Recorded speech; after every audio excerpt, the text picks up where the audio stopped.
if I was Floyd and he was me, he would never have to fight again because that exhibition shit. Yeah. As me being his little brother, hey, little bro, we finna do 10 rounds. And we both gonna get $100+ million for it, right? And we ain't never got to box again. Well, right. well. I already been getting these bets, but now it's time for you to get your just due, right? And you ain't never got to box.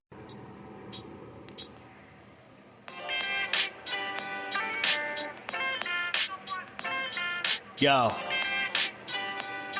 you know the deal. We back again. We never slacking. Word 'em up.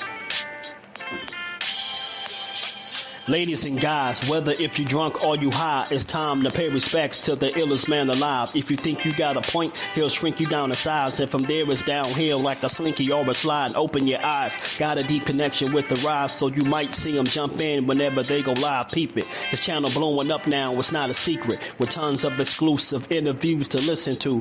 Them other channels I hate, but yo, they missing clues. They start narratives, sip the goose and twist the truth. It don't take a rocket scientist to get the proof. Just click the live at 4 p.m. Eastern time. But when you chime in, make sure you keep it kind. But if cowards want to debate, then it's feasting time. My man Just Do shine, busy all the time. Grind 24/7, 365. Videos he might have 365. My rhyme sick, they make you do a 365. You get a rich if you think fit to survive. It's Just Do Boxing, time to click the live. Ain't no beginners, if you soft, you ain't down to ride. I crush you, respect too, it's Just Do. He got the illest boxing show on the internet. The boy been a threat and he ain't even had dinner yet. Word 'em up. Yeah. You know what time it is.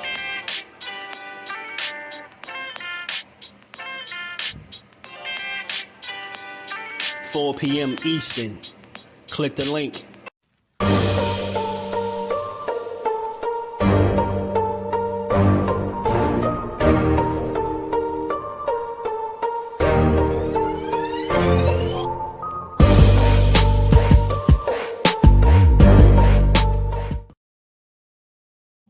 What up? What up? What's good with the fam? How y'all feeling on this good Monday? As we approach the new year, man, closing out the year with this boxing talk, man. Y'all already know if you catch this on the playback, make sure you smash the like button, sub to the channel, turn your notifications on. Come say what's good with the family. Shout out to the JBT fam, man. How y'all feeling today, man? Shout out to the fam in the building. Where we at on the likes? We ain't at 1 million. That means we got to keep working. Banks, what's good with it, my guy? Blunt Sports, BJ, what it do, fam? How y'all feeling? Gonna build today a little bit on this boxing, man. You know, Delahoya back at it. He back up to his normal tricks.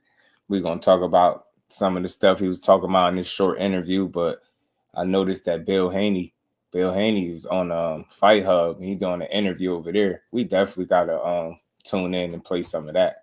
We got to hear that. Cornelius, what's good, player? Shout out to my baby girl, the queen. Miss Just Do is in the building. How you feeling? Great Gambino, what's good, fam? How you feeling? Y'all punch the like button for you, bro. Sub to the channel, all that good stuff. We gonna build on this boxing. We got to talk about Oscar, man. Oscar is on the docket today, man. He's on the itinerary today, man. He was doing some talking. He did a little short interview a couple days ago with Fight Hub with Marcos Villegas.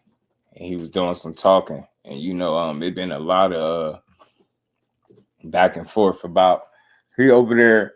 He trying to answer them questions as good as he is, as well as he can. But we gonna get to it. I'm gonna play. Y'all know how we do. If I ain't getting the interview, we gonna play it like we interviewing them, and we gonna break it down. We gonna listen to it. It was Marcos Villegas was asking some really good questions. So I think it's perfect time. It came at a perfect time where we was gonna talk about Devin today.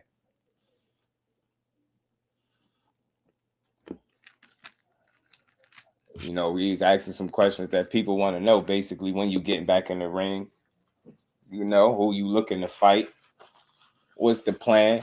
He talked about, I watched a little bit of it before I got on here. Steph, my guy, what's good with it, family? How you feeling?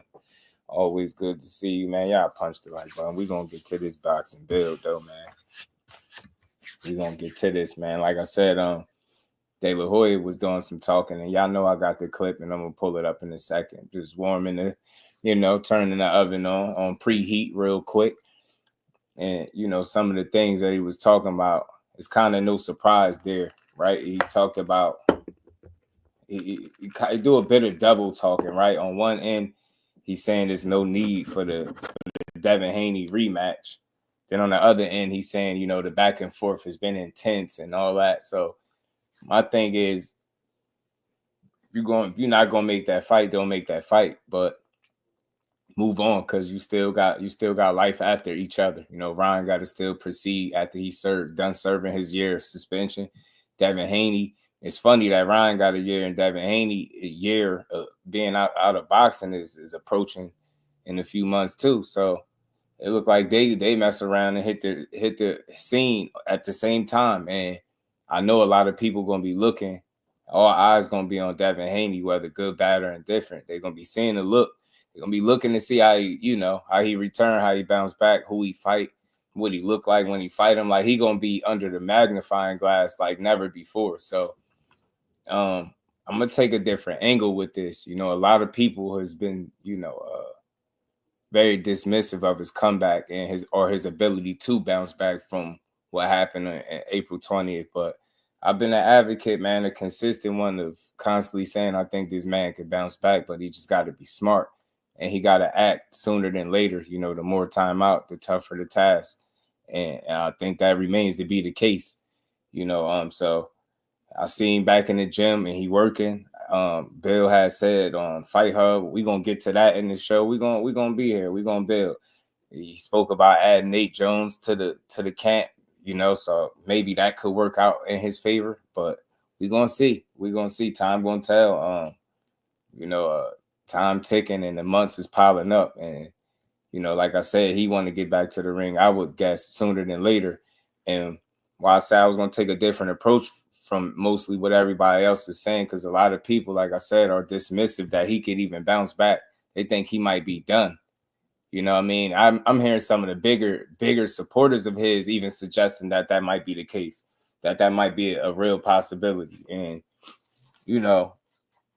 that's a little alarming to hear that. Like, some of his biggest supporters are a little less than optimistic that he can bounce back. But for me, I think he just need to put together a hell of a plan. He need to put a plan in motion. And I think the kind of plan he put in motion is going to speak volumes. I think it's going to say a lot. He got to be smart with it, though. But there's an avenue and there's a path back to the top for him. I don't care what nobody say. There's some fighters at 140 that are not going to be able to duplicate what a Ryan Garcia duplicated, right? They're not going to be able to do that. So he just got to be smart with who he picked coming back to the ring. And I say that with all due respect. I ain't saying go cherry pick, but, Bill is saying like everybody can get it. He's still talking with that bravado, and he gotta keep in mind that it's his son that got to cash those checks. So while you all out there talking like you coaching Superman, you got to be realistic with your return and your bounce back.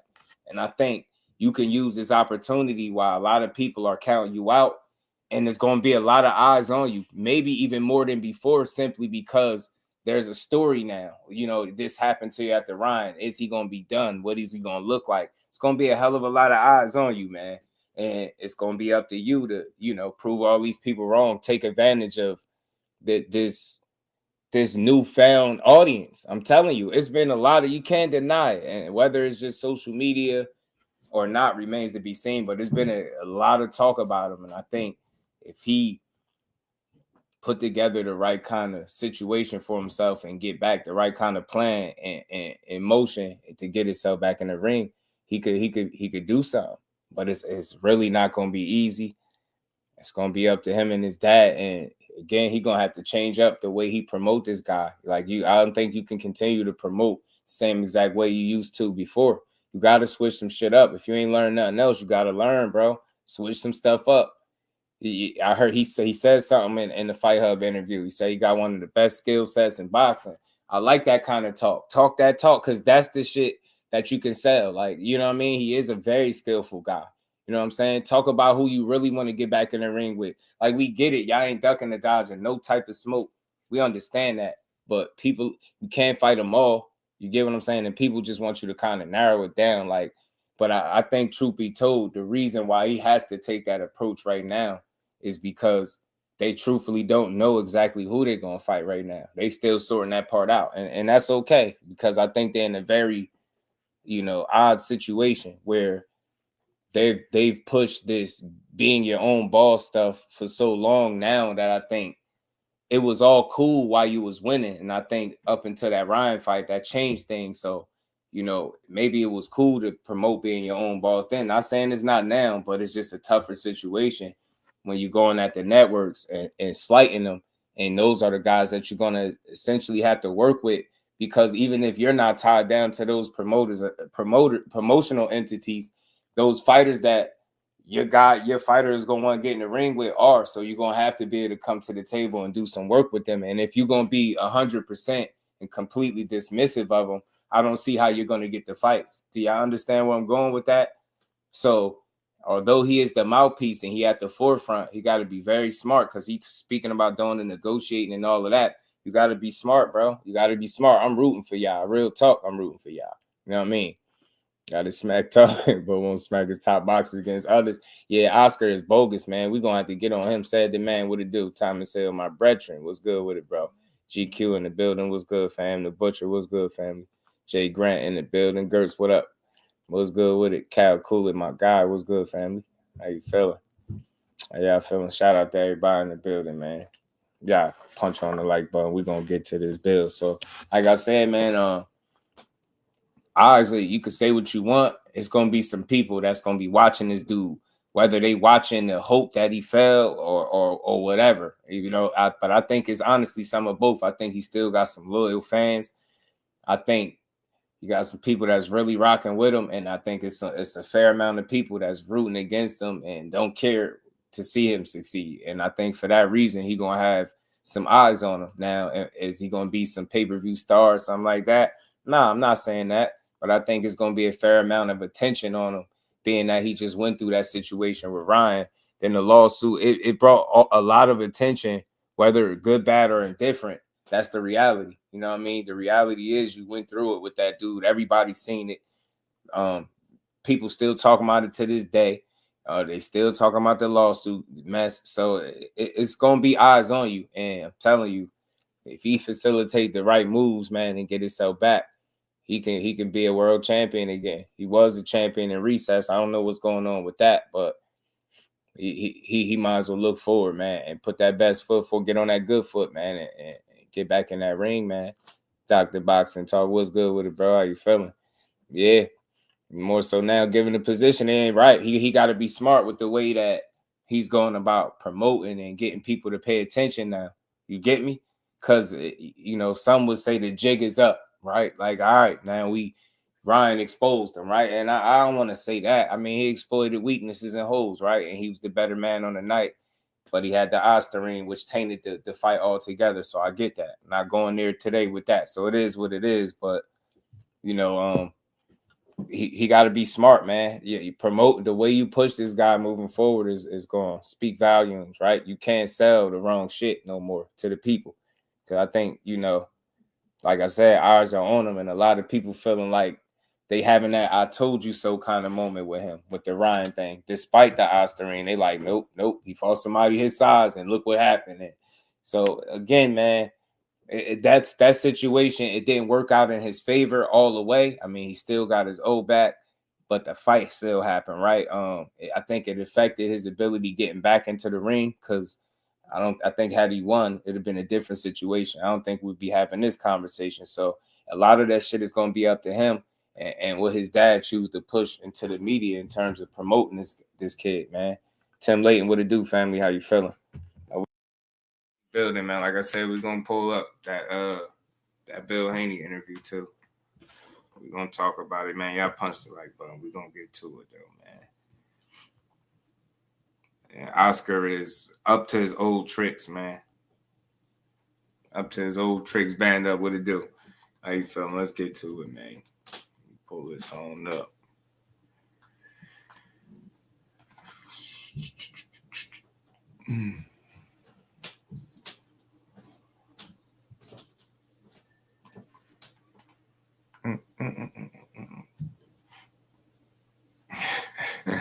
I know the ring was something.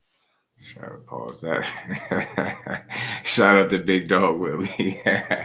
Appreciate the support, family. Always showing love to your boy in the chat, man. He said Bill Haney said on X back in 2002, Carl Thomas, Donnell Jones, Maxwell himself was going to start a singing group, but instead decided to start the N1 mixtape tour because he had handles. Facts. Man, Bill could ball too.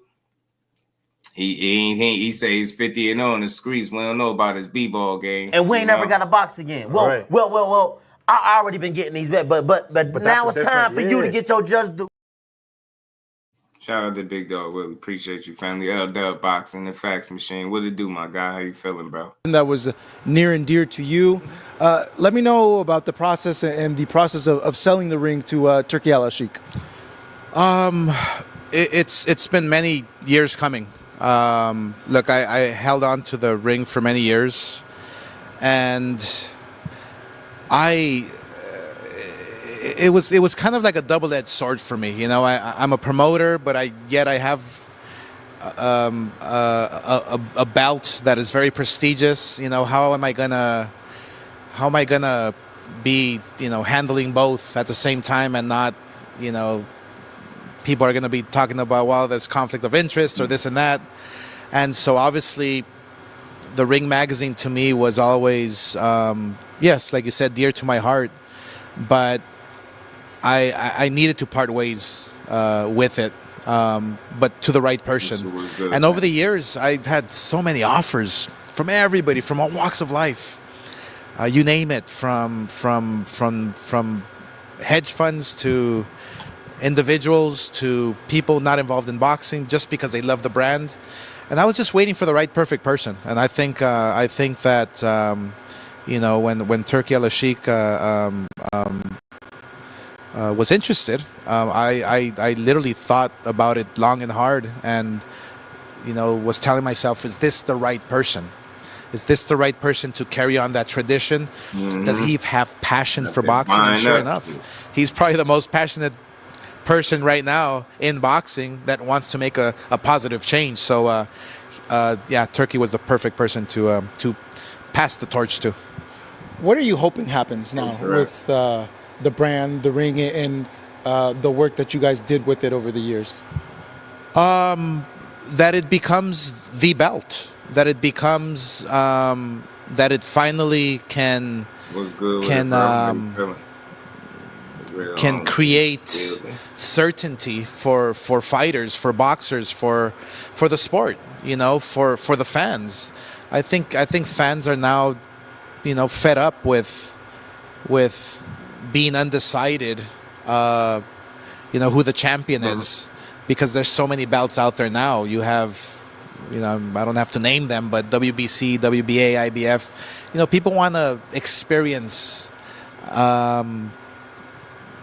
who that best fighter in the planet is in each individual weight class. So I think now we're finally going to see it.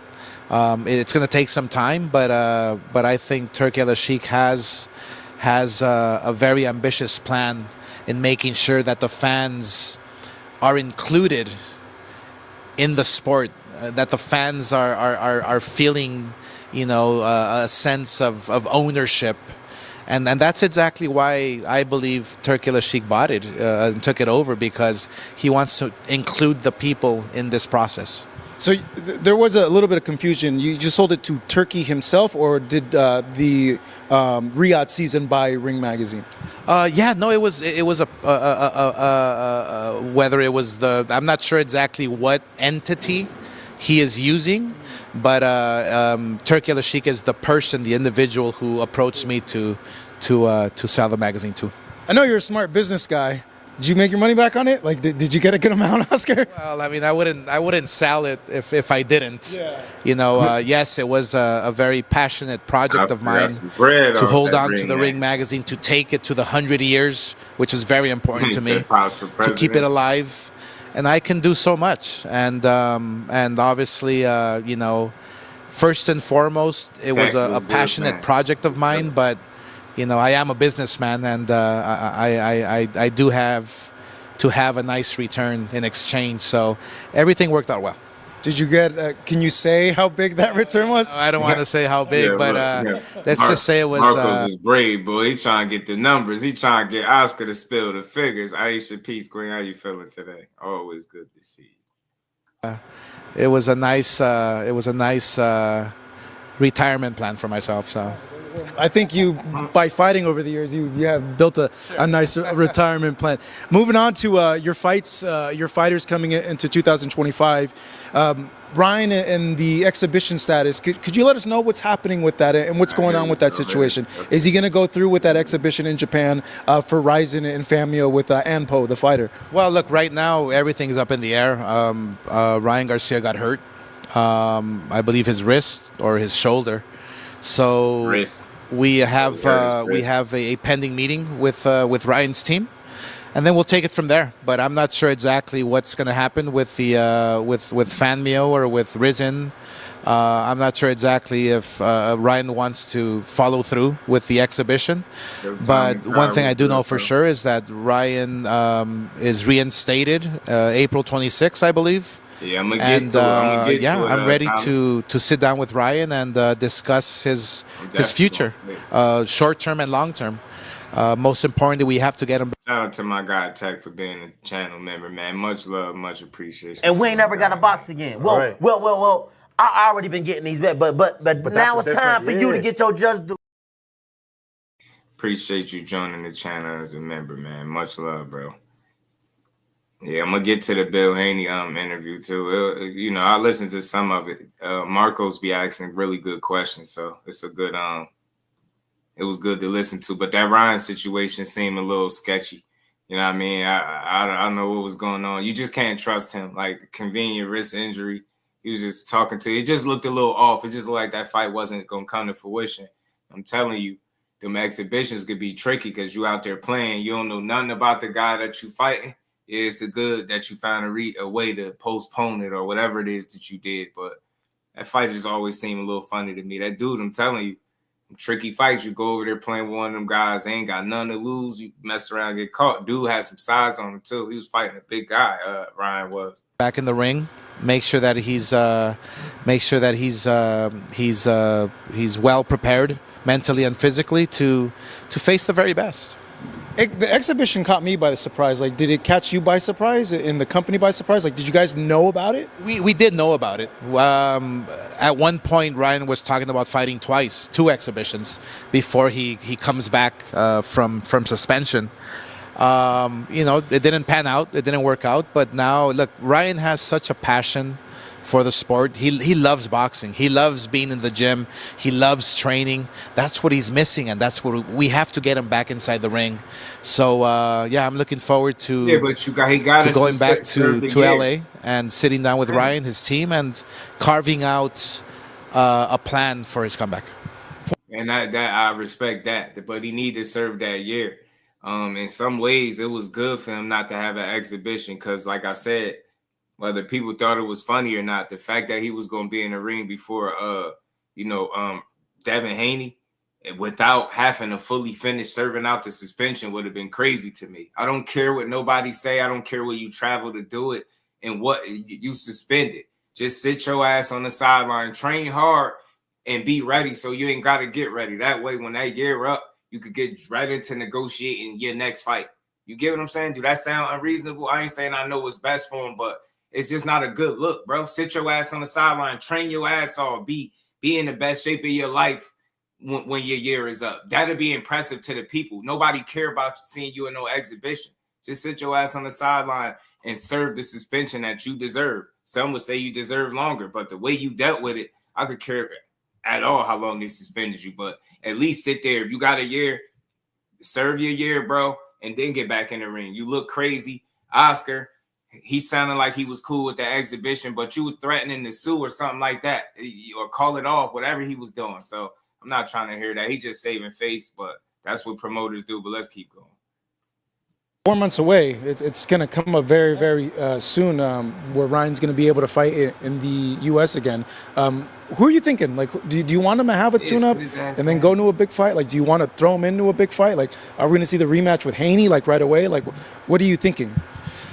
Well, look, a fighter having a year layoff is never a good thing. So his comeback fight, must be some kind of warm-up fight, a tune-up fight that we call in boxing.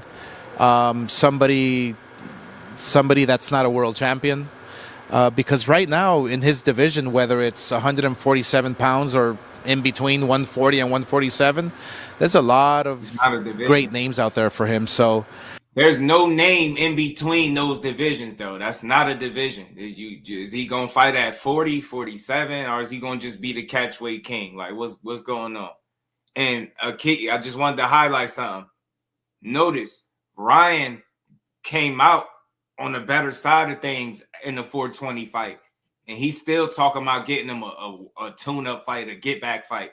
So why would it be out the realm of possibility for Devin Haney, who got the worst end of that? You get what I'm saying? And then been out the longest he's ever been in his career for him to get a shake-back fight. There's nothing wrong with that. And I hope they strongly consider that on their way getting back into the ring, because I really want to see the young man win. But you got his pop still talking about everybody could get it and throwing him right back into the deep end. That shit sound good, but that's hella risky right now coming off this situation. If Ryan is getting a damn a get-back fight after his suspension is up, Devin Haney definitely could get one after getting the worst end of it in that fight. That's all I'm saying, man. They got to be smart on their comeback. That's all. And I just don't know who they're going to work with, because his dad sound very dismissive of the promoters. So I don't know where they're going to turn, but I'm here for it. I just want to see the dude get back.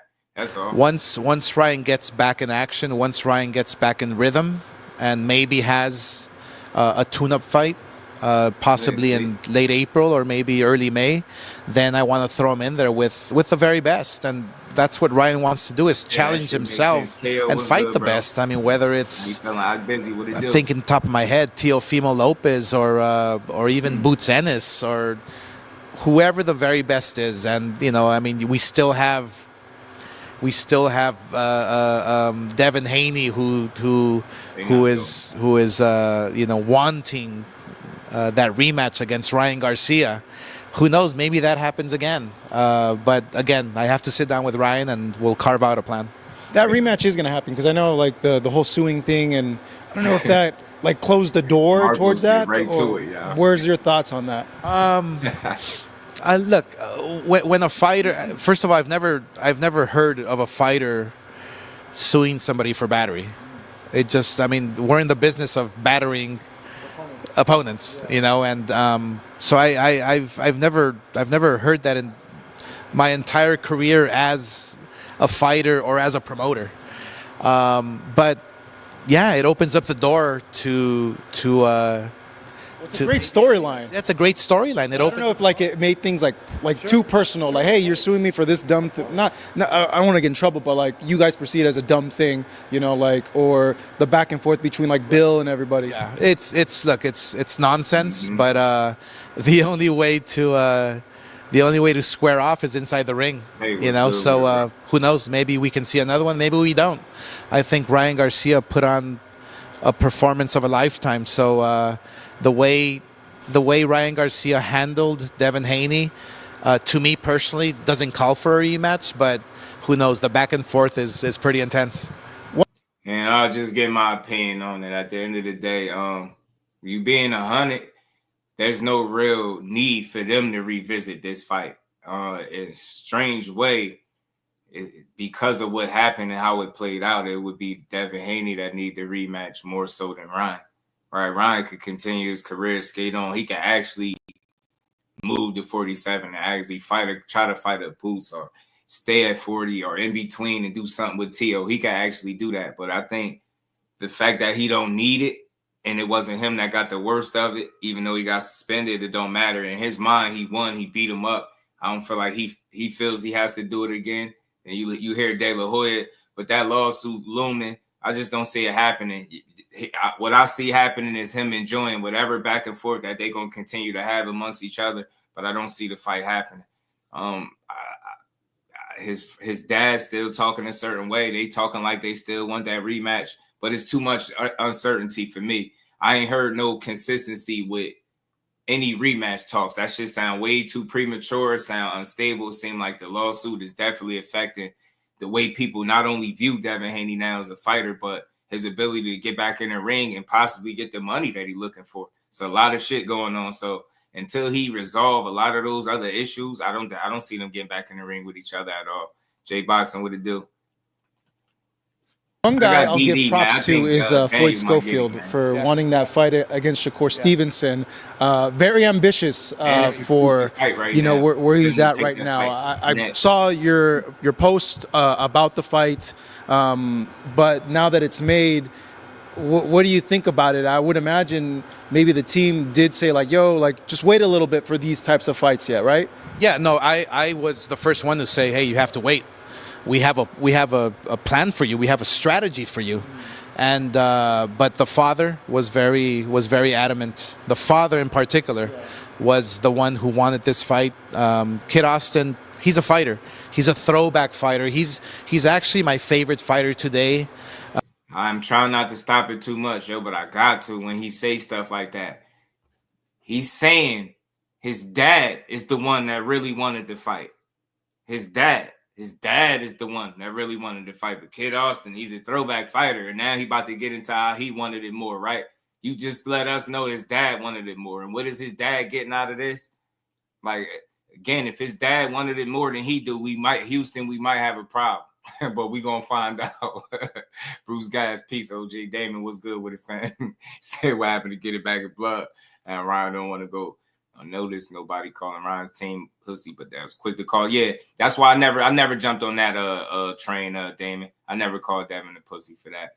Ryan, the way he carried it makes him a sucker for me. You get me? Boxing Hacker was good, fam. That makes him a sucker for me. It's the way he moved about it. You know what I'm saying? And for me personally, if for my money, I wish Devin would get a rematch with him and beat his ass because I feel like he needed it. For where he's at right now. I saw your post about the fight, but now that it's made, what do you think about it? I would imagine maybe the team did say like, "Yo, like just wait a little bit for these types of fights yet," right? Yeah, no, I was the first one to say, "Hey, you have to wait. We have a plan for you. We have a strategy for you."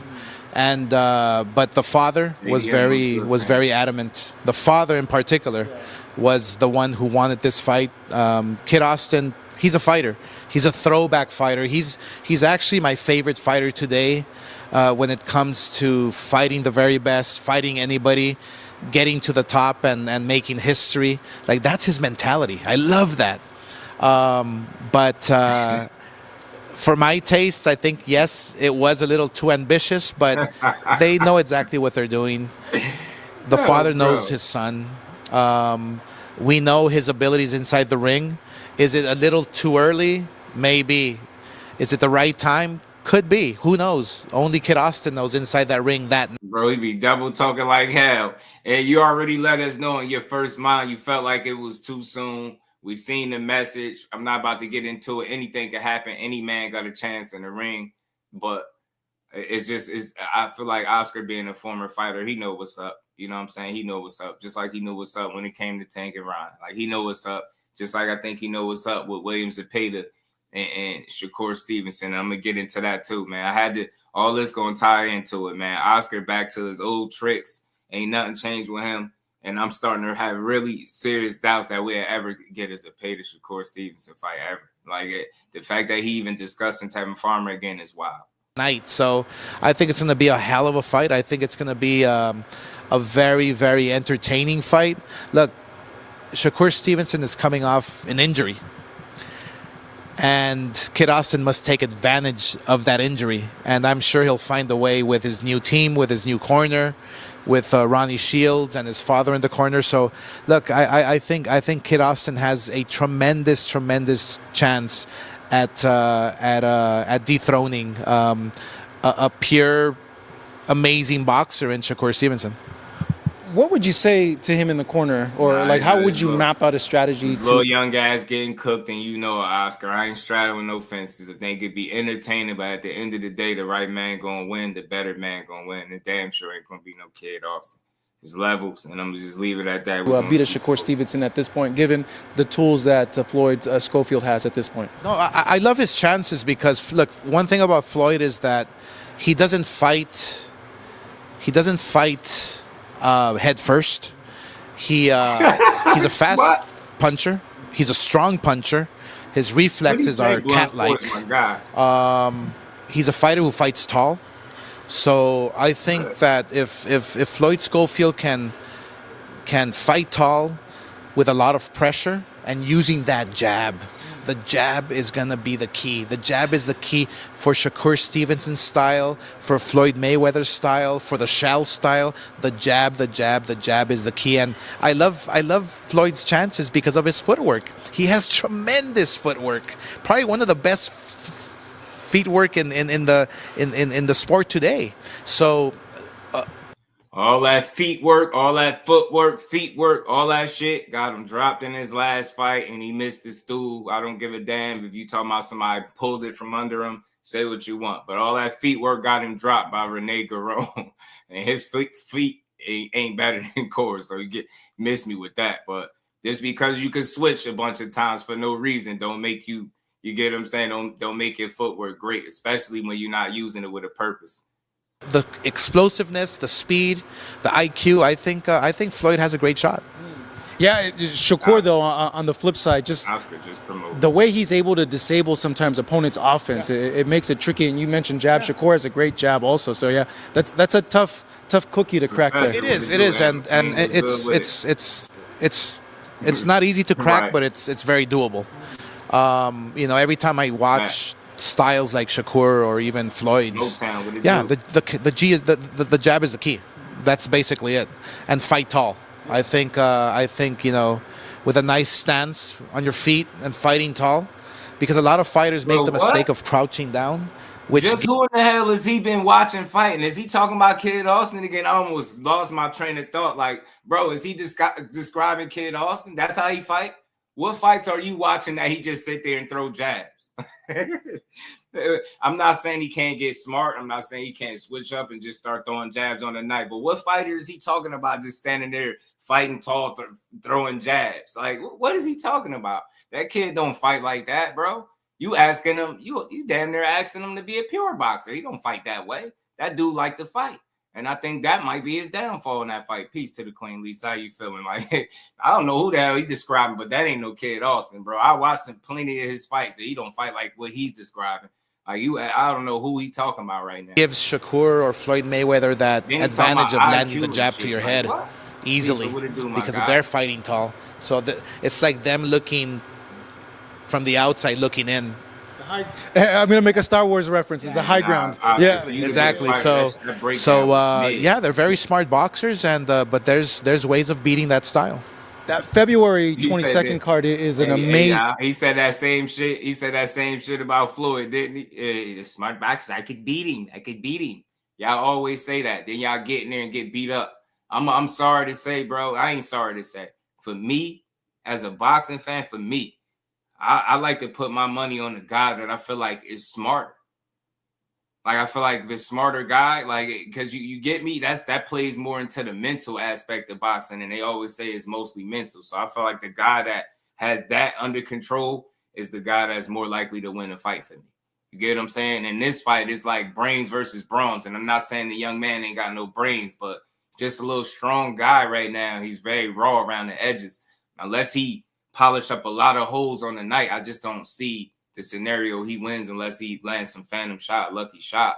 Anybody could be knocked out unless it go like that. But as far as what he's describing, if you just gonna sit there and try to jab with him, I don't see that working out. But anything can happen. We're gonna see, but I doubt it.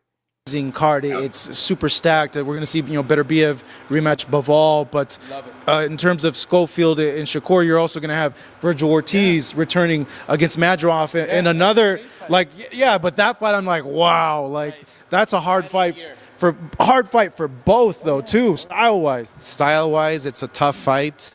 Virgil's coming off a tremendous win against Buacek. So almost similar styles.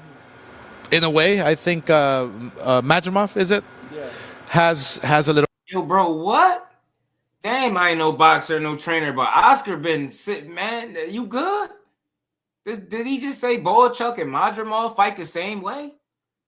Did he just say that? Did I hear something wrong, bro? Crush was good with it. Favorite G's was good, fam. How y'all feeling?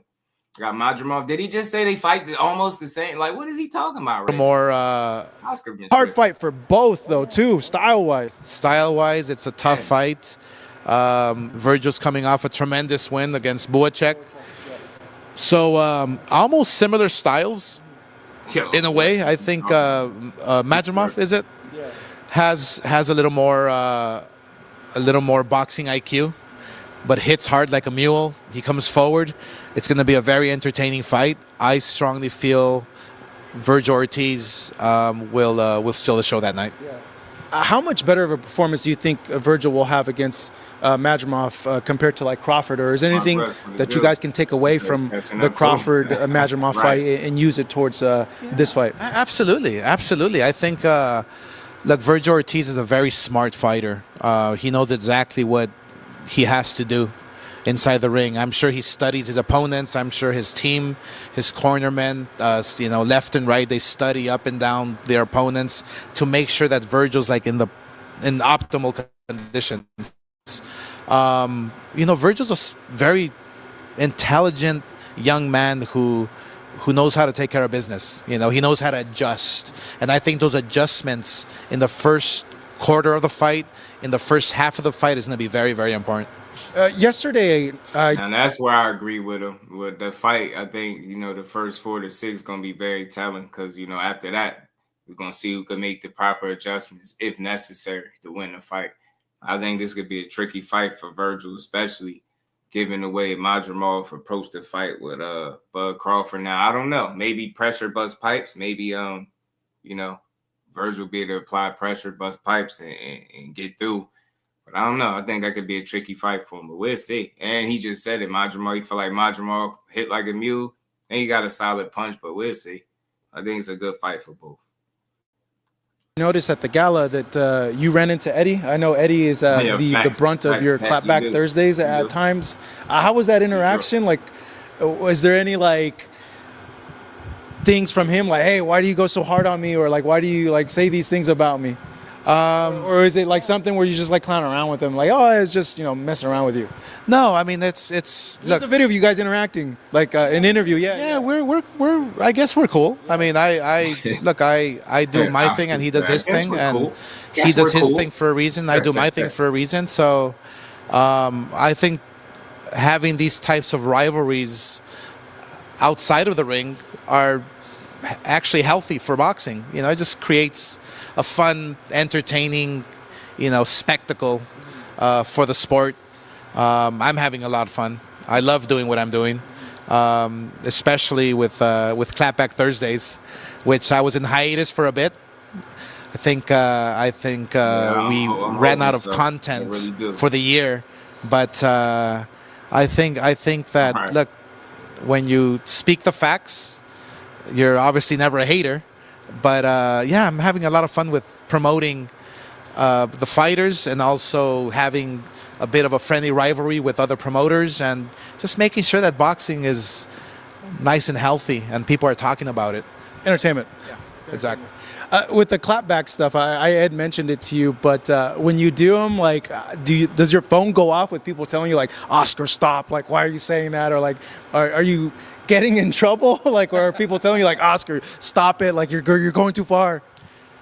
Well, people are always gonna tell me I'm going too far, but I'm obviously gonna continue doing my own thing. Clapback Thursdays was literally it originated. Literally, me and Holly were just sitting down in a room talking, and we had nothing to really discuss about boxing because we love the sport together. And so we came up with Clapback Thursday, and why not, come up with different ideas and They love the sport so much. His ass, and not only did he not know Madrimov's name, but he seems that they him and Bull Truck fight the same way. on how to create news for outside the box for the sport. So yeah, no, this is just all in good fun, and we're gonna continue doing it and just help promote the sport that I dearly love. 2025 is coming up, and this year, just overall, as a boxing observer and fans of boxing have noticed that there hasn't been as many fights as other years in LA and Vegas, in the United States in general. You're one of the leading promoters in the sport. Are we going to have more fights from Golden Boy in Vegas, in LA, and other parts of the United States this coming year? Is that in the plans? Yeah, absolutely, and it's crucial. It's crucial for the growth of global boxing. Global boxing. In the U.S., when a fighter makes it in the U.S., he's a global superstar. That's the difference with winning a world title from Europe or anywhere else around the world. Sure. You must become a world champion and be recognized in the U.S. to become a global superstar. So, yes, it's vital to the sport. It's vital to the fighters. We have to create champions. We have to create superstars to continue growing the sport all across the globe. Is there any mega cards that you have planned or working on in the U.S.? We have a few ideas up our sleeve. Cinco de Mayo obviously is a big date for boxing. We've thought about doing a Super Bowl card, maybe bringing all the promoters together and creating something very, very, very special. Obviously, with Golden Boy leading the charge. But there's many ideas. Maybe doing U.S. promoters versus European promoters out in the U.S., in Las Vegas, in Los Angeles, maybe Chicago or Texas, New York. There's so many plans, so many ideas, so much room for growth. I think boxing right now is thriving. I think boxing right now is on the verge of literally having its coming out moment at last. And so, look, we must bring boxing back. And the only way to do that is by creating the fights that the fans want to see. That's the bottom line. How likely is the 5v5 with you guys in Matchroom? Is that something in discussion at all? It's very likely. It's very likely. Look, we're continuing discussions, and we're preparing to do some big things for 2025. A fighter you guys used to promote, Lamont Roach, has this fight scheduled with Gervonta. Just your fighter brain on the matchup and Lamont's approach and his chances against Gervonta. No, I think Lamont Roach is a terrific fighter. He's first and foremost, he's a very nice human being. I really like him as a fighter, as a person. He might be a little over his head with Gervonta Davis. Gervonta Davis is, to say the least, he's a beast. He really is. He's a tremendous fighter. He's a dedicated fighter when it comes to training and fighting and making sure that he's in optimal conditions when he steps inside that squared circle. It's going to be a tough night for Roach, but you can never count him out. Watch. You know what's up. Oscar has know what's up. Oscar know he know it's gonna be a tough night for his ass. I think Kid also gonna be a tough night. Shit, we seen what kind of fight Tevin Farmer gave Williams Zepeda the first time around. Hold on, he got like 2 minutes. I think he's gonna bring this shit up at the end. That's not a fight that you just need. For Tevin Farmer is good. I would be happy for him, but it's a waste of our time. It's really a waste of Williams Zepeda time. Like at what, if you got 30 fights or more and you ain't ready to fight for no title, I don't know what the hell you doing. And I just refuse to think guys are scared, but I do believe he don't really have no problem going with the plans of his promoter. That's what it seemed like to me. So if Oscar and them say, yeah, yo, you fighting Tevin Farmer again, I feel like they the type of guys that are like, all right, cool. They cool. On in the U.S.? We have creating something in Chicago or Texas, New York. There's so much by creating the fights that the fans want to see. That's the bottom line. How likely is the 5v5 with you guys in Matchroom? Is that something in discussion at all? It's very likely. It's very likely. Look, we're continuing discussions, and we're preparing to do some big things for 2025. A fighter you guys used to promote, Lamont Roach, has this fight scheduled with Gervonta. Just your fighter brain on the matchup and Lamont's approach and his chances against Gervonta. No, I think Lamont Roach is a terrific fighter. He's first and foremost, he's a very nice human being. I really like him as a fighter, as a person. He might be a little over his head with Gervonta Davis. Gervonta Davis is, to say the least, he's a beast. He really is. He's a tremendous fighter. He's a dedicated fighter when it comes to training and fighting and making sure that he's in optimal conditions when he steps inside that squared circle. It's going to be a tough night for Roach, but you can never count him out. You know, watching him fight up close and personal, he's sneaky good, which means he can catch you at any time. He can land combinations sometimes at will without you even knowing it. You know, he's that sneaky. So, yeah, it's going to be very interesting. But, obviously Gervonta Davis has the experience. He has the knowledge. He has that mean streak in him that will take you out with any punch. So it's going to be a long night. But I think Lamont will. What he must do in there is just go out there and have fun. Go out there and have fun. Don't be tense. Don't fight nervous and scared. Fight having fun and enjoy the moment. I'm not denying that you should have fun, but I wonder, just in all seriousness, I wonder, like, from a scale of 1 to 10, how fun, like, because he used the word fun, how fun is it going to be for Lamont Roach fighting Tank come fight night? I don't imagine that that'd be too fun. I mean, yeah, you got to be a different type of person, I guess, to be able to have fun with somebody about to try to knock your block smooth off. So it's going to be a fun fight. Tank mentions that Lamont had like sneaky power. Now you're saying like he's sneaky too. So now it has me kind of thinking like there could be, I don't know. How would you approach that fight? Yeah, with being sneaky, literally.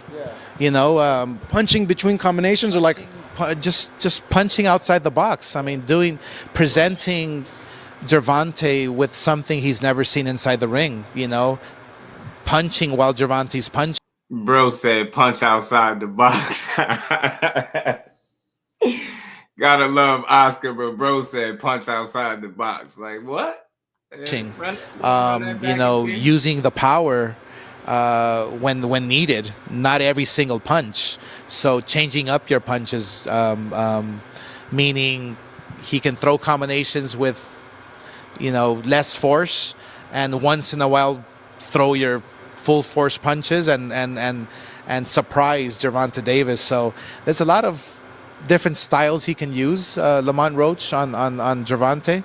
But I think if he fights him sneaky and has Gervonta thinking at all times, he can possibly pull up an upset. Now, I could agree with that sentiment. I've said that before in the past. I don't have no blueprint, no step-by-step on how to beat Tank. I don't box, so I ain't got to come up with no game plan to beat him. But I just said, just watching him, he's the kind of guy that you want to keep him thinking as much as possible. You get what I'm saying? You want to, change looks and, create different looks and, just not fall into these like habits of being, these patterns, because we all know he pick up on them very well. So I do agree with that. Finally, Oscar, I know you guys want Schofield to win against Shakur, but I know before that there was a fight being talked about with Zepeda and Shakur. Is that still in the works, or you're awaiting to see what happens with Floyd and Shakur? Well, yeah, look, I mean, obviously we have to wait because this is a real fight. Yeah, I hate this kind of Shakur Stevenson and Floyd Schofield is a real fight, a dangerous fight for for Shakur. So look, I'm going to say it now.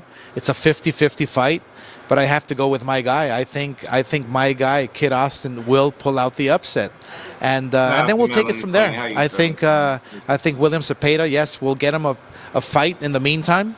Possibly, maybe there's talks about maybe a rematch with Tevin Farmer. It was such a good fight. I think Tevin Farmer's a terrific fighter. I love the way he handles himself outside the ring. He's a good kid. So yeah, it's a matter of just sitting down with Zepeda's team and carving out a plan for him. But I do love the rematch. All right, Oscar, good chat. Man, how the hell do you love a rematch of a guy that just gave your guy hell, dropped him and everything? What is there to love about that fight? That's literally you taking an unnecessary risk again. He messed around and get your ass this time. Tevin Farmer almost upset the apple cart with that fight. But I don't.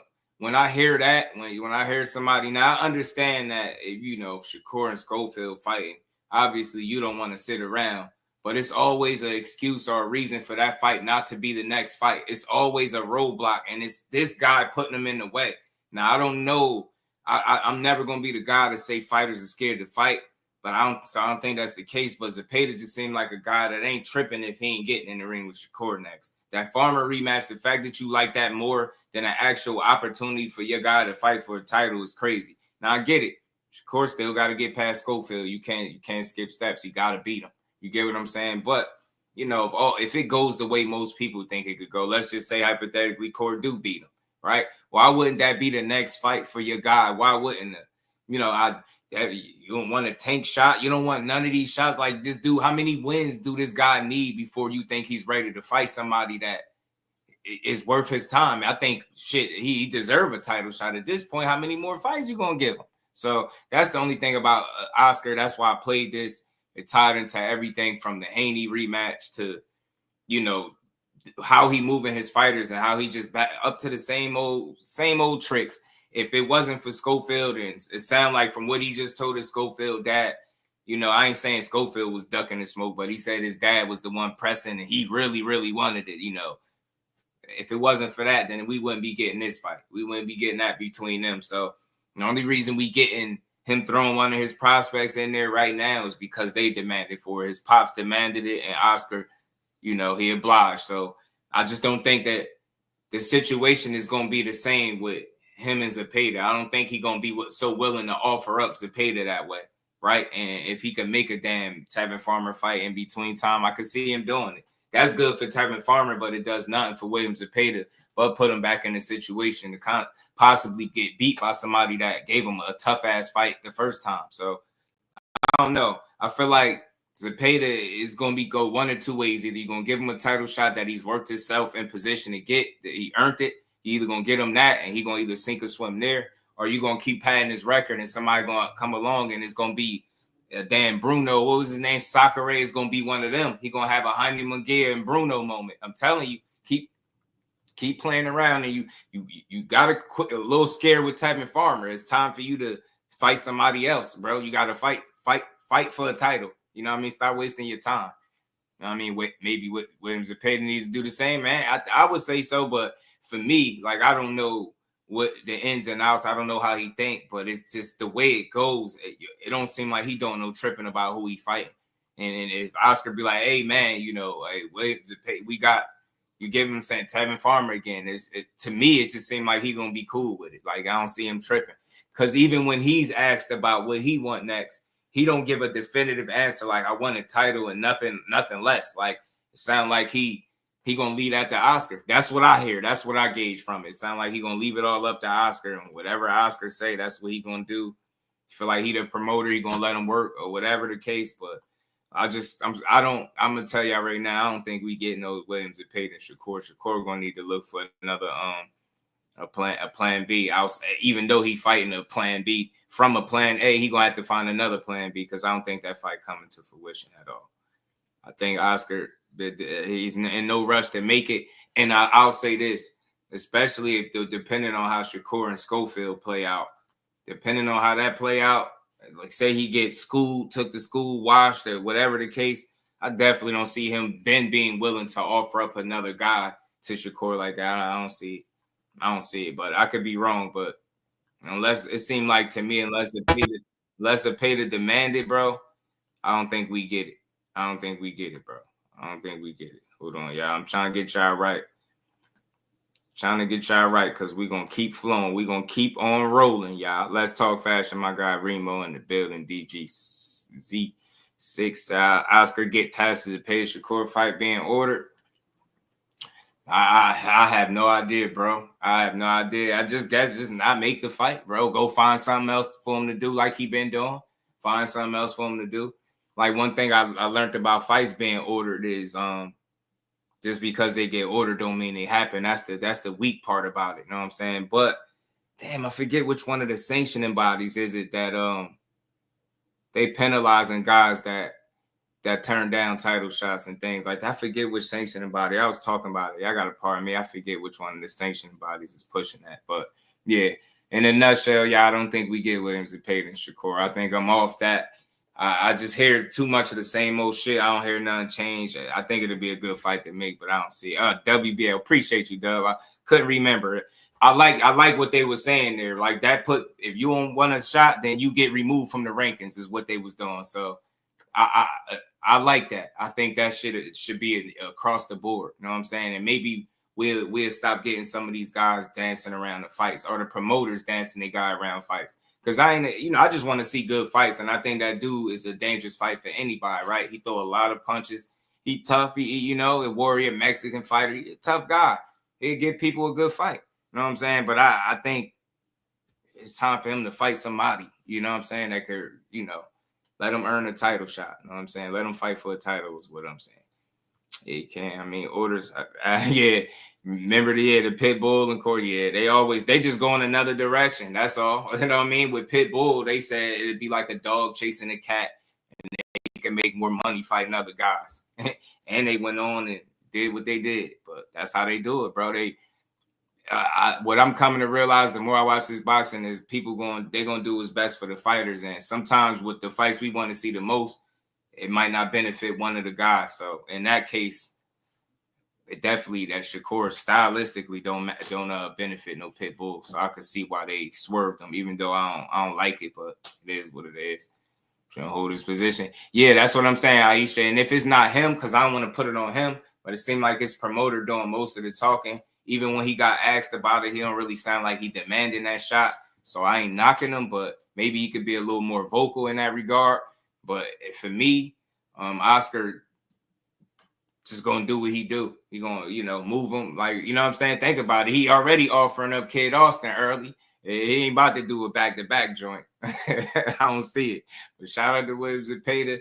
I like what the WBO was doing. Removing you from the rankings when I believe if you turn down a title shot, something to that effect, they get you out of the rankings completely. So I think that I like that. You know what I mean? That just means hey, look, man, when you work your way to a position, take advantage of it. That's all I'm saying. Let's see the fights, because I think it's time to see if he can get one of those upper echelon guys to run for their money. You know what I mean? And just when you see stylistic matchups, Shakur being a pure boxer, guy that's going to be looking to move and get away. This is a dude that's looking to bring pressure and throw about 100 punches around. That's just a fun fight, no matter what you think can happen. Well, I don't care who you're rooting for. It need to happen. Fights like that need to happen. You know what I'm saying? That dude got 30-plus wins, bro. Over 30 wins, I believe. He need to smoke, man. He said, quack, quack. I get it. Yeah, that's dope. I like it. I like what the WBO doing right there, man, with that move. But, man, we're going to keep on rolling. So part of, what I was going to talk about was Bill Haney coming up here. Shout out to Fight Hub. Shout out to Marcos Villegas, man. He was asking some good questions. Y'all know how we do. We get the interviews, we play them and break them down. He was asking some good questions, and it ties into, I guess, some of what Devin Haney is going to do to get himself back in there. Y'all know how it go, man. Bill going to answer the questions in typical Bill fashion. But let's get into this, man. And all that. So, of course, at the end of the fight, it'll stop. Yeah. All right. You said it's a combination of both financial and name-wise for opponents coming in. But what I want to know, like, how is Devin? How is Devin doing after, like, this whole year, after everything that's happened? He's doing good. You know what I mean? Everything that And this was just from a few minutes ago, a few moments ago before I got up here. This was just a little while ago today. So Zepeda was removed from the WO rankings because he won the WBC interim. Shiraz was removed from the WO rankings, turning down Johnny Beck to fight Diamonds for the WBC. Shout out to the fax machine, my guy. Appreciate that. I like that, bro. Get him up out of there, man. If they ain't trying to fight, you get me? You ain't trying to fight, then what you doing? Make room for somebody else, man. Y'all go tap in that other boxing if y'all not, man. But let's get to this, man. Let's hear what Bill had to say. happens. Of course, at the end of the fight, he said that God is the perfect planner, and true he is. That couldn't be a more true statement. Heavy is the head that wears the crown. He's been blessed. He's been blessed to be the youngest undisputed champion in boxing, and also be a promoter. A lot of things that we've done have been what I can say for the betterment of boxing, for those that are coming behind Devin, to not have to go through what he's went through with the Ryan Garcia fiasco, at least if they go through it, all the fighters should know that there's going to be consequences and ramifications. All right, we'll touch on all that in a little bit, but in terms of Devin, in this year and his return, like you as like in his corner in the trainer mindset, like have you noticed anything different? Like, or is there questions that you have of your son coming into this next year in terms of a fight? No, not at all. Not at all. I haven't noticed anything. One thing that I'm very proud about is that we got a chance to see is that Devin is a true warrior. You know what I mean? It showed.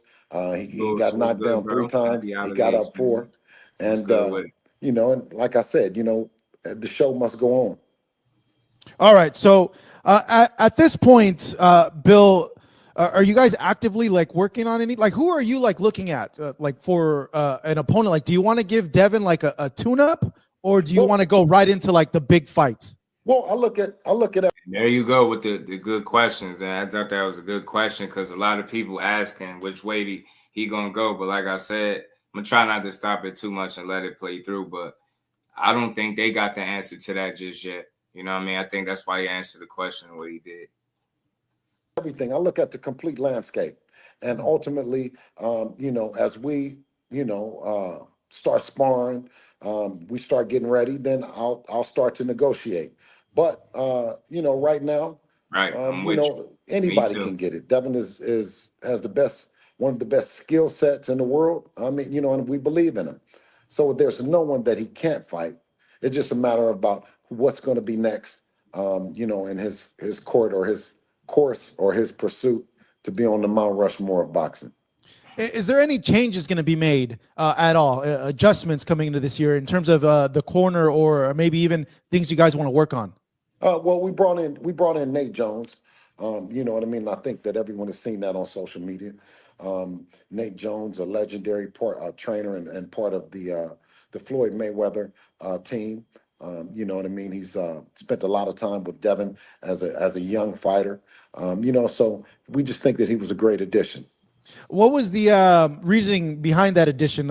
So they said they add Nate Jones. Let's see how that translates. Let's see what kind of addition that is for the young Haney when he come back. What'd you guys feel that Nate could bring to the table? We just want to tighten up on our defense. We want to be more defensive conscious. I think that Devin answered, was answering and into pleasing the fans with the last fight and the last style that he showed. Like I said, he showed tremendous heart. He stepped to Ryan Garcia, who is a puncher, a fast, quick puncher. And he got hit with a left hook on numerous times. So, I think we've shown what we're working on, and to eliminate any of those holes and or chinks in the armor and just move forward. Yeah, that's one thing I feel that a lot of people have mentioned, like, hey, if there is ever a potential rematch between Devin and Ryan, that's the one thing that needs to be implemented is blocking that Ryan left hook. I would imagine you guys are aware and cognizant of that now, and that's something that you guys want to tighten up, right? Well, yeah, we factored it in, but you cannot factor in, the Osterine. You know what I mean? You couldn't factor in how strong he would be, and how fast he would recover. You know what I mean? That's just something that we didn't factor in. I thought that it would be mano y mano. You know what I mean? Man against man on the level on an even playing field, but it wasn't. You know what I mean? And now we have to move on. So Ryan has contended that. And I just want to highlight real quick. It do sound like they kind of accepted, some mistakes definitely was made. He keeps saying, he fought the way the fans want him. That's a bad idea. You never let the fans determine how you fight, especially when it goes against your best interest in the ring as a fighter. That's foolish. But, still in all, it's, it can't mention one without mentioning the Osterine for him. So it's still kind of, you hear some accountability, but you still hear like, the Osterine was a factor. It is what it is. This wasn't on purpose, that the Osterine wasn't in any way for a performance advantage. It was to cut weight. Many people felt that was the reason. But do you believe Ryan when he says what he said about the Osterine? Osterine is a banned substance. It is a PED, and whatever reason that he used it, we know that Osterine helps with speed. It helps with recovery, and even more detrimental to an opponent is that it helps with power, and he has power. So to enhance the power and to use Osterine, he definitely had an advantage. It's something that he pled guilty to the New York State Athletic Commission, and Golden Boy Promotions was awarded $1 million for it. Mm-hmm. You guys are still going through with the lawsuit, correct? Oh, absolutely, absolutely. And to make no mistake about it, is it sets a precedent, not just for Devin and like I said, the fighters of today, but it will set a precedent for the fighters of tomorrow, the champions that are clean, the fighters that are clean, that there will be ramifications and consequences behind anyone that's using PEDs in any form. Yeah, because we've heard fighters speak out about that. We've heard Oscar speak out about that. Oscar saying like, "Hey, boxers batter each other. They assault each other in the ring. Like, how could you be suing for this? Like, what would you say in response to that? To people saying, "Hey, like, how can you sue over a boxing match? That this is what you guys do." Oscar's running out of shit to say. He's running out of things to do. The promoter of yesteryear is about gone. You know what I mean? The promoter that can create all the narratives and the spin doctor that he is. Of course, you know that Called that man the spin doctor, calls somebody a spin doctor. It's funny. Shout out to battering a fighter is part of the game, but never is battering a fighter and using drugs. But you know what I mean, Oscar. You know what I mean. He's used drugs in the past, whether they've been recreational or any other sort. I know him to use recreational drugs, so maybe he's just pro drug use. But drugs are not. There's no place for drugs in boxing, and what I mean. We're standing on that. So how does it I don't know, does that get in the way, that lawsuit get in the way of the rematch for you guys? Well, I mean, like I said, is that Devin is a champion. Ryan Garcia is not. You know what I mean? Oscar De La Hoya. Real quick, I'm not being petty, I'm not being funny. Is Devin Haney still champion in recess or not? Like he's saying he's still champion. He don't got the WBC title no more, right? So I didn't get that. Hasn't been able to, with all his rhetoric and all that, is to make a champion out of that. This is what you guys do. Oscar's running out of shit to become a world champion, and then use Ryan Garcia's dad has taken pride that he was a 12-time national amateur champion, but he hasn't been able to become a pro. And if you're talking about legacy and you're talking about making history. Devin has done that. He's proven that, and he's a future Hall of Famer. So, you know what I mean? We've all made money in the sport, but I mean, to do it the right way with 20 years of working, you know what I mean? You don't get to the biggest fight, the fight to become a world champion, and then use drugs such as ostarine, and then say that you weren't scared, you weren't intimidated. Very much so, you were. You know what I mean? Going into it, and it showed. I thought so. Personally, on a personal level for you guys, do you want to go through with the rematch because of what happened and what is happening with the lawsuit? And remember, this tied into, Oscar spoke on it. So you got Bill speaking on it. He is the mouthpiece for Haney, essentially, right? It's not going to be no promoter to come out and speak for him. So I do understand Bill's having to speak up in that regard, because if he don't do it, nobody else is going to do it. But yeah, it's another good question. Oh yeah, Devin wants to fight anybody that the people want to see, more importantly, but he wants it to be on a level playing field. He's not using drugs, and he doesn't expect anyone else to use drugs. And that comes down to him as a fighter concentrating on fighting, concentrating on being prepared. But then from a management standpoint, right, and from a company standpoint, I have to take the blame. I failed in that part of it. That falls on me because I'm supposed to make sure that that he's straight, that the other fighter isn't on drugs. We weren't able to detect the drugs because yeah, he scared them when he told him his son was going in there to kill. Yeah, I do. Look, he won about, you could probably say 5 rounds fighting the wrong fight, right? Some would say. So I think with the right tweaks, yeah, I do think he could beat. I think he could beat him. You know what I mean? With the right game plan, being disciplined in that regard. But he still got to answer some questions on how he looked getting back. As long as he can return to what he always was, yeah, I think there's an avenue for him to beat this guy, especially on the even playing field with the right game plan. Obviously, you're able to I stay think Brian hydrated gonna and always be a mask the tough fight drugs for him, until the very last minute. As stylistic. he cut the weight, as the water went, the drugs were detected in his fat tissue. Because I know it's like in terms of like the one fight that comes up to me where like I was told like, hey, he doesn't want to do the rematch because of what happened, because of the personal animosity. Only thing is with that boxing hacker, when he started talking at 365, like to my understanding, the testing is expensive. And if you testing somebody all year round for a fight that, get what I'm saying, it's going to take a couple months to train for, and get what I'm saying, maybe 2 to 4, 2 to 3 month time span, and you talking about testing somebody the whole entire year, that stuff coming out of their pocket. So that's the only out, not even out, that's the only pushback I would give to the way he suggested it. Like, just test from here. You get what I'm saying? Or y'all for sure that y'all even gonna fight again for him to be testing so soon? And again, that shit got to come out of people's pocket.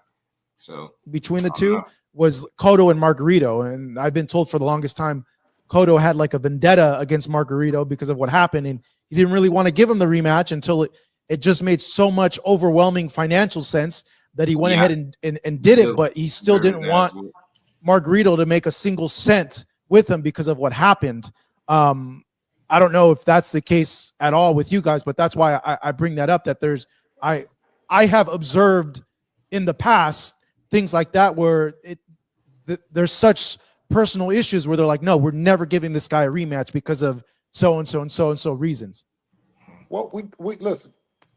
We do it for the people. We do it for the people, man. We do what the people call for. They're the ones that pay the bills, not the promoters. The networks. If the fans want to see a fight, then there's a network that wants to put it on. The days of the Oscar De La Hoyas saying what he wants and what's going to happen, are over with. I think he came on and he said that there was no need for a rematch or something like that. And I think he said that on the channel. But that's him, not listening to the people. That's him not, creating fake narratives as if the people aren't calling for it. But one thing there's a general consensus is that we want to know what's really going on in boxing. We want to know who's really it.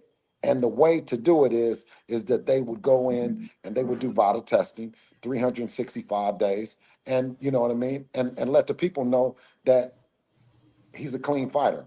I think you saw me publicly go out and offer him an opportunity to enroll in VADA to prove that he's a clean fighter, right? And he chose not to.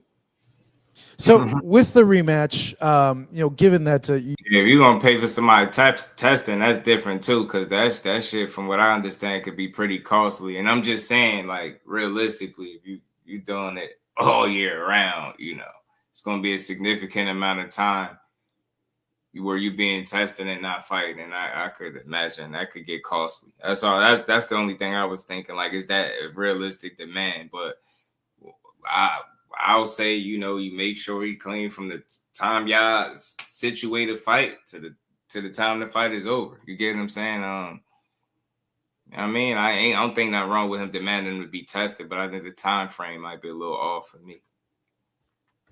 you do manage Devin, I would imagine, you guys are going to want the VADA testing if there is a rematch. But what else would be different? I would imagine the weight would be different too, right? Good with it, fam. If he had paid, man, the biggest thing is drug testing. That's the biggest. That's the biggest stickler for us and with him.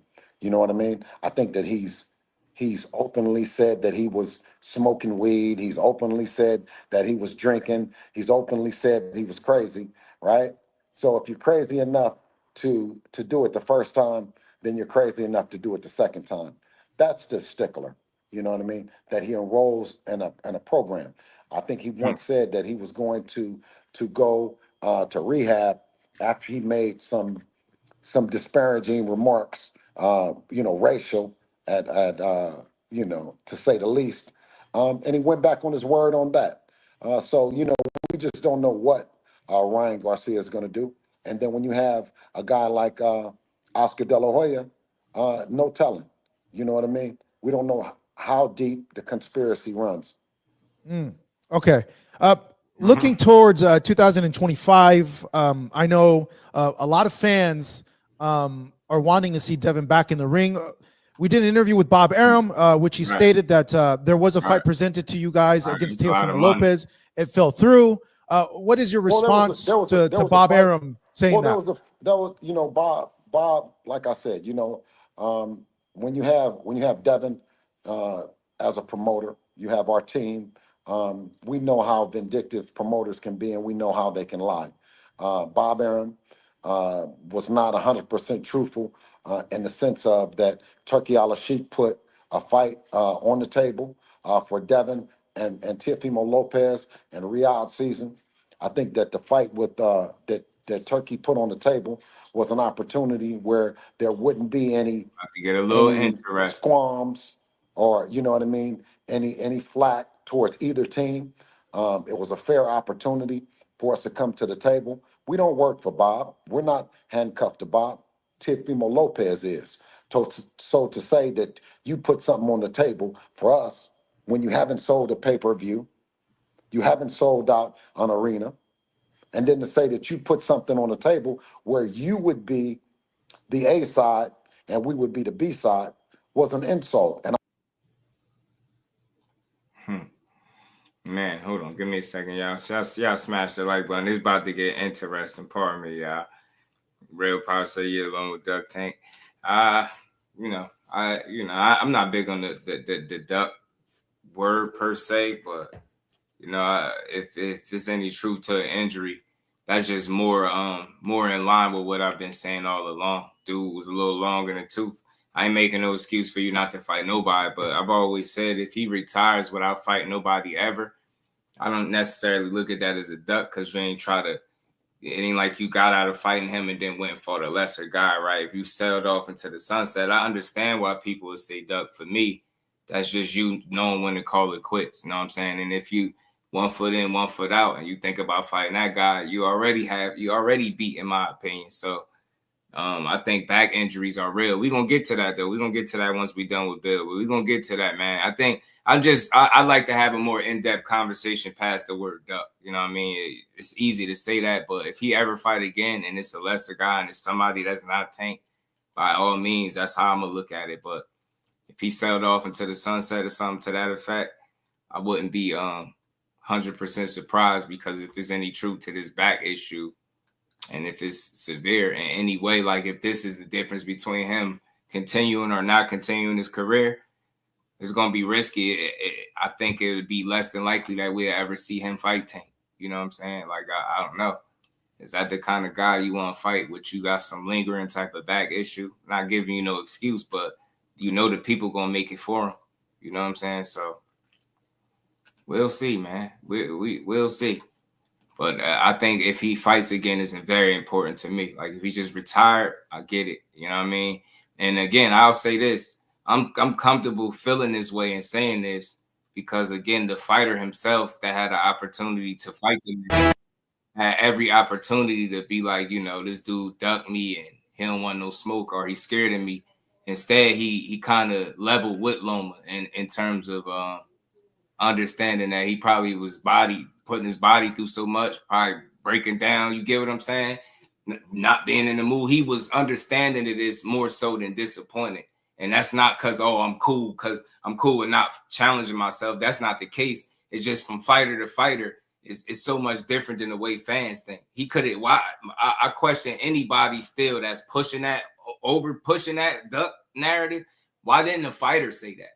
The fighter could have said it, because they say people duck them or they don't want smoke. He just gave you an explanation as to why he feel them. So that's all I'm saying. It's just deeper than that. Some shit deeper than ducking. You know what I'm saying? I don't think you spend your life in boxing to be scared of guys. You know what I'm saying? To be scared to get in there and mix it up. 2 cents was good with it, fam. It's easy to say that shit, but that's what these dudes do for a living. You know what I mean? Now, do he know what kind of challenge that is? Of course he do, because real recognize real, but it's a challenge both ways. We just probably favor the younger, fresher guy, obviously, and there's nothing wrong with that. But still would be a good fight. But I'm not willing to just say, yo, he's scary and he ducked. And he come back and fight anybody and it's not that guy and it's a lesser guy, by all means, go crazy. But you go retire.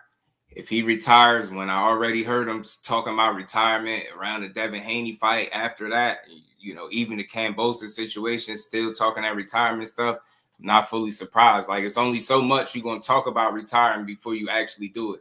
And all I'm saying is, why I know this shit is deeper than ducking, because a fighter that's considered one of the faces of boxing had a very opportunity to throw that fighter under the bus. Even could have said, yo, he don't want no smoke. I'm disappointed.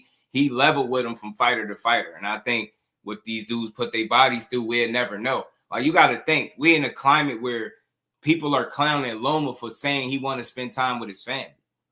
Like, that's crazy.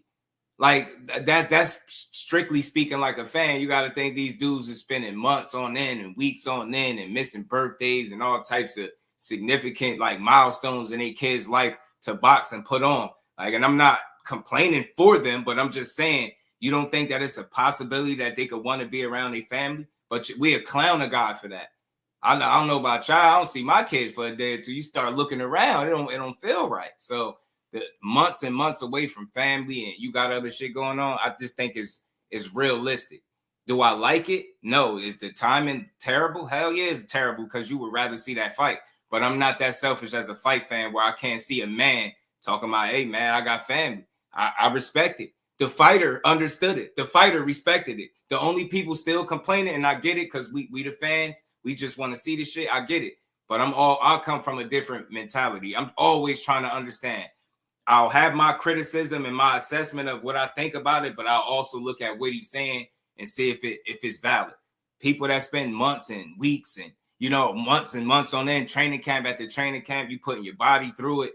Like, do you want to continue to do that? And when he was already questioning that after the Devin Haney fight around that time, I'm not surprised. Like, do you really want to get, now you add a back injury into the mix and now you having a whole nother conversation. But let's keep going, man. I don't want to go too much off track. Let me try to play this through. We're going to get through this, and we're going to talk about Teofimo Lopez is. So to say that you put something on the table Shout for out to the us queen, when you have real quick, Aisha in the Cash App with the 10-piece. Always supporting the grind. Much And we love, ain't never man. got a box again. Man, Well, my girl got the heat on I already hell, I been getting guess, these huh? back, but now it's time for you to yeah. get your just due. Willing to bet $100, y'all. My girl got that heat on scolding. Boy, I'm about to die. And that's all I'm saying. But look, I want to be clear. Shout out to the queen. Appreciate you as always. I want to be clear. I'm not tripping on y'all if y'all calling them that. I like to have a more in-depth conversation. It's not a real, the conversation can only go but so far if I just say duck them. But I look at what the fighter said as well as but what both fighters are saying. What one guy is saying, I hear other fighters speak on that same situation. And you got to think we're in a place in boxing where we clown people for saying they want to be with their family. No, who don't want to make money?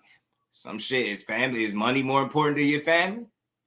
Get what I'm saying? And I don't think he's built his career off being this money guy per se, right? But at the end of the day, they prize fighters. They all fight for money, but some shit is just deeper than ducking. That's all I'm saying.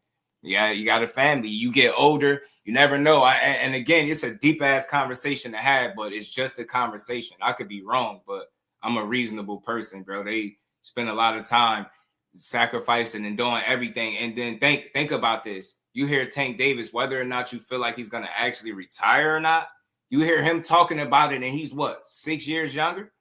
You get what I'm saying? Think about that. Listen to the fighters. Like, I like to have real conversations. Yeah, we could call him a duck if you want to. I ain't tripping. But for me, if he just retired, it's a little bit different. If he comes back, fight a lesser guy, then I'm looking at him like, yeah, you didn't want to fight that dude. You get what I'm saying? So we're just going to see. But I ain't tripping on nobody saying they want to spend time with their family. I ain't. I mean, shit. Like I said, the fighter himself sound like he leveled with Loma, so I don't think I'm crazy with leveling with him too. And he's the guy that could have fought him. Loma could have did stuff for his legacy, his resume, added an accolade or all of that. Tank has shit to gain from fighting a Loma. He ain't bummed out about it because he just looking at it as like a fighter, bro. We put our bodies through this. Maybe this dude really, you know what I mean? He ready to hang it up. I mean, you hear him, like I said, being 6 years younger, whether you think he's going to do it now, next year or not, the fact that he's been saying it with some consistency and then telling people behind the scenes about retirement, it should tell you something about the sport. And we look like he got years, like he could go. Like Tank ain't been getting his ass beat down on in no fights, but it's the miles and the sacrifices, bro. And at some point, they just seem like they want to be normal, and maybe he just ready to be with his family. Because if that's his mentality and he 1 foot in, 1 foot out, I ain't tripping. You know why I'm not tripping on not getting a fight, especially if he gonna retire, because if we sure we gonna get the best version of that fight. You get what I'm saying? When he already thinking about retiring, because Tank gonna, if your mind ain't made up, Tank gonna help you make up your mind. Tank gonna help you make up your mind. Real power. I'm gonna give you one opportunity, bro, to be a man. Don't ever disrespect me about no soft. I have real conversations. So you might be a youngin, so you can't understand the conversation I'm having. So since you got so much to say, why didn't Tank call him soft? Tank was about to fight him. Why didn't he just say, yo, he's soft. He ain't want to fight me. He's scary. He talking about wanting to spend time with his family. Why he ain't take that approach? Why did he even express the same sentiments? Like, I felt as though he wasn't in the mood.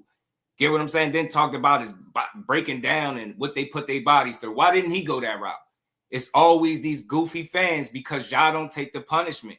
That's why y'all laugh when a guy say he want to spend time with his family.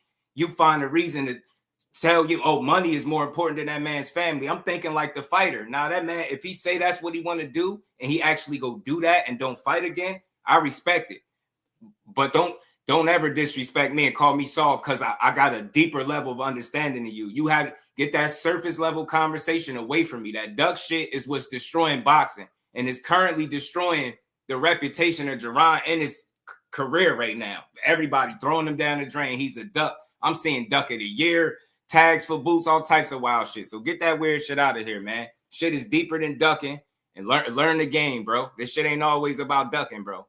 And dog, what's good with it, family? How you feeling? Shout out to my guy, Cat. Cool. Let's get back to this, man. I don't want to be thrown. I almost got thrown off track, yeah. Haven't sold a pay-per-view. You haven't sold out an arena.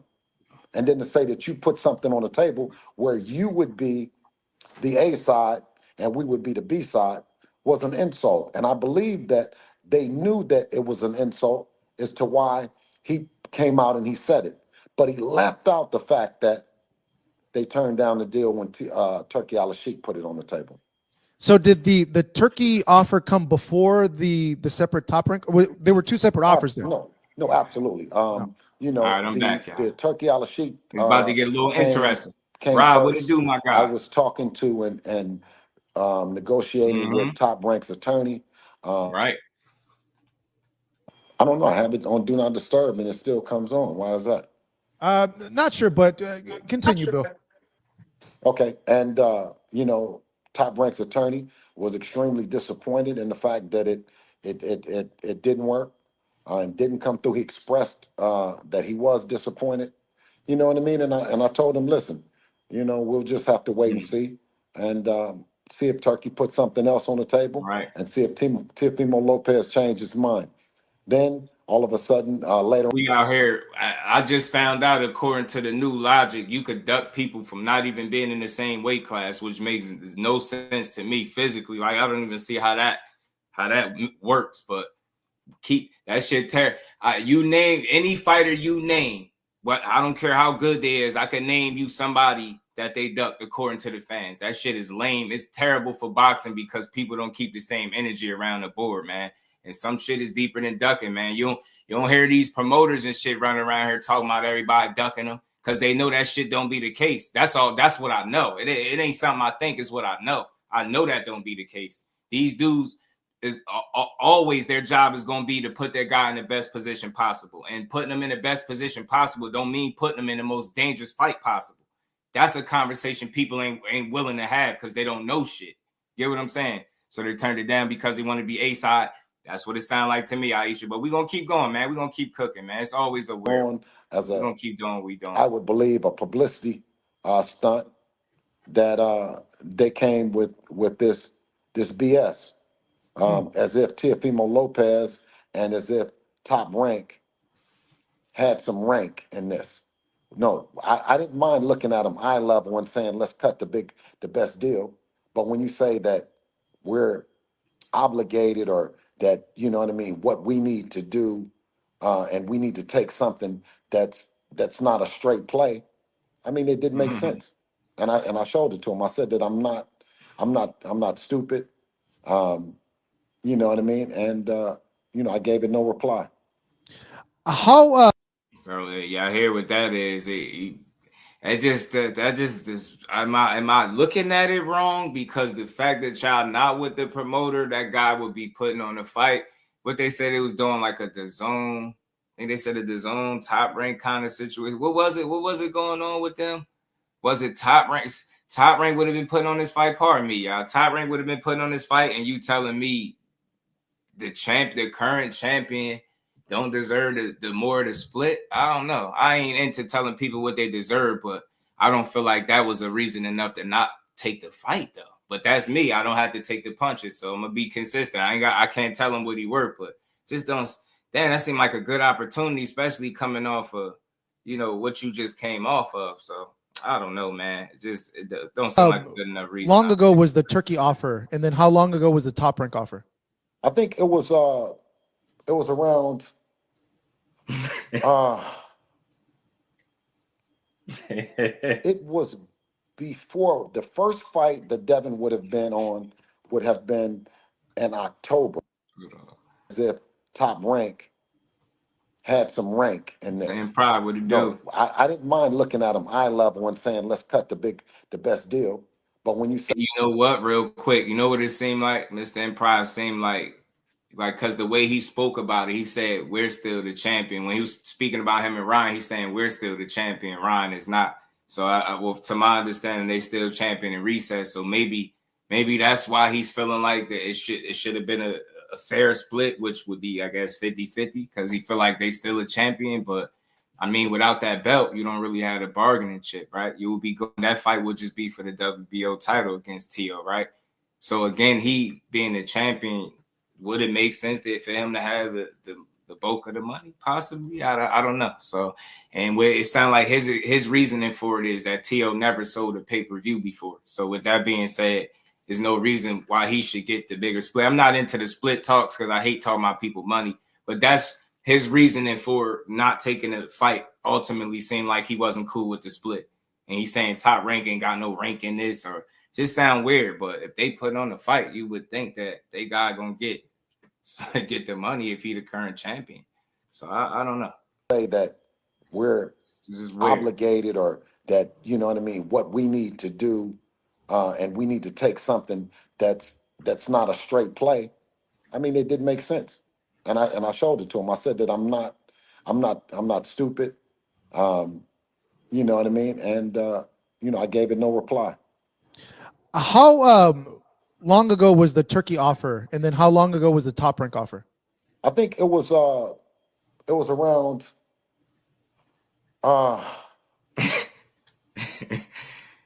it was before the first fight that Devin would have been in October. I believe that was one of the first fights, and then the fight with Teofimo Lopez would have been the first quarter of 2025. Who was being eyed for that October return? We didn't get that far. We didn't get that far. Okay. But that, you know, Turkey had put that in place for it to happen with Riyadh season. Did you hear anything from Top Rank as to why that didn't happen? Like the Turkey, why did the Turkey deal fall through? Well, Because I would imagine they said it's that good money. Teofimo- It was good money for both. Right. Well, Right, they said Damon. that Teofimo Right, wasn't bro. interested. Okay. Did they say like what particular But- reason? But Top Rank. I think so too, Mr. Miles. I think he's still learning stuff on the go. That's why I try not to go too crazy on him. But I understand some people gonna have different energy because they hanging on to the stuff he's saying, and you give him the opportunity, he gonna go. But yeah, I think it's things he's still learning, obviously too. And look, I can't tell nobody what they worth, but that's that. I would envision, just based on the current climate of everything and how it looks, and then you will be going into that fight, it will be for a WBO title.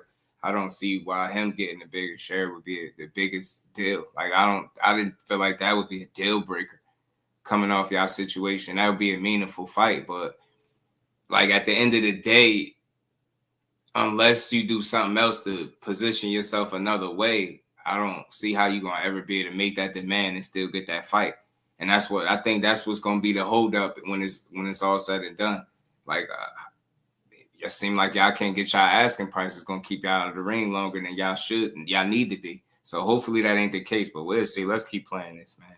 I thought it was a good deal. I mean, it sounded According decent. to the Top It didn't Rank sound account, like nobody was trying to be they liked the deal, like crazy. but Teofimo didn't. Oh, he didn't like the deal 55, financially. 45. Wasn't gonna be I 50, don't know if he 50. didn't like the Yeah. deal or he didn't like the fight. He just turned it down. Okay, and then Top Rank sent you another one for this coming next year, and that's the one where you weren't too happy with the stipulations. Well, it didn't Yeah, make sense 2 because cents. Yeah. Top Rank is not our promoter. You know what I mean? And I feel that it's a mutual fight that the No, it's people want to not. see, and that's the fight that we want to give them. But Top Rank, They putting on the fight. Am I crazy? Am I saying something wrong? They putting on the fight. What do you mean? It's not mutual. You can't put DHP up to Top Rank. Am I crazy? Am I tripping? You can't do that. Like I don't think, you know, one equals the other. I don't think so. I don't get that. Y'all, man, maybe I got this shit all wrong, but I ain't listen. I ain't about to tell you what he deserved and none of that. But I hate to hear. That's why I hate hearing the business of it, because then we got to overanalyze numbers and what people worth. But damn, I'm just saying, coming off that Ryan Garcia situation where everything looked like, you know, all the opportunities were kind of drying up a little bit, right? For one reason or another. This one seemed like it was reasonable, man. And it seemed like y'all would have been in position to make money for real. And it's a great fight. And it's coming off a fight where you didn't do so good. You get what I'm saying? You got touched up pretty bad in that fight. So I don't know, man. I don't know if jumping right back in the fire is exactly the way to go either, though. I don't know if that's the way, bro. But we're gonna see. But I hope they got a great plan in motion. I really do. And I think it should start with a damn get back tune-up fight, bro. That's a cash. Am I tripping, bro? That's all I'm saying. Am I tripping? Y'all tired. Nah, but am I tripping? That's what I'm saying. Jose, what's good with it, bro? That's all I'm saying. They would be the ones. So you would think that would be somewhat reasonable, but then it didn't sound like they was trying to be underhanded or lowballing to me. It didn't sound like that. But I mean, and I think a fair question is this, and we're gonna get back to this. Could you get something better? Right? Could you get something better like than what was being offered in that current situation? And I think that's the question there. So like I said, I'm rooting for him, but I hate to hear this, it seemed like the money, the points ain't right, man. He lose to Ryan. Yeah, he still got that. But it's like it affected him like a loss, Damon. You get what I'm saying? Like you can't tell nobody that wasn't a loss. You get me? Like it's deeper than the O. I was saying that too. You can have the O, but people still seen it. So they like, man, you get me? Jay Howard was good with it. Josh Teller. All right, Alberto Puyo, it's some boxers. They have no rank. They hold no rank with us in terms of that. Teofimo Lopez has that ball and chain around his ankle. So he's publicly said that he hasn't made over $1 million. He's complained about Top Rank several times, right, Marcos? Has he not complained? He's said a few things here and there. Yeah, Teo has over the past year about him not being happy with Top Rank, correct? He's alluded to things like that, but to be fair too, Teo says things also that you don't know where they're coming from either, to be honest. So exactly, and that's pretty much consistent with what he's saying right now. He's not 100% always been there. I think Top Rank has come out and said that he doesn't make offers and he doesn't do this. But when it came to Bob Arum not being 100% right forth with saying that Turkey had put something on the table, now I challenge, you know what I mean, the media, right. To ask Bob, did Turkey put something on the table? Ask Turkey himself. Did he put something on the table? Was he interested in the fight? You know what I mean? And then we go from there. Man, I'm bummed that's one of the fights. If it's not. So that's really, that's why I like to play these interviews, these clips. I like to let y'all hear from both sides speaking. On one end, on Ryan's side, you got his promoter talking about, in his mind, there's no need for a rematch. And I think they're gonna play. That's the card they're gonna play. I don't see the initiative for them to get back in there. I don't know about all. I don't know this whole. I don't believe this whole notion that fighter make some crazy amount of money. I could be wrong as hell, but I don't know. I don't know if people really got faith in Ryan as a fighter, and it's more unknowns with Devin than there ever was before. So I don't know if that necessarily equates to ticket sales, but. I don't know, man. They thought it was going to be a sellout the first trip, and it wasn't. So I don't think the second one would be either. Maybe it could do better because of all the drama, maybe, but I just don't see it coming to fruition.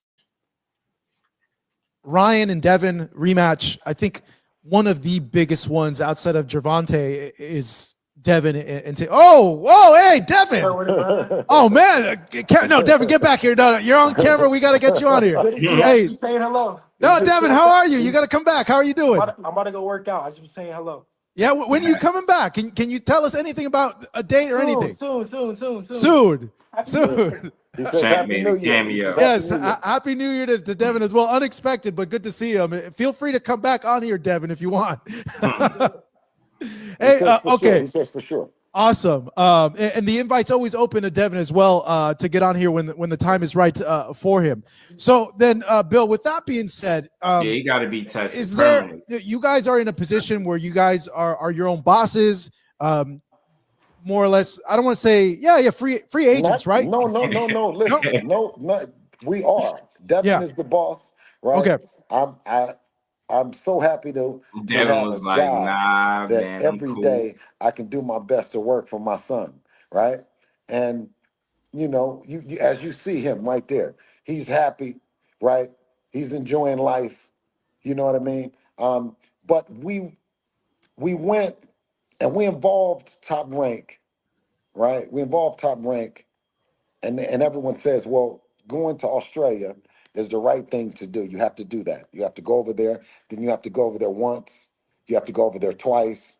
Then they said, well, you have to involve Lomachenko. You beat Lomachenko, and then you write your own check, right? So we did that, right? We our profile. We got in a fight with Ryan Garcia. We delivered to the people what they said was something that Tank did, right? Or something that you want to do is you want to be able to bring and make this big fight happen. Almost made it through without saying his name. Well, Almost made we're it. tired of the excuses about the numbers. You don't know the numbers, and you don't, you need this threshold, you need this to be made. No, Just to pause it, I'm not one for trying to argue or picking fights, but my thing is, if you're going to base the reason why you deserve more than 45% versus Tio is based on the pay-per-views you sold, then you using numbers, but then you turn around and say they can't go by the numbers. Like, which one is? I'm just saying, bro. I just heard. You know what? I'm just let it play out, bro. I'm gonna let it play out. need to do it straight across the board. Yeah, he make Top himself Rank doesn't have a readily network. available, so I know he They're get promoters, throwing some just like curveballs Devin. there. So to say that you're going to put something on the table or you're going to do that, that's all bullshit, Marcos. That's bullshit. And hopefully, for the fighters that come behind us, they'll be able to be what Eddie Hearn has described, the bosses. They're the talent. The promoters are the middlemen. They're supposed to promote. They're supposed to bring awareness and bring Right, attention. exactly, Aisha. They're not Exactly. supposed to That's all say, I was saying. my fighter, my fighter can't do this, my fighter can't do that. No, the fighter is supposed to be On one end, you're using the numbers to justify why you would want more money, right? You would you want that. You want them to, you know what I mean? But then on the flip end, when they telling you numbers is this, you like, man, the numbers is BS. So it's like, which one? It can't be only when it's convenient for you. You know what I'm saying? And that's the business side of it, man. People talking about them numbers and they ain't numbering right now, man. So I'm just saying you can't have it both ways, man. If the numbers are important when it's time for you to negotiate with Tio and with whatever your split should be, then the numbers are going to matter when you trying to make any other fight too. He just said that the hell with the numbers. So can't just you can't. He said they better get Turkey to make them a fight. They might need Big Turk, man. Big Bills like red on Friday when it comes to those numbers. Oh, that was different. I'm telling you. They're like, nah, what you mean? I ain't, the numbers. Numbers, man. We need them numbers. To do what the fighter wants to do. He's supposed to be able to make the decisions and not the other way around. And hopefully this can be an end to all that rhetoric and all that BS. Devin, when I said that it was the Devin Haney era and a lot of things were going to he was going to bring a lot of light to a lot of issues. And I think that he has. Whether it had been the franchise, whether it had been traveling across different platforms, and now when you're being wronged, right, is you take the recourse that the same thing that the promoters always threaten about. They threaten about a lawsuit. I think you've seen where Oscar De La Hoya was upset about the fight in Japan, and he threatened to file a lawsuit. Well, wait a minute.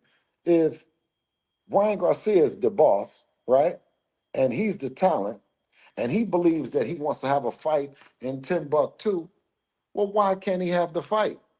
What do you mean that you're tied to him and he can't do what he wants to do? Those days are over with if you follow the Devin Haney blueprint. But if you're continue to act like you don't know what's going on and like you don't see what we've done, then you'll be forced to stay in the horse and buggy days. You'll be forced to that promoters continue to piss on top of your head and tell you that it's rain. Nah, but that you can't be completely dismissive of the very same people that you're going to want to have to do business with. That's my only confusion. I get it, the promoters ain't perfect and they do BS. Like, we all fully aware of that, but how are you going to get to where you need to get to if you're not willing to work with none of these guys? Because you keep complaining about how they do business and the numbers, and I don't understand. I'm clueless. And then he gonna pray. He kind of bigged up, Jake Paul and BLK. Well, let me keep playing it, y'all. I'm just confused. I just be wanting to know what the plan is, and it sounds like you kind of separating yourself like from any other promoter, and you like, we here, and the promoters, like, you're gonna have to work with those people. If y'all not tied down to them or obligated to work with them, they got fighters that y'all want to make fights with. So without y'all, unless DHP gonna start putting on the events by themselves, I mean, you're gonna have to work with these people, is what I'm saying. So I don't know. It's just very odd, man. Shout out to them, man. It's gonna be a hell of a bounce back they could get back from this. For sure. Yeah, now the butcher, that's real. So with that being said, I don't know, is there gonna be, or do you feel like there's could be issues with working with the other promoters? Because I know, and maybe correct me if I'm wrong, Bill, I've seen that there have been offers for fights, and from what I've read, and this is the part where you could inform me and us, I've read that either the fights didn't make sense to you guys on a financial sense, not meeting the minimum purse for a fight, or there were other issues to get those fights. Well, that brings attention to the fact of that as fighters, not just Devin, but every fighter should be able to do what they want to do. It's not about the promoters and the promoters telling them what to do, right? Yeah. Are we going to be able to have an opportunity because there's 3 or 4 promoters that are controlling the game when there's hundreds of fighters? It makes no sense. Indeed. At all. I get what he's saying, but he's not answering the questions directly, or at least where I could really get a gauge as to what he's saying. Because Marcos is asking great questions, bro. He asked him a great question. Me and us, I've read that either the fights didn't make sense to you guys on a financial sense, not meeting the minimum purse for a fight, or there were other issues to get those fights. Well, that brings attention to the fact of that as fighters, not just Devin, but every fighter should be able to do what they want to do. It's not about the promoters and the promoters telling them what to do, right? Are we going to be able to have an opportunity because there's 3 or 4 promoters that are controlling the game when there's hundreds of fighters? It makes no sense. I get that, but he asked you about like the reasons that y'all not basically being able to sign off on none of these fights. Is it the percentage, the splits that y'all getting? Is it financially? That's what he asking you. You just went into that respectfully, because I'm a respectful dude. I'm just me. That's walking people around the block. That's dancing around the question. That's not answering the question, bro. I'm no disrespect intended to this man, but that's not answering the question, bro. That's definitely 100% not answering the question at all. He asked something very specific, and you start talking about like the promoters again. And my thing is, it can't just where did the promoters do him wrong? I'm trying to figure this out, because he was on. Shout out to KO. KO was over there cooking, but you was saying that Top Rank did you wrong. Everybody did you wrong. This shit don't make no sense. On one end, y'all the face of boxing, and on another end, everybody doing y'all wrong. And these promoters ain't doing right. And there's 3 or 4 of them controlling the game. And, that's the old way. And I'm confused, bro. I'm not really confused, but I am, at the same time. Like, it just don't make sense, bro. Yeah, it just they'll spin you in a circle, bro. He not, and he'll answer the questions. Jay, what's good with it? Not paying the bills, we able to do whatever they want to do. Facts, man. Shout out to my guy Jay, man. Said Bill never answers the questions. And Kello, what's good with it, bro? And break down. That's all I'm saying. Like, I ain't knocking them, but I just be wanting them straight answers. I don't really care about your money per se, but that's a good question. Like, is the reason, like, is the holdup, like, a financial situation? That's what he asking. And that's what it appears to be anyway. It appears to be the holdup. It must be a financial situation or something like that. And that's what it's. And again, I'm coming to that conclusion based off what he's saying, right? You said basically the reason for you not accepting the Teofimo fight because the numbers wasn't right, pretty much. You get what I'm saying? Their numbers wasn't right, so that's money related. So I guess he told you the answer to that question a while ago. I guess you know what I mean. If you're looking for a straight answer, you ain't getting it from him. You know what I'm saying? But shout out to him, man. But like I said, bro, it got to be that. And I don't think nobody fishing. I don't think nobody reaching. I think it's obviously a money situation. And I hate to hear that because he did put in a lot of work before he got to Ryan Garcia. I get how the fight turned out for him, but still can't ignore all the work that he did put in before that fight. And I think that's this shit part of the business of boxing, that despite all the work you put in, all it takes is one night and one bad night, and then now you back almost scraping back at the bottom again. You get what I'm saying?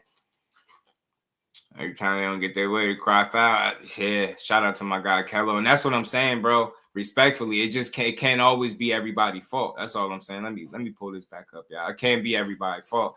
I'm not against y'all. I want to see y'all win, but I question, how does that come off to the promoters? Do they even hear these things? Do it come across their desk that y'all look almost separating yourself, boxing yourself in from the people that you're going to have to work with at some point? Maybe you don't have to sign on to them per se. You could remain your own boss, but it's starting to seem like that's a more difficult task than what they realized. Like at once upon a time, it was cool to speak about being your own boss, but if being your own boss is putting you in a situation where you blackball, that obviously can't be too good. You get what I'm saying? So I just want to see the young man bounce back, get back in the ring. I'm going to keep saying it, but we're going to see. Fights you want to see in 2025? You already know. My number one is Corin Tank from the rip, man. They giving us David versus David, so I'm getting one of the fights. That'll be the other one. And I got to think of another fight that I want to see bad in 2025, man. I have to think. Yeah, but let's get back. He said capping got a calls. They do. That's what I'm saying, man. He turkey nothing but an investor. Yeah, they keep calling him the best promoter. It's weird. Yeah, you can't play victim in this situation. They ain't gonna get you nowhere. This boxing, they don't care. Me and us. They don't care. I've read that either the fights didn't make sense and to you guys on a financial sense, not meeting the minimum purse Shout out to the OG for a fight, or there were well. other issues to get those fights. Well, that brings attention to the fact of that as fighters, not just Devin, but every fighter should be able to do what they want to do. It's not about the promoters and the promoters telling them what to do, right? Are we going to be able to have an opportunity because there's 3 or 4 promoters that are controlling the game when there's hundreds of fighters? It makes no sense at all. It's crazy because it's like, I don't think it's a crime to essentially try to be your own boss. I don't think it's nothing wrong with that per se, right? But obviously you want to make sure you maintain an open and working relationship with the same people that have the fighters that you're going to want to fight, right?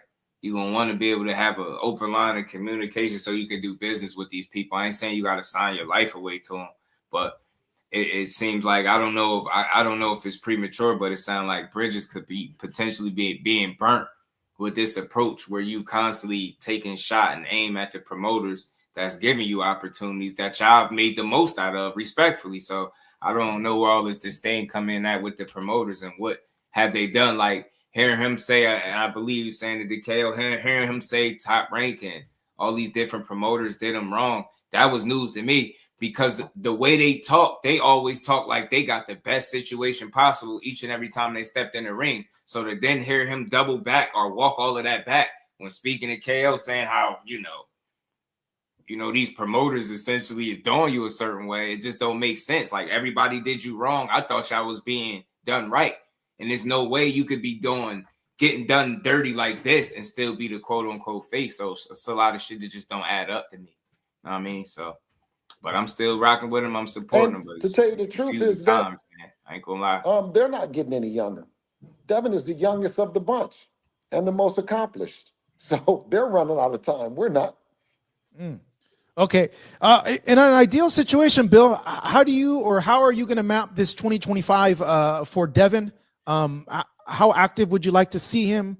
If you could have a list of opponents in an order, who would that be? Listen, it's about the business. It's about the business. And it's enough of talk. What? Bro, what? The business side is what he was asking you about. I'm confused, man. To Well, I get mean, those fights? that brings attention to the fact of that as fighters, no, not just Devin, but every fighter should be able to do what they want to do. It's not about the promoters and the promoters telling them what to do, right? Are we going to be able to have an opportunity because there's 3 or 4 promoters that are controlling the game when there's hundreds of fighters? It makes no sense I'm with him at all. And to tell you the I truth agree with is him that on that. they're not getting any younger. Devin is the youngest of the bunch and the most accomplished. So they're running out of time. We're not. Shoot a vision. Was Okay. good, bro. In an ideal situation, Bill, how do you reaching. or I how don't are you think going to so. map this 2025 for Devin? How active would you like to see him? If you could have a list. You clearly hearing him be asked a question. Not one time did he answer the question directly. Each question had a story. You can even look at the look on Marco's face. He keeping it cordial, but he clearly know he's not getting a full answer to them questions, bro. Anybody knows that, bro. That's just how he do interviews, man. Respect to him, but slick talker. That's why I call it a slick talk. That's not a disrespectful term, but he just a slick talker, bro. But he don't answer the questions. He'll walk you to the park. You know what I mean? To a couple corner stores, drop you off at the grocery. You know what I'm saying? Like, you don't get to it, bro. And this is what this is. But again, what I was just saying is, if you listen to what he's saying, it sounds like the issue is with the promoters. And like I said, you saying it here, you were saying it to KO, I believe. You said talking about the promoter. I don't understand how are they doing y'all wrong? You get what I'm saying? When y'all claim y'all was getting the best deals, but I just don't make sense, bro. Don't make sense. Of opponents. I don't think they could in an order. Listen, it's about the business. It's about the business, and it's enough of talking about all the other promoters and all that. Let's talk about new players that's in the game. Let's talk about the BLK primes of the world. Let's talk about the MVPs of the world. What a wonderful job they're doing.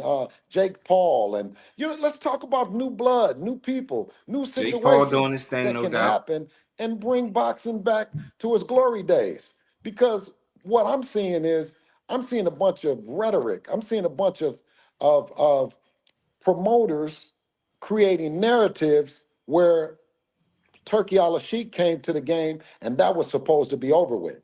It was supposed to be that now fighters were the boss. Fighters were going to have stuff on the table, and we were going to be licensing out the talent of the fighter and giving the promoter their cut, whether it be 3%, whether it be 5%. And that I think that's the side of it. Shout out to Remo. That's a great point you just made. Being indie is fire when you hot, but when you not, it's a cool world. Ask any rap artist.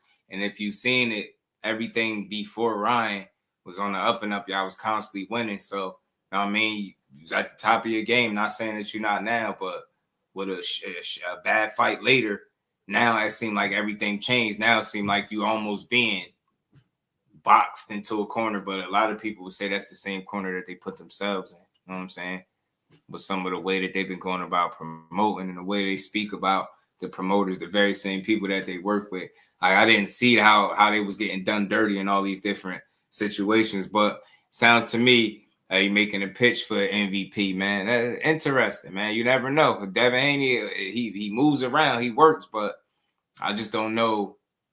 Like, I don't know who's gonna fight. I really don't, and I don't think they do right now either. So as long as he working, shaking back loose, man, that's a good sign, man. Yeah, Mr. Mile. Yeah, bro. Yeah, for sure. Yeah, it can't just be 100%. But now you're talking about promoters controlling the pot, controlling the narrative.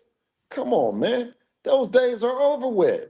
With social media, guess what? They're relying on the fighters to do the promoting. They're relying on the fighters to use their social platforms. They don't have the days of yesteryear where you have only Ring Magazine or you have only HBO to do a 24/7 or Showtime, to do a 24/7. You have platforms like Fight Hub TV and Marcos Viegas. Oh, thank you. You have other platforms.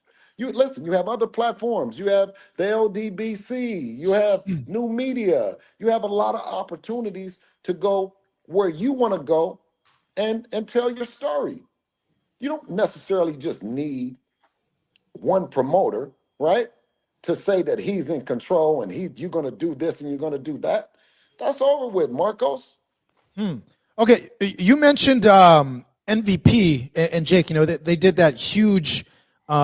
It's obviously not over with because it's still going on now. So what you saying was over with, then you wouldn't be now speaking the way you speak about these promoters and how they do business.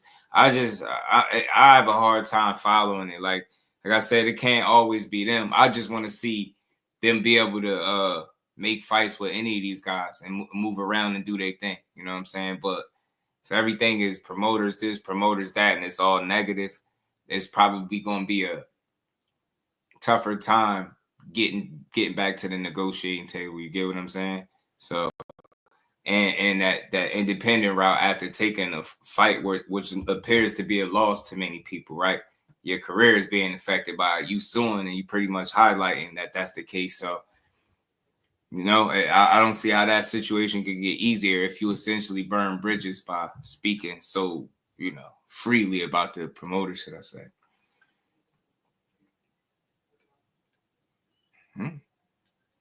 Yeah, he did. That's me. Shout out. It was good with it, fam. He did shout out to LDBC. Shout out to him. Delaney is a forked tongue and perverted poverty pimp with a primary goal is to bamboozle the boxing fans, man. Yeah, man. Shout out to the LDBC for sure. Casino life was good. No coming back. Go and log in and sell the t-shirts, birth tees out the trunk. Now, saying all this for defending his son. Are you Jose? You talking to me? Are you talking to me? Because I don't know if we having the same conversation. If you talking to me, Just Money Talks bullshit walks. They finding out out the hard way too, man. Like I said, you know, I just listen to him and I hear that, you know, I don't hear nothing being spoken. It don't sound like the relationships with anybody else is where it needs to be. Because you talk about new blood. You even said BLK Prime. Is BLK Prime new? They've been around for a while, right? You mentioned MVP Promotions.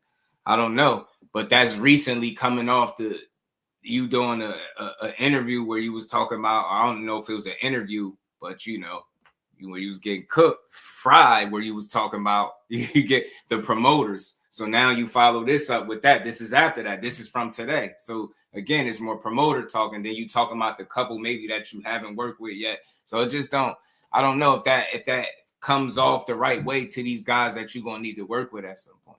Get what I'm saying? What MVP promotion? I don't know. I can't see that working out either. I just can't see it. I swear, man, I be trying, man. If y'all don't understand what the hell I've been saying, y'all gotta say that, bro. Like, what the hell, man? Nobody cares if he's like, you know, taking care of his family. That's where we salute him. I don't know. I think you're having a much different conversation. This ain't about if he's taking care of his family or not. You having a totally different conversation. And do me a favor.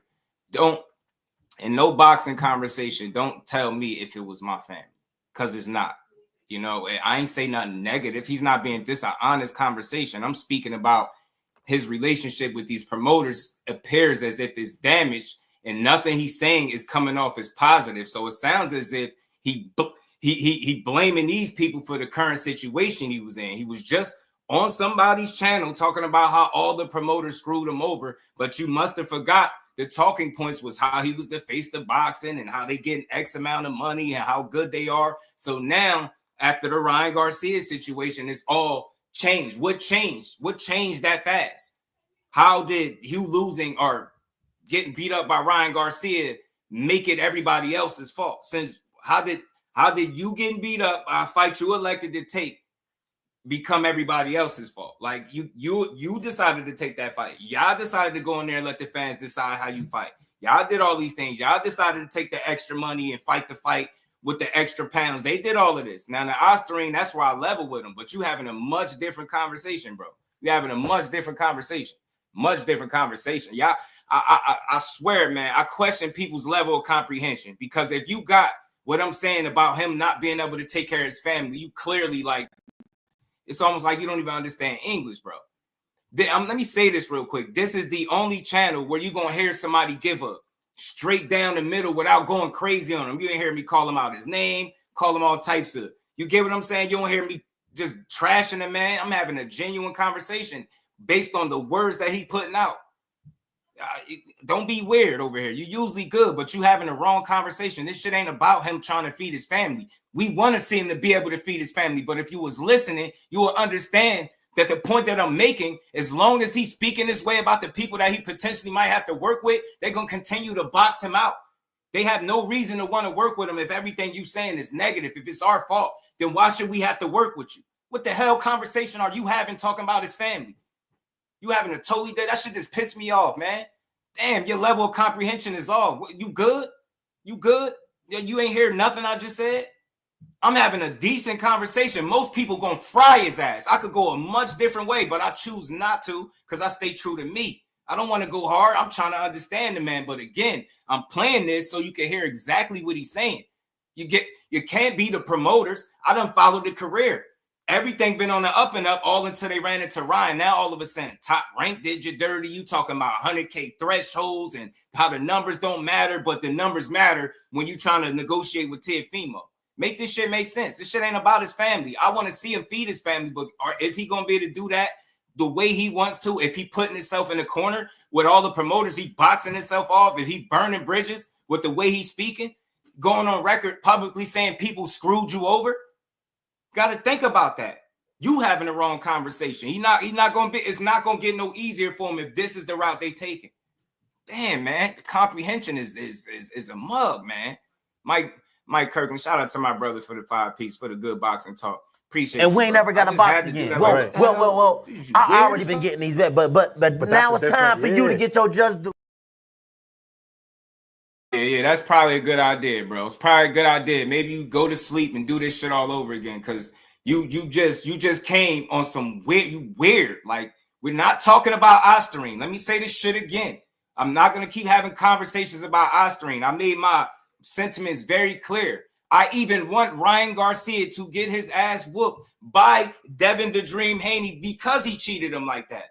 I'm on his side, fool. Like, you don't get it? Anybody else would be criticizing him, throwing him under the bus. I'm rocking with him, but conversations like this and the one that he had with my guy KO, that's not going to put you in a better light with these promoters. You have to work with these people. You're on record saying people screwed you over. After, with each situation, everything was good. Everything was good. Then you get to Ryan. Now, all of a sudden, all these promoters is crazy and they all doing you wrong. That shit don't make sense. That's not going to go over well. That's not going to help you out. That's not going to help you negotiate. That's not going to help you when you're trying to sit down and work out a deal with these people. That shit is not going to help him. That's what I'm saying. So, again, I'm trying to, I go a lot lighter than most people, but this shit could be damaging to his career if you want to be honest. You got to put out the right shit. You out here sound like you actively burning bridges and putting out bad information saying people screwed y'all over. What the hell you talking about? That's not how you feed your family. That's how you put yourself in a situation to be blackballed. Let me say that. Let me be real with you. This is the kind of shit that gets you X'd out. You're not contractually obligated for none of these people to deal with you, go to bat for you or nothing. And then you're on record. Everybody's seen April 20th. Everybody's seen it. Now you suing. It's a lot of negative press surrounding you. And then on top of that, you're asking for money that people feel like you're not worth because they don't know what you are after suffering a defeat, which ended up not really being a loss to Ryan Garcia. Don't tell me, man. Pay attention. Y'all be having the wrong conversation. Get that weak shit away from me, man. I talk real boxing. Everybody else, I don't tear nobody down. I'm a fair guy. But this ain't it. You can't keep blaming the promoters. You can't keep blaming the promoters that you choose to work with. And then after doing business with them, it don't go your way. You say they all screwed you over? That weak shit out of here. The numbers ain't what you think they was projected to be. So they all lying and they trying to blackball y'all and do y'all dirty. Shit sound foolish, man. You can't cry wolf when you preach your entire career that you've been your own boss. You got YouTube channels going to bat for you, going crazy on people because they're making the argument that you're your own boss, that you could do something that the rest of these fighters can't. And now that you see what being your own boss look like when you ain't hot, like my guy Remo said, Get that shit out of here, man. Don't ever question like my conversation like I'm tearing the fighters down. I ain't tearing this dude down. You hear anybody else had this conversation based on the shit that he's saying, they gonna cook him. They gonna cook him. I go a lot lighter. I let him make it. I try to understand, but I come to the conclusion that if you continue this way, it's going to be more and more difficult for you to bounce back. You don't know who you want to fight. The guys that you are going to want to fight are going to be signed to these promoters that you are now saying shitted on you and screwed y'all over. Come on, man. People want to say you're not a ticket seller. They don't know what you is. They think you mentally done. That shit goes on and on. But you think this is helping? This shit ain't helping. Can't blame no promoter. Ain't no promoter in the world make you fight Ryan Garcia. No promoter said, yeah, yo, he's 3 pounds over. You should fight him anyway. That was your doing. Y'all went ahead with that. Now, how is it all of a sudden everybody else's fault? And I dare somebody to say something to me about Osterine again. I'm not excusing no Osterine, but a fight still happened. You can't excuse it. The fallout, all of it. No, is any of this shit Devin's fault? No, because he went over there and he tried to make a fight. I was the one advocating that. I understood why he seen what Tank and Ryan did. He said, you know what? I probably could do that too. It's nothing wrong with trying to be a part of big fights. He felt like that was going to be a big fight. It didn't work out in his favor. They got to hold themselves accountable for that. But there's nobody that made them go through with fighting that unstable, untrustworthy ass guy in Ryan Garcia. You do not now get to blame everybody else because he had Osterine. He popped dirty and we criticized him for it. And now I'm still hoping that this dude find himself back in the ring, get back to the top of his game and beat Ryan Garcia ass. What are we talking about? I support all these dudes, Devin Haney included. Yeah, all right, he got touched up by Ryan. I spent over 7 hours calling that fight, bro. I called the whole card. The hell out of here with that, man. I ain't never had no conversation where it sounds like I don't want Bill or them to feed themselves. That's weird as hell. But what I am telling you is what you put out there on wax stays forever, bro. This shit gonna be on wax forever. The shit he was saying the KO is gonna be around forever. You cannot walk that shit back. You cannot say it's everybody else's fault that this dude popped dirty. It's not. That's what I'm saying. Y'all had 2 opportunities, and I heard some of his biggest supporters say y'all had 2 opportunities where y'all could have not fought this dude, and they still did it. Now, y'all think I'm gonna keep crying for him? Man, Devin Haney just popped up in his video smiling. Man, he was good. He was chilling. He good, man. I'm rooting for him. This is why I'm talking about him. Anybody else, they probably shitting on him trying to prove to you that he is not what they've been saying he is. I don't do that. I'm still one of the people saying he one of the top fighters in the sport. I'm still making that argument. You know, you don't get the question the first time you don't understand my point, where I'm going, man. That's weird. What if it was your son? Man, don't do that, man. The way I'm feeling, what if it was my son? If it was my son, I wouldn't be up here crying wolf. I wouldn't be blaming the shit on the promoters. I'd be taking accountability for why we allowed the fans to dictate our game plan. That's what I'd be doing if it was my son, since we talking about that. If it was my son, that's what I'd do. I'd take accountability and I'd get back to that shit like I'm assuming they're going to do. But what I'm saying in the meantime, the shit that you put out on wax could be damaging to his career. You want to make sure when you answering these questions, you saying the right shit.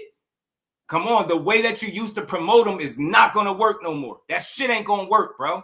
It's not. It can't be everybody's fault. Think about it. You blaming everybody at a time where these people think that you soft for suing. And I ain't never once said that out of my mouth. But that's what you continue to follow this up by.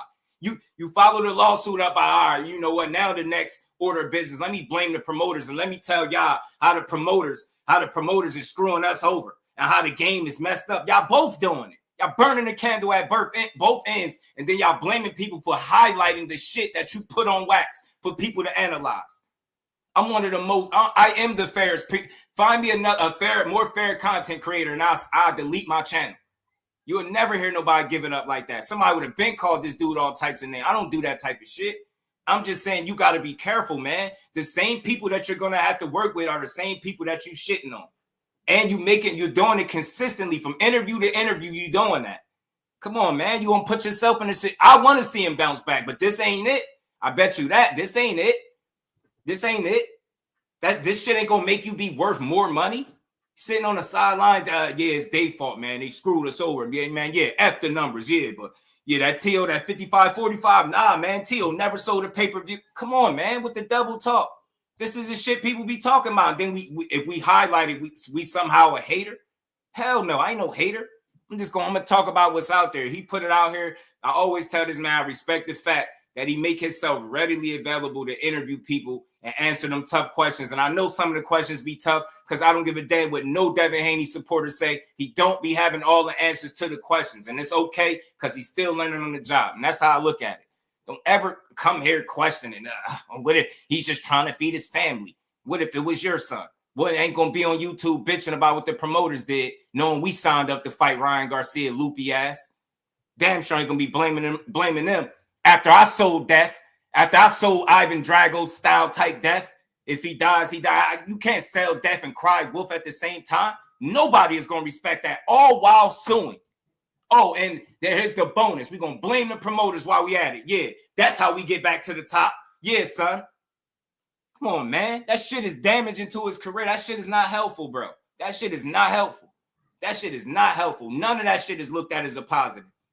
I'm one of the few people that have one of the most positive conversations surrounding this dude, even at a time where everybody calling him soft, calling them bitches. You ain't never heard me do that. Man, y'all don't know what a supporter is when y'all hear one, then I'm one of them. I'm what a supporter look like and sound like. Come on, man. We want to see him get back in the ring. The man asks very specific questions, and not one time somebody tell me one specific answer that he gave where he didn't walk the man to all the dark out. He didn't answer the questions, bro. He didn't answer the questions. I want him to answer the questions because there are good questions that I think would hold your son in a better light. You got to get over what happened to you. Oh, you can't keep reliving that. How many times are we going to talk about Osterine on the stream? How many times do y'all need to hear me say Ryan bogus as hell? And the way he dealt with it made him look like he was guilty. How many times y'all heard me say this stuff? How many times I got to say it every time I mention Ryan Garcia to let a couple of y'all know that I ain't cool with Osterine? Come on, man. I ain't cool with it. I'm never going to be cool with it. But what I also ain't cool with is with them electing to fight the guy, having opportunities not to fight him, but still choosing to, doubling down, then having another red flag when he blew weight. Instead, yeah, I'll take some money. I'm going to still fight him. We get the Osterine shit, but you still fought him. 12 rounds still was executed. You have to hold yourself accountable for that. And that's all I want them to do and move on. I ain't saying get over it, but you're going to have to move on. How you going to move forward if you staying stuck on Osterine? If you still talking about Osterine? Come on, I'm not talking about that shit all day. Man, it's over with. Ryan bogus for taking Osterine. He going to always be bogus. He got to deal with that shit. But it's only so many times I can hold him accountable for the same thing. I'm going to say it every single time. Yeah, Osterine. Yeah, Ryan. No, we not cool with it. That's why I'm rooting for Devin Haney to get his ass back in the ring on his terms, take a get-back fight. Because like I said earlier, if Ryan Garcia could get a tune-up fight and he came out on the better end of him and Devin fighting, you just heard Oscar De La Hoya say he's going to get Ryan a tune-up fight. So you telling me the guy that got dropped a bunch of times can't get a shake-back fight and he's soft for that, but the guy that cheated and came out on the better end of it can get a tune-up fight and nobody say nothing? Talk about keeping the same energy. Damn, people are weird, man. Y'all should know when a person love boxing. When you come here, just know that. My conversations is going to let you know that. Listen up, man. Stop just assuming. I ain't never spoke nothing about his family, man. I want these dudes to eat. I want these dudes to get back. How many times y'all heard me say, you see people come through here, they like, man, he mentally cooked. He done. He this. I'm like, nah, man. I think he could get back. Just got to be smart. They did it once before. They got to do it again. But again, when you back on your mixtape tour and you putting out bad track after bad track, that shit started to add up, bro. It's not a good look. It's not a good look. It's not a good look. It can't be everybody else's fault, bro. It can't be. Shout out to Joe Quinn. What's good with it, fam? Superman, what's good with it, fam? Always say hold him accountable. Exactly, bro. He did wrong in that situation. He didn't cross his T's, dot his I's. I don't care what excuse he making. Whatever supplements he took, they was tainted. It had Osterine in it. I don't care how it got there. He got to hold himself accountable for that. And I've always held him to that. You got to deal with that. The way he dealt with it is making me actively root for him to get his ass beat. And y'all still can't tell that I support Devin Haney probably more than you. Until you do a 7, almost 8-hour live stream to call one of his fights, I don't want to hear shit about nobody telling me about supporting Devin Haney. When I sit up there for almost 8 hours calling that man fight, rocking with him, picking him to win. You ain't never seen the time where I picked against him. then you get the question, man. You don't get the question. What about his family? What about his family? I want his family to win. I like Bill Haney. He don't piss me off how he do. Y'all, I laugh at this shit that he say because I know he promoting his son. I know this. The lying shit, I'm not a fan of. When you blatantly lie, because I've seen him do that. Respect to him, but I've seen him do that. I try not to hold him to it, but I understand what he doing. When he up here doing these interviews, I've said it time and time again. The man wearing and juggling about 4 or 5 different hats. And I'm not giving him an out. I'm just trying to understand that this job can't be easy. The man learning on the job, his son, they fucked up in real time. I'm having a real conversation with y'all because people ain't gonna have it. Let's get to it. They fucked up in real time fighting Ryan Garcia.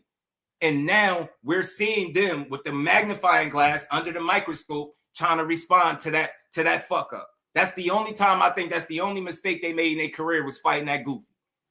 And why I say that, because if there was any chance that it wasn't going to be on an even playing field, I don't care if it was a billionth of a gram, it wasn't 100% even playing field. That's why I feel like I would have been better off not seeing the fight. Better off not seeing the fight. That dude's career can never be the same again because of Ryan. And y'all think I'm against Devin Haney?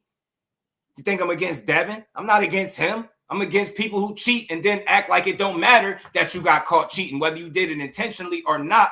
The way he carried it, I always rooted against him. So I'm gonna keep rooting for Devin Haney. I'm gonna keep rooting for Bill. But again, I stand on what I stand on. I'll say it to his face. I talked to him before. This ain't it. Stop blaming the promoters because I can't see where to have the promoters done y'all wrong in 30, 31 fights. Y'all got in the fights that you wanted. You talked about how this man chased legacy. He wrote down his goals and facilitated and manifested his 2 biggest wins of his career. What we talking about? Now y'all chose to fight Ryan and it didn't work out. And I'm still here supporting. I'm rocking with y'all, but y'all fucked up in real time and y'all trying to fix it. And everybody's watching them trying to pick up the pieces from a guy that they feel like they got cheated by. You get what I'm saying? I'm rocking with him, but this ain't how you do it. You're not going to complain your way back into a good situation. That's not going to happen. I can guarantee you that shit. I can guarantee you blaming the promoters ain't going to put you in a better situation with him. That's all I'm saying. You can't. He said BLK Prime. No disrespect to them, but I'm going to stop right there. The man said BLK Prime, the new blood, MVP Promotions. You don't work with all these other dudes, and you telling me it sound like you burnt the bridge because you like, man, the hell with all this, these same 4 promoters. You work with them. You chose to work with these dudes, and you said you had good relationships with them. But now today, after Ryan Garcia, nope, it's the promoters. Yo, they're the promoters. Yeah, they doing us dirty. No, they not. Y'all did yourselves dirty, and I'm rocking with y'all while y'all actively in the public eye try to collect the pieces from this cheating ass dude Ryan Garcia. I'm not a fan of that. No Osterine, no PEDs, no none of that. But I want to hear him give somebody some type of game plan as to what getting back in the ring going to look like instead of walking people down the block, blaming other people and bringing up shit that don't matter. That's all I'm saying. Don't walk me around the block. You ain't got to sweet talk me, bro. I just want to answer. I'm just trying to build. And then dude ain't jam him up. He didn't ask no crazy questions. Just ask good questions. Shout out to Marcos Viegas, man. Shout out to Al Cheek, my guy, man. The only mistake they didn't recover from, behind the hands TV, my brother. Yeah, they still recovering from that mistake. Respectfully, shout out to my bro, man, Kyle Cooley, for the big 40 piece in the cash. And we ain't never got a box again. Well. I already been getting these back, but now it's time for you to get your just due. Shout out to my brother Kyle Cooley. Man, maybe I needed to fight. I be being too laid back. Y'all be thinking y'all could slip stuff in, man. I'm too solid for that. I give everybody, I am just due. I give boxing his credit, always. You can never find a conversation where I'm not doing that. But this right here, this don't necessarily be it. And I ain't saying he wrong and he doing shit, but this could potentially be damaging because now I'm starting to see with some consistency that the story somehow changed from, we are our own boss. We ain't tied down to this promoter. We could work with this one, that one, this one, that one. And y'all been doing that, and we respect it. You making the fights that you said you want to make, and you're winning them. This is the only fight that you didn't win. It wasn't 100% fair. Y'all got y'all back, cool. Now I'm sitting here like a true supporter. Y'all waiting to see y'all bounce back from this fiasco, as he called it, that was Ryan Garcia. That situation was not good. That was the only bad mistake I felt like y'all made in boxing. And the question still remains whether or not if you're going to fully recover. A lot of people think he mentally cooked, he done. I'm like, bro, he can get back. He could get back. So just always remember that. I'm a supporter of this man. When you love boxing, you support all these dudes. I don't want to see him not eat. You think I take any pride in hearing that they basically, from what I'm understanding, is a money situation why they not getting back in the ring? That don't even begin to sound fair. All the work he put in and all it took was him to fight a guy with a bit of osterine in his system, not get the upper hand that night, with it not being on the even playing field. You telling me all of a sudden now he can't make money? Who the hell, what kind of weirdo would support or applaud that? No, I want to see the man win. I want to see Devin Haney win, bro. I want to see him get back in the ring and win. I don't care about that court shit. That's their business. If that's the fight, he got to fight that one. But I want to see him get back in the ring and beat somebody's ass. And hopefully find his way back to Ryan, because he need to run it back. I ain't necessarily saying just get it back in blood, but if you're going to do that shit the right way. And going right back into that fight is not the right way to do it. No gas in the liquid. Shout out to my guy, Thomas Hill, man. Made a bad mistake working with Victor Conte too.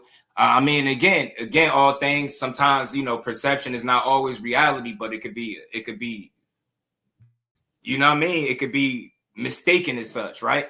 And just the optics of working with a guy that people. So you get what I'm saying? There's some mistakes where you kind of, made in real time where you got to kind of navigate from, but I just don't think this got to be the end of them, and I'm gonna stand on that. I don't. I do think it's life in boxing for them still. Do I think he absolutely done?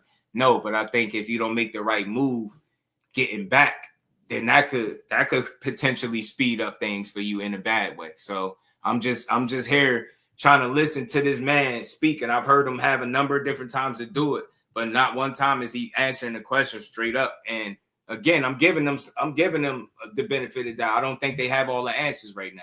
I think right now what it seems like is going on based on what I'm saying, they situating to see who they can add in terms of training and helping camp. I feel like, he spoke about Nate Jones. That's one of them. And I don't think they fully know exactly what the next move is just yet. I think they still trying to see. They obviously had some fights being on the table that they couldn't, that couldn't be delivered because of money or whatever the case, right? So why as a real fight fan would I, applaud that? Why would I be happy that they having trouble or issues at all getting the money that they asking for? Like, the man ain't put in work. I watched him become undisputed. I watched him jump the next weight class and beat up Regis. I watched him kick ass at 135. I watched this shit. So I'm still rooting for it because I want to see more of it, because there's still great fights for him to make. So I want to make sure when people come here, just have the right conversation, bro. I don't do full-blown disses. I don't get up here for 2-3 hours to shit on boxing. That's a waste of my time. I would never do that. So shout out to Devin, shout out to Bill, but that's not going to change the fact. Just because I support him, it's not going to change the fact that I can say, hey, man, he asked a straight question. He ain't answer it straight up. He kind of danced around it a little bit. That's what they do. He ain't the only one that do it. They all do it. That's why I don't trip when I see it. But when I call it out, don't tell me I'm tripping or I'm hating or I don't want him to feed his family because I'm saying that he ain't answering the question straight. That's all. He do this all the time. I asked him a question, he didn't give me a straight answer. Man, shout out to everybody in the building. Y'all smash that like button, man, and keep rocking with your boy. We're going to keep rolling. Viewership with the Mike Tyson fight. Let me play some more of this. I'm going to pull it up on the joint. I'm going to play the audio, y'all. We're going to play the rest of this. We're going to play a little bit more, should I say, and we're going to keep rolling because we got stuff to talk about. But, man, all I'm saying is I want to see them bounce back sooner than later. I'm going to keep saying that. But, kicking and screaming, as I call it, is not going to cut it. You know what I mean? You can't be, all right, a guy you chose to fight. Now, I get it, Osterine, but now you're suing. Now they looking at you like you're a victim. Now, on top of that, now, you know what? Guess what? The Top Rank did us dirty. This promoter, that promoter, they doing us dirty. Bro, now y'all really painting yourselves as some full-blown victims in the sport of boxing, where this is the hurt business, and then you wondering why people are looking at you like, well, bro, what you on? And I'm still sitting here trying to understand where y'all coming from, but everybody ain't as nice as me. People going crazy on y'all for the decisions that y'all make. Had that belt that allowed them some grace to shit on the promoters. Now they might be dealing with the repercussions without it, right? That You know, again, it kind of further just putting yourself, you know, kind of burning a bridge when you tell them that this one did this to you, this one screwed you over with money. Like, bro, what? This is news to me. This will be news to me, bro. I ain't never heard about him just getting shit on, aside from the Cambosa situation where they felt like that was a crap deal. At no other point in his career did I hear him have to get quote unquote like shitted on or taken advantage of, because they kept promoting that they was their own boss and that they get paid accordingly. You get what I'm saying? So I don't know, man. That's all I'm saying. You got to be careful of the image that you paint. And right now it's looking like, oh, we the victims. Yeah, everybody did us wrong. Yeah, we ain't did nothing to nobody. Yeah, this you get it, that shit don't make sense. It was all good just a week ago, or however long ago April 20th was, bro. It was all good. It's just a few months back. It was cool. Then this shit happened. Now it's like, I want to know what changed, and that's a real conversation, man. That's not me shitting on them. I want to know what changed that quick. You get what I'm saying? And that's why I asked the real question. Damn, did they burn bridges? I'm not saying it's cool, but I'm asking a real question because it sounds like it. You keep taking consistent shots at promoters, meanwhile saying that they done you wrong after already being on record for saying you have good relationships with these people. Shit don't make a lot of sense. You can't be a victim in every situation where you appear to not get the ups and you take a L. It's somebody else's fault, and limited accountability. I ain't gonna say none, but very limited accountability, and it's somehow everybody else's fault. It can't be that, bro. It can't be that. I'm telling you, either building bridges or burning them.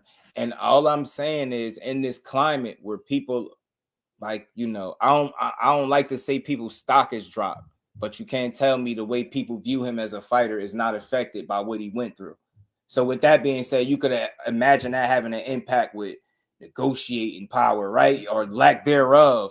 You know what I mean? No contractual obligation to nobody, being this quote unquote boss, but having to work with these people and then expecting them to pay you exactly what you want, but not being able to justify the asking price in the eyes of these promoters. And then on top of that, oh yeah, he was just on such and such channel saying, yeah, y'all screwed him over with the money. Why even deal with him? And I hope that ain't what's going on, but that'd be weak. I don't want to see that happen for him. I want to see this man thrive. I think I don't want to see a Devin Haney and Teofimo. Shit. If it was any truth that they really was looking to fight him at Tears, why wouldn't we want to see that? Gary Antoine, Devin Haney can make a bunch of good fights. Richardson Hitchens, it's a bunch of great fights for that man to make. So me, I'm never going to create the conversation where I'm sounding like he's done and it's it for him, because I'm really hoping that he bounced back. And I'm willing to make the bold claim that he will bounce back, but it's going to be a little tougher than expected because of the road that he got to travel to get back since dealing with Ryan Garcia. Shout out to everybody in the building. Y'all make sure y'all socking that like button out for your bro, man. We're going to keep on cooking. We ain't done just yet. Let me get back to this. I had to make the pit stop on in the chat for a second, bro. I hate when people do that. They question one of the most solid people doing this shit, and I'm vouching for myself. Solid as they come. Consistent as hell. I don't look at boxing the same way these other idiots do. I don't sit up and, you know, tear these dudes down every chance I get. I don't do that. I want to see him get back. So again, be mindful of the energy that he putting out and the shit that he's putting out on wax, because, and the checks that you write in favor of your son, because he is the one that's gonna have to cash them. Respectfully, he got to cash them checks. When you run around to, oh, anybody can get it. Oh, this one is solved. Oh, we want Tank next. You sit up on there, tell my good brother K, oh, we want Tank. F that, it's Tank. You see what I'm saying? That's what I'm talking about. That's the shit that you don't need to do that you was doing of yesteryear. It's a new day now. It's a new day. It's a totally different way you could promote that man. And if you ain't learned that, then you sadly mistaken, bro. You're going to still promote this dude off of telling the fans and the people that you're going to deliver fights that you're not delivering. You can't do that, man. You can't do that. That shit not going to, or you can do what you want, but it ain't going to go over well with the fans. I'm going to tell you now, I've been listening for some years. They ain't feeling it. The way you promote, they don't like it. They don't like it. And if you're going to keep selling dreams, hopes and dreams, and not delivering, people going to keep criticizing. Shout out to my guy, Urban Mag. When capping backfires, I'm telling you, that shit is real, bro. Shit is real, man. Let me pull up some more of this. I wasn't quite done. Let me get it back good for a second, y'all.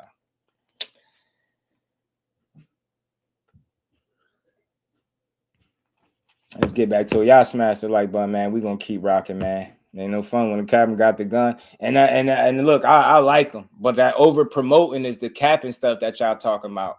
Like when he said, "Yo, he got one of the best skill sets in boxing." I like that type. I like that type of shit because that's what I could level with, bro.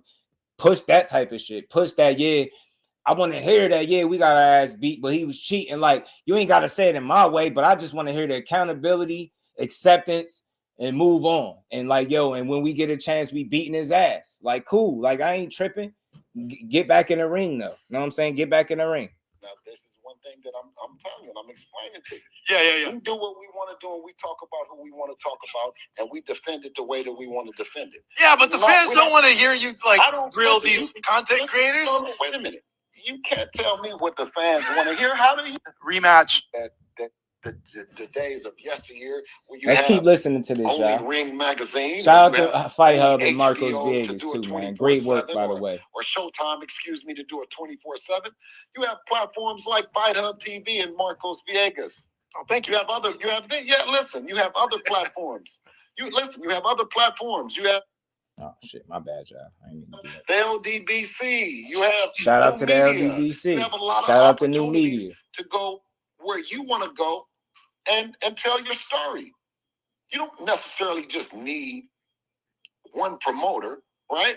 To say that he's in control and you're going to do this and you're going to do that. That's over with, Marcos.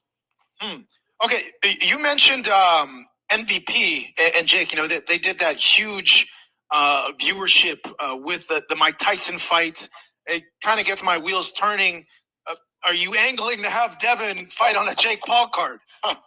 Listen, another good question. Over there and Nikisa over there are doing a heck of a job, right? And I'm saying is and Fight Hype. Black BLK Prime is doing a heck of a job. Shout out to Fight Hype too, right? But these are some wonderful opportunities, man. The days where only one promoter is controlling everything, or two or three promoters are controlling. They don't have the power anymore, right? It was before when you guys weren't around, right? When you guys weren't around, to get the exposure that you needed, you had to go to an ESPN, you had to go to an HBO, you had to go to a Showtime, because the world wouldn't know who you are. And I mean, you see right now, we're all over the media. So what promoter is doing that? J Boxing. Do we give the credit? Do we say that we need? And you see a lot of the social channels. And you see that a lot of my energy. This is passion, by the way. I ain't mad at all. I just get a little annoyed with people sometimes with the way they perceive what it is that I'm saying, because it goes over your head. If you need some further explanation, just say that. But don't just assume I'm saying something that I'm not. Keep hearing promoters this, promoters that. Man, I don't keep up with BLK Prime. Like they was here and then it wasn't. And then I think, shout out to Jusdueboxing. I think he said they put on a card more recently. So they still are actively putting on some boxing cards. But I mean, hey, look, I'm not against no promotional entity that's putting on fights or that's giving fighters opportunities. But it seems like, man, how things change or tables have turned to the point where, like, I'm hearing BLK Prime and MVP Promotions, but I mean, they've always been these type of guys, right? Where they've been willing to go here, work there. So maybe that's just them kind of making a pitch to let it be known, hey, look, we'll work with y'all too. Maybe that's what they're doing. But I hope it's more so in line with them just looking for the next best opportunity than having to go that route, because bridges are being burnt because of the things that he's been adamant putting on wax as of lately about the promoters. That's all I'm saying. Shit is real, man. It's a small circle and it's a dirty game and a dirty business, and we all know that. So if you burning bridges in the process,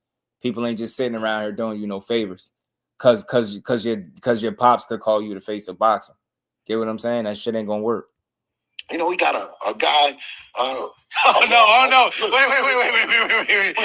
Let's not. I don't want to attack people in other platforms and all that. I'm on here. I can do what I want to do. Yeah, but I'm going to say. Listen, wait, Bill. Hold on. Just on the MVP issue. Have you guys spoken to MVP Marcos, and Jake wait and a minute. Nikisa? Marcos, see, now this is one thing that I'm telling you and I'm explaining to you. Yeah. We do what we want to do and we talk about who we want to talk about and we defend it the way that we want to defend it. Do you but hear the him? fans don't want to hear you like. Do you hear him? Do you hear him? But he's trying to feed his family. You don't think all those people that he about to refer to got families to feed? This shit that Devin and Bill are not the only people trying to eat and feed families. I hate when people don't ever say that to me. Oh, is he the only one? Hey, what about them? They want to feed. Everybody's trying to feed their families. But you just heard what he said? We talk about anybody, whoever we want. We do what we want, and we defend it how we defend it. That's being cool with shitting on people. Then you have to be cool with what comes back from that. And if the most that comes back from that is a mild-mannered, laid-back, cool-ass dude like Just Do, giving you some commentary like that, that's the least you getting back. People are gonna go a lot harder than me. Trust me, bro. They're gonna go a lot crazier than I am. But you hear this man trying to stop him from going in on people, stop him from the old ways. The promoters that he speak of, these 4 promoters and their old ways of yesteryear, he need to take his own advice, because you still promoting in the way that you used to, with shitting on people. And that rubs the fans the wrong way. That moves them farther away from wanting to support you and your son. Do you see how that works? It's a double-edged. You say whatever you want. Yeah, you're going to defend it, but you're going to rub people the wrong way, because it's people that catch strays to your bullshit undeservingly. That's why I say, man, the conversations that surrounded him lately been more so about everything else but not boxing. But that's because of the guy that has the microphone more times than not, and what he chooses to highlight and talk about. Somebody trying to stop you from going into that rabbit hole, and you like, nah, listen, we do what we want. All right. And I ain't got a problem with it, but the person that said that they got families to feed, you need to be in here for this part. Yeah, this the part of the show you need to hear when he clearly don't mind taking shots at other people that got families to feed. Is he taking that approach? Y'all want us to give him mercy that he won't give to nobody else. And I still do it because I'm a solid dude. Let's get back to this, man. People kill me, man. Gotta listen, man. Comprehension be effing some of y'all up out here. I swear, bro. I saw your social. I know what you're referring to. The days of yesteryear where you have only ring. No, have fun with this boxing. And in the rematch, from what I took from Bill, same with me. And a manager. You know, I consider myself, I've studied the... Fans don't want to hear you, like, grill these content creators. Wait a minute. You can't tell me what the fans want to hear. How do you know? That's one group of fans. Yeah, but they're here on this platform wanting us to talk about, you know, what's going on with Devin, not like roast. I rest my case, man. Self-inflicted. You can't blame everybody else when the wounds that you're suffering from are self-inflicted. You literally cheddar bob yourself damn near every other time you open your mouth on a platform. He's trying to save you from that. Yo, he trying to tell you. You would think a guy with 2 million plus subscribers know his people. He like, bro, they here to hear how y'all gonna get back. They're not trying to hear that other stuff. And I'm pretty sure there'll be a fair amount of people that do want to hear that other stuff. But I'm pretty sure that man know his audience and know that all he promoted is boxing. They don't want to hear you shit on people, but I'm not complaining about it. It's part of the game. He can talk his shit. I'm not soft, but I want people to understand that before you come in here talking about they got their family to feed, when he clearly trying to stop them from tearing people down and going left, and he still want to go left. Trying to get him to promote his son, but you still want to go left. Do you see how that go? Come on, man. Shout out to Marcos Villegas. Great work, bro. And this is not a personal attack on Bill. This is just for the weird-ass people that want us to give them mercy that they don't give to other people. Come on, man. B3, what's good with it? Oscar De La Hoya, Kogan, Bill still promoting. Yeah, Bill still promoting. I always say that, bro. That's why I don't have a problem with it, except if he's lying. You know what I'm saying? But let's get back to this, though, y'all. Shout out to B3. Damn. Other guys. No, listen. Well, when I come, and I want every father and mother to know, of course, everybody wants to try to shoot shots, and they don't want us to shoot back. No, ours is fully loaded, and the Walmart managers of the world, that doesn't work. Walmart. I know who he calling a Walmart manager. So that man that he calling a Walmart manager ain't got family to feed because he got a son. He got a son. The guy that he called the Walmart manager, and y'all know who he is. Shout out to my guy. You know, he got a family to feed. What about other people's families? Why that shit only apply to Devin and Bill? Get that weird shit out of here. We want all these dudes to eat. That's never the conversation. But it's, again, how you gonna get there now? That's the story. The story is the get back. Yeah, April 20th happened. I'm over it. I don't know about other people, but as a fight fan, I'm ready to see what's next for the man. I'm over that shit. I don't care about him getting dropped, left hook this. I like the fact that he working on fixing getting hit with the left hook and things of that nature, right? So that is what Marco's trying to get him to focus on what y'all doing and when y'all getting back, and he rather go with the, with the sidebar. That's all I'm saying, and it's all fair, but just know what comes with that. And this is why people have such criticism for the way he do interviews. It's the content. It's the stuff that he released. I know he just see it as content. He said it, but some people see it as you bullshit. That's what he keep trying to ask him, Canelo. He ain't answered that question yet. Straight yet, bro. Care about the left hook. Go and watch it. Aunt McQueen, you ain't right, bro. Aunt McQueen say he care about the left hook. Oh man, yo, you terrible, bro. I saw your social. I know what you're referring. I saw I saw the social post, but I've been looking for him. But the guy that's a Walmart manager don't got a family to feed. Why that shit only stop at them? Yeah, they throw all the shots in the world and somebody respond and strictly just talking about what they say, and they become the bad guy. Yeah, he's just trying to feed his family, bro. What? Shut up. What are you talking about, dude? What? Bro, I'm hungry. You ain't seen me. I'm a skinny dude. I'm trying to eat too. I'm hungry. I'm always hungry, bro. Back, has there been any discussions, any communications with MVP? Like, it just makes me think, like, why would you mention MVP if you guys aren't thinking about that? Another good question. Shout out to Marcos. It's about bringing attention to not only other platforms, other YouTube platforms. You're a big guy. When I told you, when I put on there, I said on Twitter, I said, hey, all the new guys, right? I said, all the new guys, let's cook in 2024, right? I said, come on, let's get it booming. And what did you do? You hit me, right? Yeah.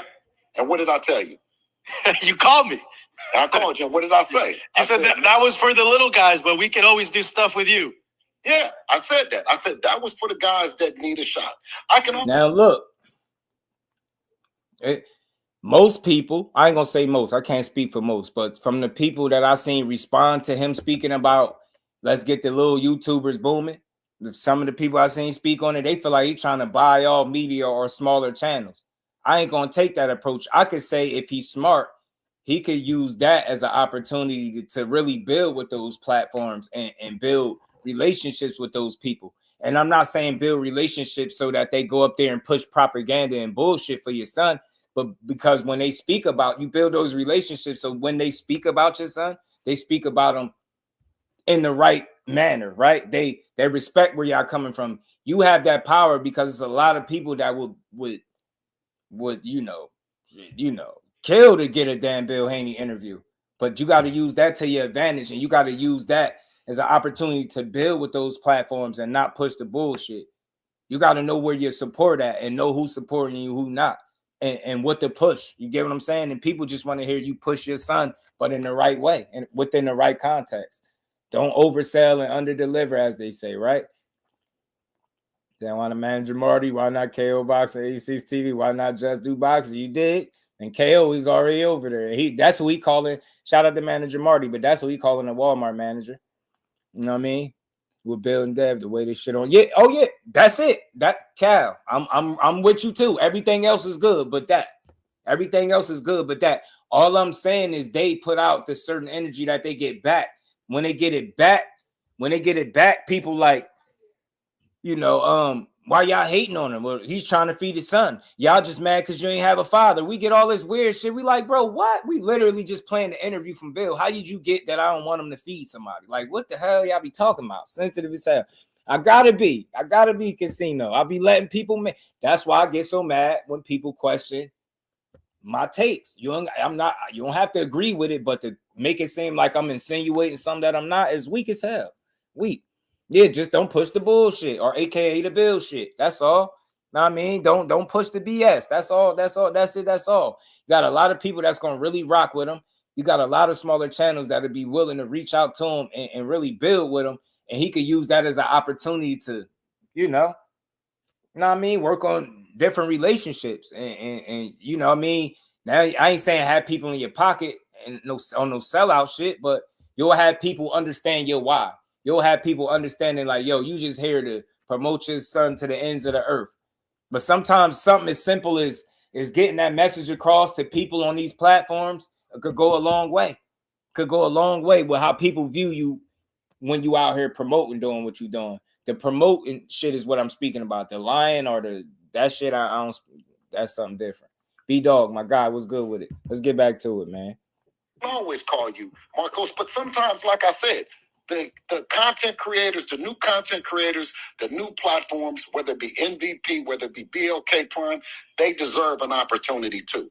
This is not about freezing everyone out, because guess what, Marcos? I remember those days. I remember those days when they were running narratives and freezing us out. So now that we're at the top of the game, we're willing to work with everybody. We've worked with Golden Boy. We've worked with Top Rank. We've worked with Eddie Hearn and Matchroom. So how the hell are y'all frozen out when you work with all of these people?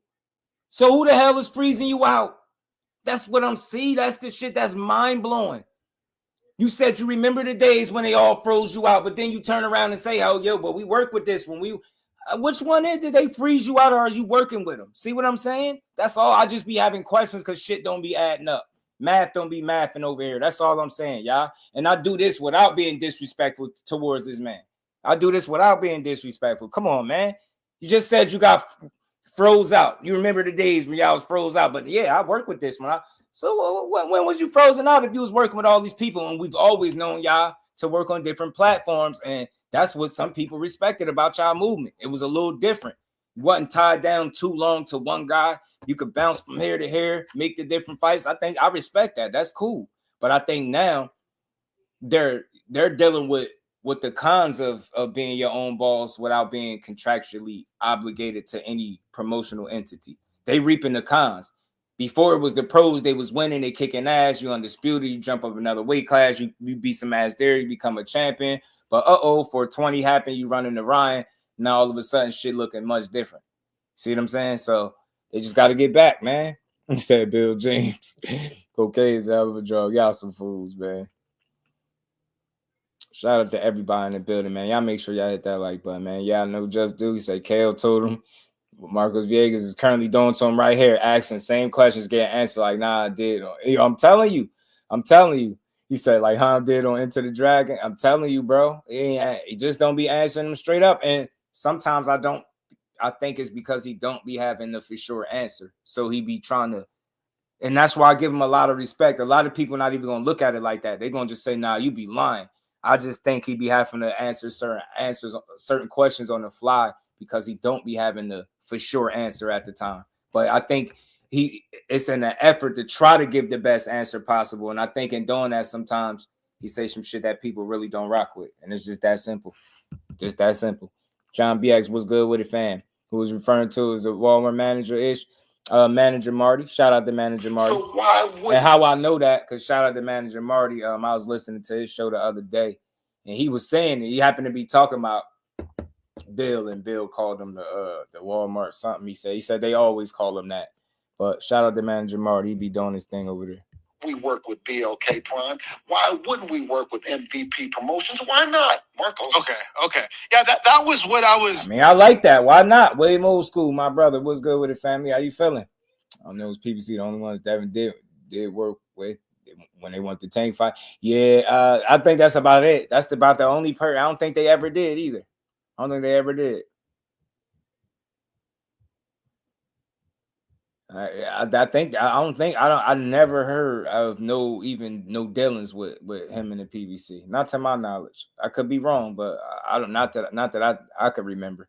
You just admit when you don't know. Now it is a B dog, but when you feel like when you take pride in having the gift of gab and being the spokesman, that's not an option, unfortunately, for guys like that, right? They gotta have an answer to everything. Like it's funny that you say that because I did ask him. Shout out to Jay Hardcore on Hardcore Boxing News. I asked him over there about Shakur and Devin, and that is the one time he did tell me he didn't know.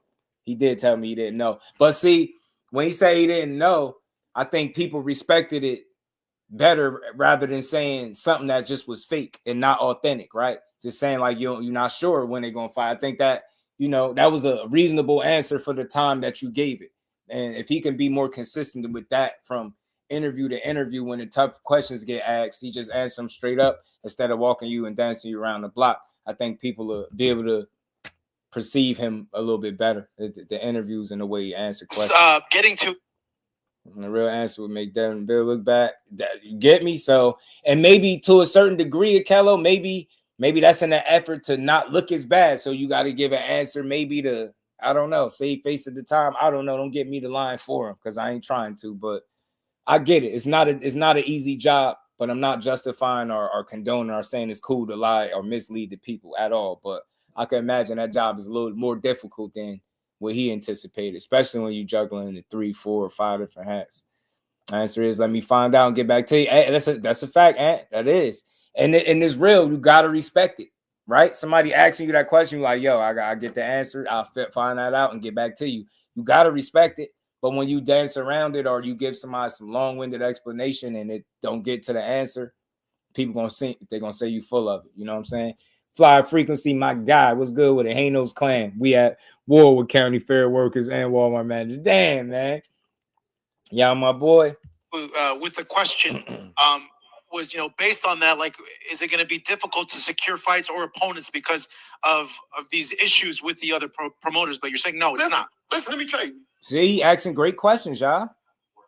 Okay. Listen, asking great questions. When you talk about bringing the hardcore boxing fans, being the youngest undisputed champion, there's not a hardcore boxing fan that doesn't know who Devin the Dream Haney is. Correct? Yeah.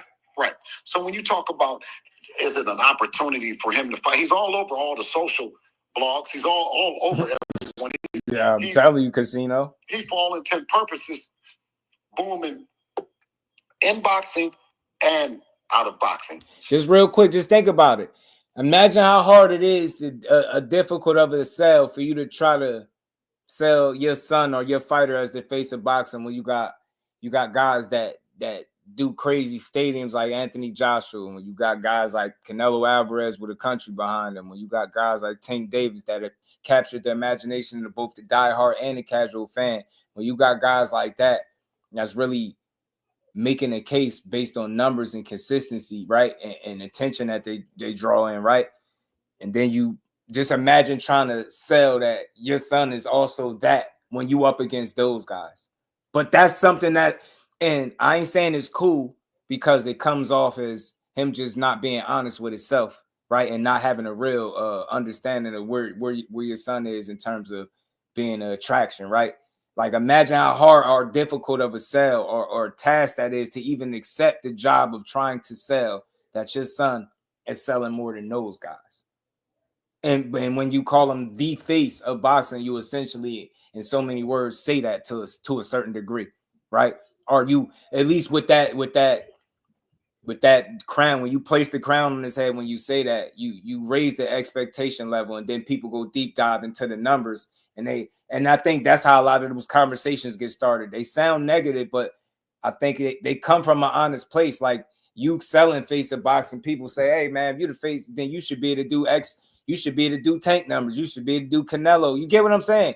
You start raising the bar unnecessarily, and it makes it very unrealistic. Instead of just saying, bro, people come, he got people that rock with him. He got a family that rock with him. He got a real fan base that rock with him. Anybody that like pure boxing gonna rock with him. Like, it's just so, it's other shit that you can do besides overselling something that he's not. That's all I'm saying, bro. Shout out to Mike Kirkland, bro, for being solid in these YouTube streams. I appreciate you always supporting me. And we ain't never got a box again. Well, right. well. I already been getting these, but now it's time for you to get your just due.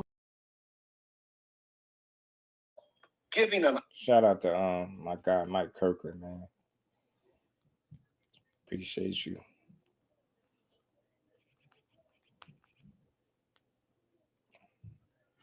Let's get back to this, y'all. It's almost an over. Opportunity to a fighter that's not. An opportunity for a fighter that's not necessarily known amongst the hardcores, that's not necessarily known in hip hop, so to speak, right? That's Devin. Now, if the fighter wants to listen to the promoter and say, well, I'm not going to take advantage of that opportunity to fight, well, then don't worry about it. Stay where you're at. But we're into this. We're into pushing boxing forward. And at 26 years old, Devin the Dream Haney can do it. Okay. All right, Bill. With that said, like I had mentioned, this year for sure, 2025, we will see Devin back in the ring. By when, you feel? I'd give the timeline, a year to the date, maybe. You know what I mean? So by April. By April, yeah. By April, he'll be back in there. He'll be back in the ring. There we go. Okay, so right now he's like pre-camp, right? He's back in the gym working. Yes, because one thing as a So there you go, y'all. There go the answer after all this time, man. And pardon me, y'all know I'll drag one of these hour interviews to 2 hours. Y'all know how we do. Shout out to my brother, man, Thomas Hill, man, for the 5-piece and the cash app. He said, for point these ninjas to the target goal, one more going. Shout out to my brother, man. Much love, Thomas. And we ain't never got a box again. Well. I already been getting these bets, but now it's time for you to get your just due. Shout out to my guy, man. Appreciate you, bro. For sure. He said, remember he cooked Tank for doing just that. You see? So, yeah, it's a lot. It's a lot. Shout out to Tim Layton, too, man. I got you, William Old School, my guy. Yeah, the capping. The capping. A trainer and a manager. I consider myself, I've studied the greats. I've been around the greats. I've been around the Rogers. I've been around, the Floyd Mayweather seniors, Eddie Mustafas of the world. I pride myself on studying the boxing game. It's a guy by the name of Ray Arcel out of Harlem, New York. You know what I mean? Who's a brilliant boxing mind. He had Roberto Duran, he had Ezra Charles, Larry Holmes, who never boxed a day of his life, whether it be amateur or pros. But he was astute. He was a brainiac as far as this boxing. I won't put Devin in or negotiate anything unless he's in the ring doing what he's supposed to do.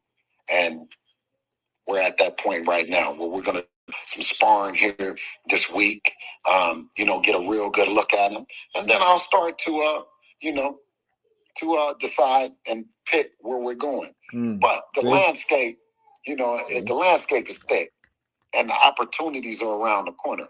Unlike some of your content creators that want to run a narrative as if we're not in boxing. We're more boxing than they believe. Okay. Shout out to you, 140 Bill. Is stacked right now, but I also think of, these guys eventually will move up to 147. Is the move to 147 at all in the plans for Devin this year? Right, B3? We don't know. I'm happy, bro. I don't wanna, April. like That's said, my birthday month. I might see him around my birthday. Say one way or another. I do want to say that he's going to be back and he's going to put on a heck of a performance. You're going to see a different Devin Haney in the ring for sure. All right, man. Hey, yeah, that's what fans want to hear. That's what they've been waiting to hear. That's all. That's what the people wanted to hear. Shout out to Bill. See, it wasn't that hard. No, it was like pulling a wisdom tooth out or pulling all the wisdom teeth out at the same time. But around April, he said he's gonna be better than ever, man. William Old School, my brother Thomas said, "What's good, bro? How y'all feeling?" What's good, Josh? Man, hanging in there, man. Another day, another day. So, he's saying they're gonna be back in April. Yeah. But I haven't heard one of these promoters saying they got to fight for him. Nope. I haven't heard one. I haven't heard Eddie. I haven't heard Bob. Bob tried to offer him Tio. They turned it down. Yeah, and he admitted to it too. He claiming it was two different offers. One of them, he was claiming Teofimo didn't want. He don't know why he turned it down. But then also was another one that was offered with a 55-45 split, and you wasn't with it. So you said no. So make of that what you will, man. I just Teo said there felt was like no that would be offer. fair. Teo said there was no offer from Turkey, though. Fresh bacon. So who's lying? Yeah, he said it was hard because he was lying because it wasn't a lie. He could have easily said it. Yeah, he took a while to say it. We talk about the same token when he asked him the question, and it took him a second. He had to think about it, like the dates. He might have got him right though. I think it might have because he said first quarter, and then he said something about October and in the first quarter. I do initially believe when they was talking about the fight, it was he. I think he was right when he did throw them dates out there. I knew it took a while. It sounded funny when he had to think about it, but I think he was on point with him. Well, I think, bro. I think they better choose wisely who they bring Devin back against. I mean, really wisely.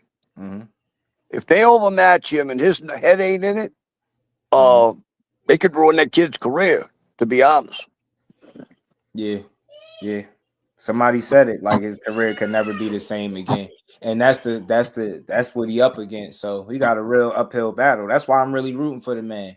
But I want them to take a page out of Oscar book, bro. Oscar said Ryan, when he get back and think about it, he had tweaked and had a little wrist injury and beat you up. And Devin Haney, he talking about he gonna get him a shake back fight, a tune-up fight, and then throw him in there with a champion. He ain't get his ass beat. You get what I'm saying? All I'm saying is if he can come out on the top, or the better side of y'all fight and get a tune-up, then why the hell can't you get one? Stop. I get it, everybody can't get it, but say the same shit Oscar is saying, and I don't think a single soul have a problem with it. Only a weird ass fan have a problem with saying, look, man, took some punishment in the last fight. We're going to get us a shake back fight. We took some time off. We're going to get us a fight in, shake off the ring rust, and get right back to it. Everybody would respect that. But instead, you like, everybody can get it. We could fight anybody. Well, Teo turned the fight down. Tank. A random tank just came out of nowhere. Like, bro, just say get a tune-up fight. It's okay. Y'all not above that shit, and it don't make you soft. It makes you smart. Let that man shake the cobwebs off or whatever, ring rust or whatever. Let him shake back. Because you already writing expensive checks with this man Fist. He got to cash him. You know what I mean? He's going to be better than ever. He's going to see a new improve. I know people are supposed to say that, but again, when you're Bill Haney, they're going to hang on to everything you say, bro. So you got to remember that. They're going to be like, I thought you said he was going to be new and improved. Watch. It's like everything you say, like it's going to be intensified, magnified, and they're going to hold you to it. Every little thing.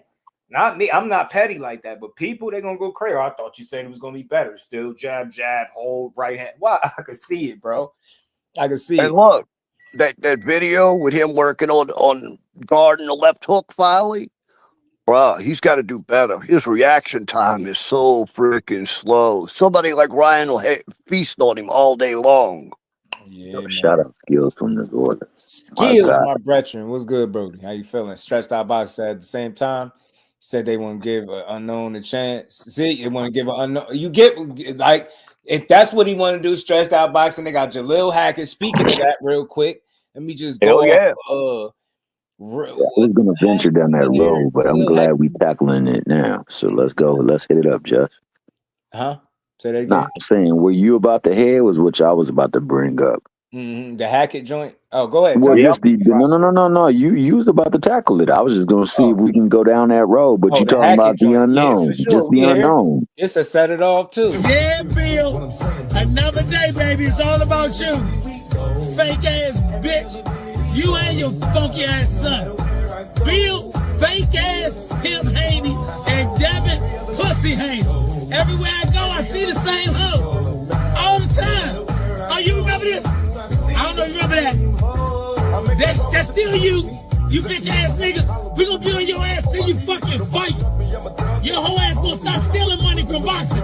You gonna have to see my motherfucking son. If he a bum and you so great, see him, nigga.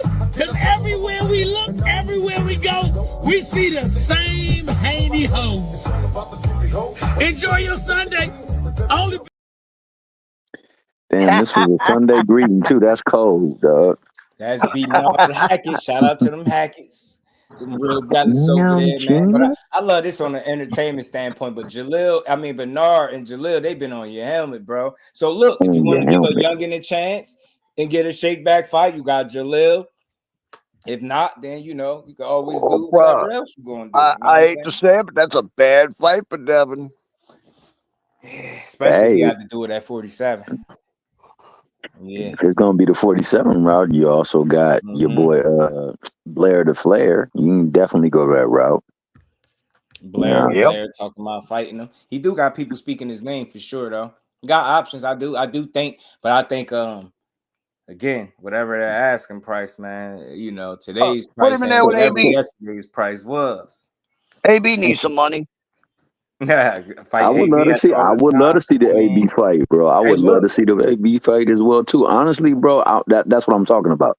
What you just said, because it's not just fighters. He's talking about people that we don't know. Right. Unfortunately, the way that he's conducted himself in his business with DHP, the way he's ran his mouth, the courses of action he's taken. Which one? Frequent? Because look, might not be on his level, but can we be all the way sure what his level is now after what happened? Right? It's still some questions to answer. So I think the goal is to just get a shakeback fight. If it's somebody that's not on his level, shit, that might be good for him. Give him a chance to work out any kinks and maybe gel with a new trainer. Get what I'm saying? Anything, right? Anything. So, but Frequent. Also, Ryan wasn't on his level. Remember, he was a C fighter. Yeah, that's a great point. That's a great point. We got to be careful about saying people ain't on certain people's levels, bro. Yeah, but Frequent. Nope. He said BLK. But Frequent. I mean, Scooter snuck over there and stuffed his supplements full like crap. Ain't that right, Scooter? Hey, but going back to the unknowns, bro. Right, B-Dog. I said that. Don't have no Bruno and Jaime Munguia moment. Hell also, nah. I think the unknown apply to the people that he's going to work with trying to get his fight put on. He called him Devin Calzaki. Smart move he could do. Just stay low. Fight your Campbell's type of guys and fight the names 20 years later. If ain't he smart, that's the route. Damn. Hey, shout out pugilism too. That's my guy right there. Shout out to pugilism. You got to shake back with the right fight. This next fight is going to be one of the most important fights of his career. Next move got to be your best move. Have to talk about. We're gonna see. I'm gonna do some more talking about Haney, bro. They like he ain't got no fight coming up. How you talking about him? Cause when you build on boxing, you find shit to talk about. I'm rooting for the man to really bounce back, and y'all gonna know that with me. But certain people I think he gonna have an extremely tough time against. But definitely always rooting for him. I feel like a lot of what his father say he get the flack for it, but you allow him to be the mouthpiece, the spokesperson for you. And, for good reason, I understand it because you're not the talker he is. So I get it, but you got to know what comes with that. So it's one of those. I'm going to go down and I'm going to keep saying it over and over again. The perfect comeback fight for Devin is Sandor Martin. Sandor Martin's got a hell of a checklist. Alberto Puyo. He doesn't hit hard. A boxer, bro. Fight a boxer. I think he could beat. I think he could beat Sandor. The only reason why I say it's dumb now because he could have did that without being the champion in recess. Damn it, and got him out the way. Now it's like you gave up your leverage just to have to double back and fight him. Damn, that'd be a silly move. But I get it. I do get it. It's not a bad fight. I'm with you. No, and Bill needs to get over the fact they're going to have to accept what these guys are offering. Nobody is paying that kid huge amounts of money and losing money on him anymore. Hey, shout out my guy B3. Exactly, my man B3 over there. You remember the movie, the little series, The Bionic Man? Whenever he would do something special to slow down and make that noise, my man Ryan did kind of slow down in that fight, and he was definitely looking suspect with his health, man. I mean, with his stamina. So you right, he might have been the Bionic Man, bro. But I don't give a. That's a fair question after the way people just totally dismissed Ryan being anywhere near Devin's level. And just to see it play out, it's a slippery slope. It's tough because some people, when they hear that, they like, well, he had something in the system, so you can't say what the level was, bro. If he was trash the way they was selling it at first, I don't give a damn. He would have still got beat up. The problem is people don't want to admit that he's better than which I always admitted to. Ben said that. I hate the fact that people mistake their personal feelings and how a fighter made you feel when he said something or did some certain way. Y'all let that factor in how y'all see him as a fighter. Because anybody, and I mean anybody, that said Ryan Garcia was trash, just say you don't watch boxing. Trash, untested, undisciplined. It's a lot of stuff you can say about him before you get to trash, and that's just not going to be one of them. Yeah. Like based off what trash fighter beat him? I always say that stuff. Like, gotta be like, damn, you don't even gotta be beat by nobody that's trash to be trash. You just trash because somebody said so. You get what I'm saying? It just didn't make a lot of sense. If he was trash, he wouldn't have won that fight, Osterine or not, in my opinion. And I'm just saying, if he was trash, I think it's just time to admit that he's a better fighter than people give him credit for. Undisciplined, unproven. You know what I mean? No crazy names on the record. Well, he fought Tank, but you get me? You know, so he just never was trash though, bro. See, the cold part about this is, man, when people say stuff, bro, you got other people that be fact checking. You know that thing that you said before you should speak? B-Dog. He did B-Dog. And he said he got it shaking somebody's hand or some stupid stuff like that. I think he said he got it shaking hands or something.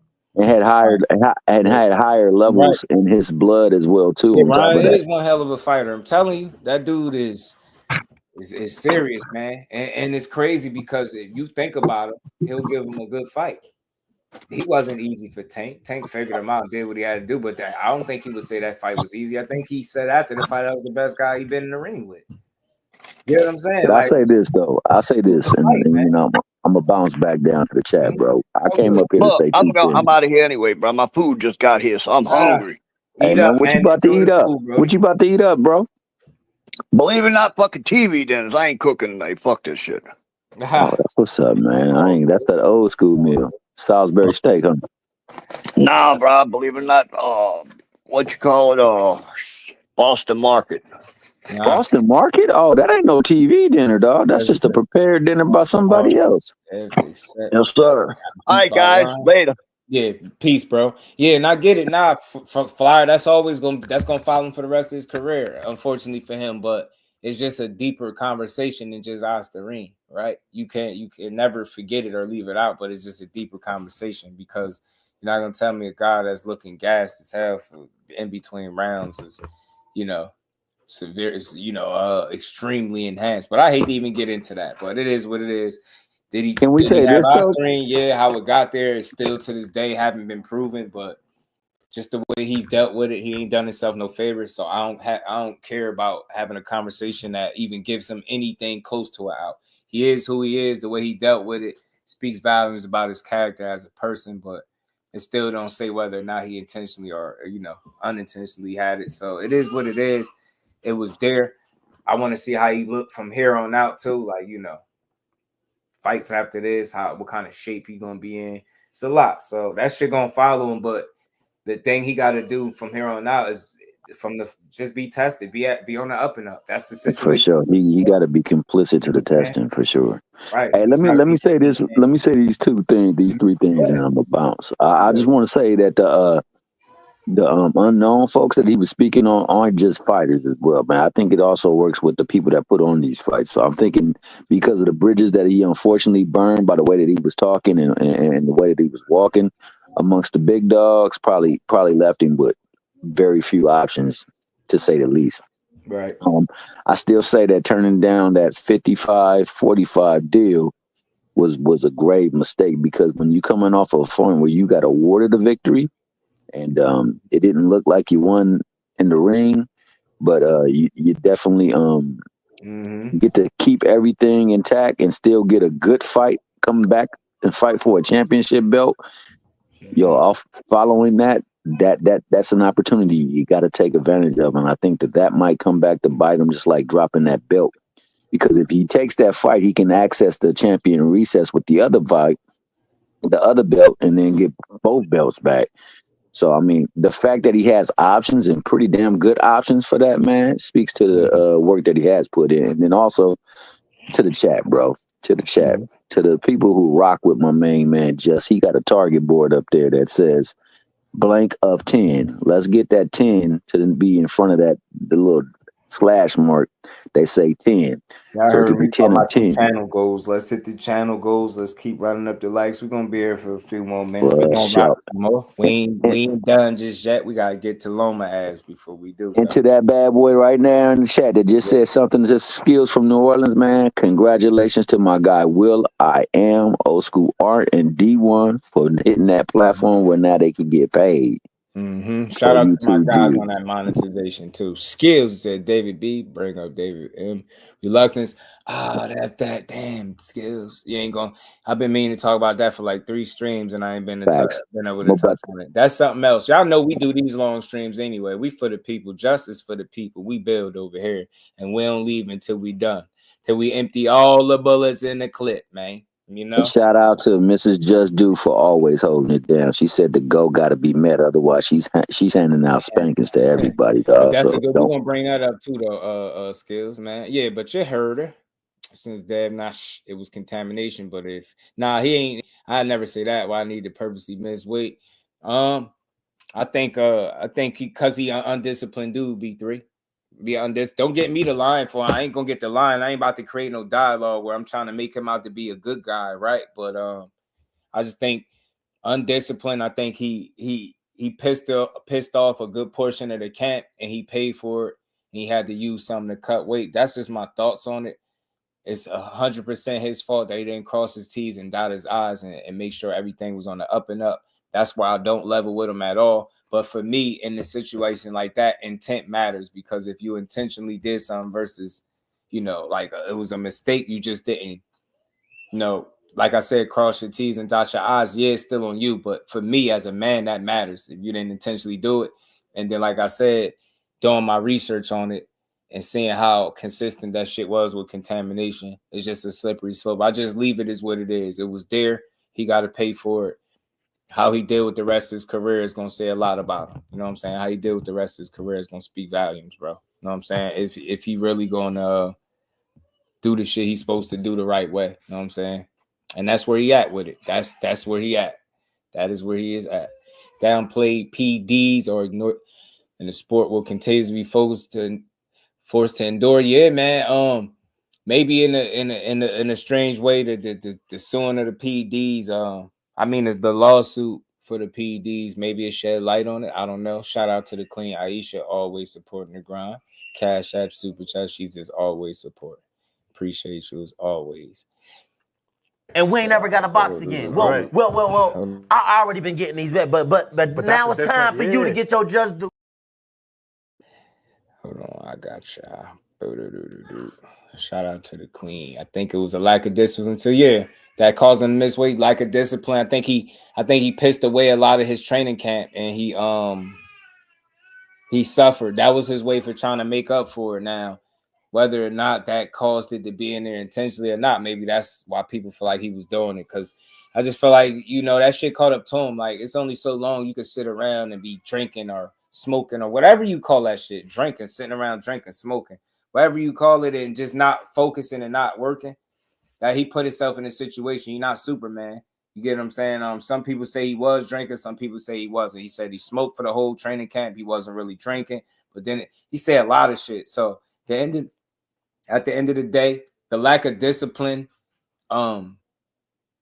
just not being dialed in, not being on top of your P's and Q's put him in that situation. So whether it was intentional or not, the onus is always going to fall on him, because it's completely up to him to take care of his situation and make sure everything is up on the up and up. That's on him. So the way he dealt with it makes me not care. I don't care. Like, I want to see him get beat up, preferably by the guy that he wronged in the ring, which would be Devin Haney. Shout out to my guy Kello, who said on the weed, 5 on the weed.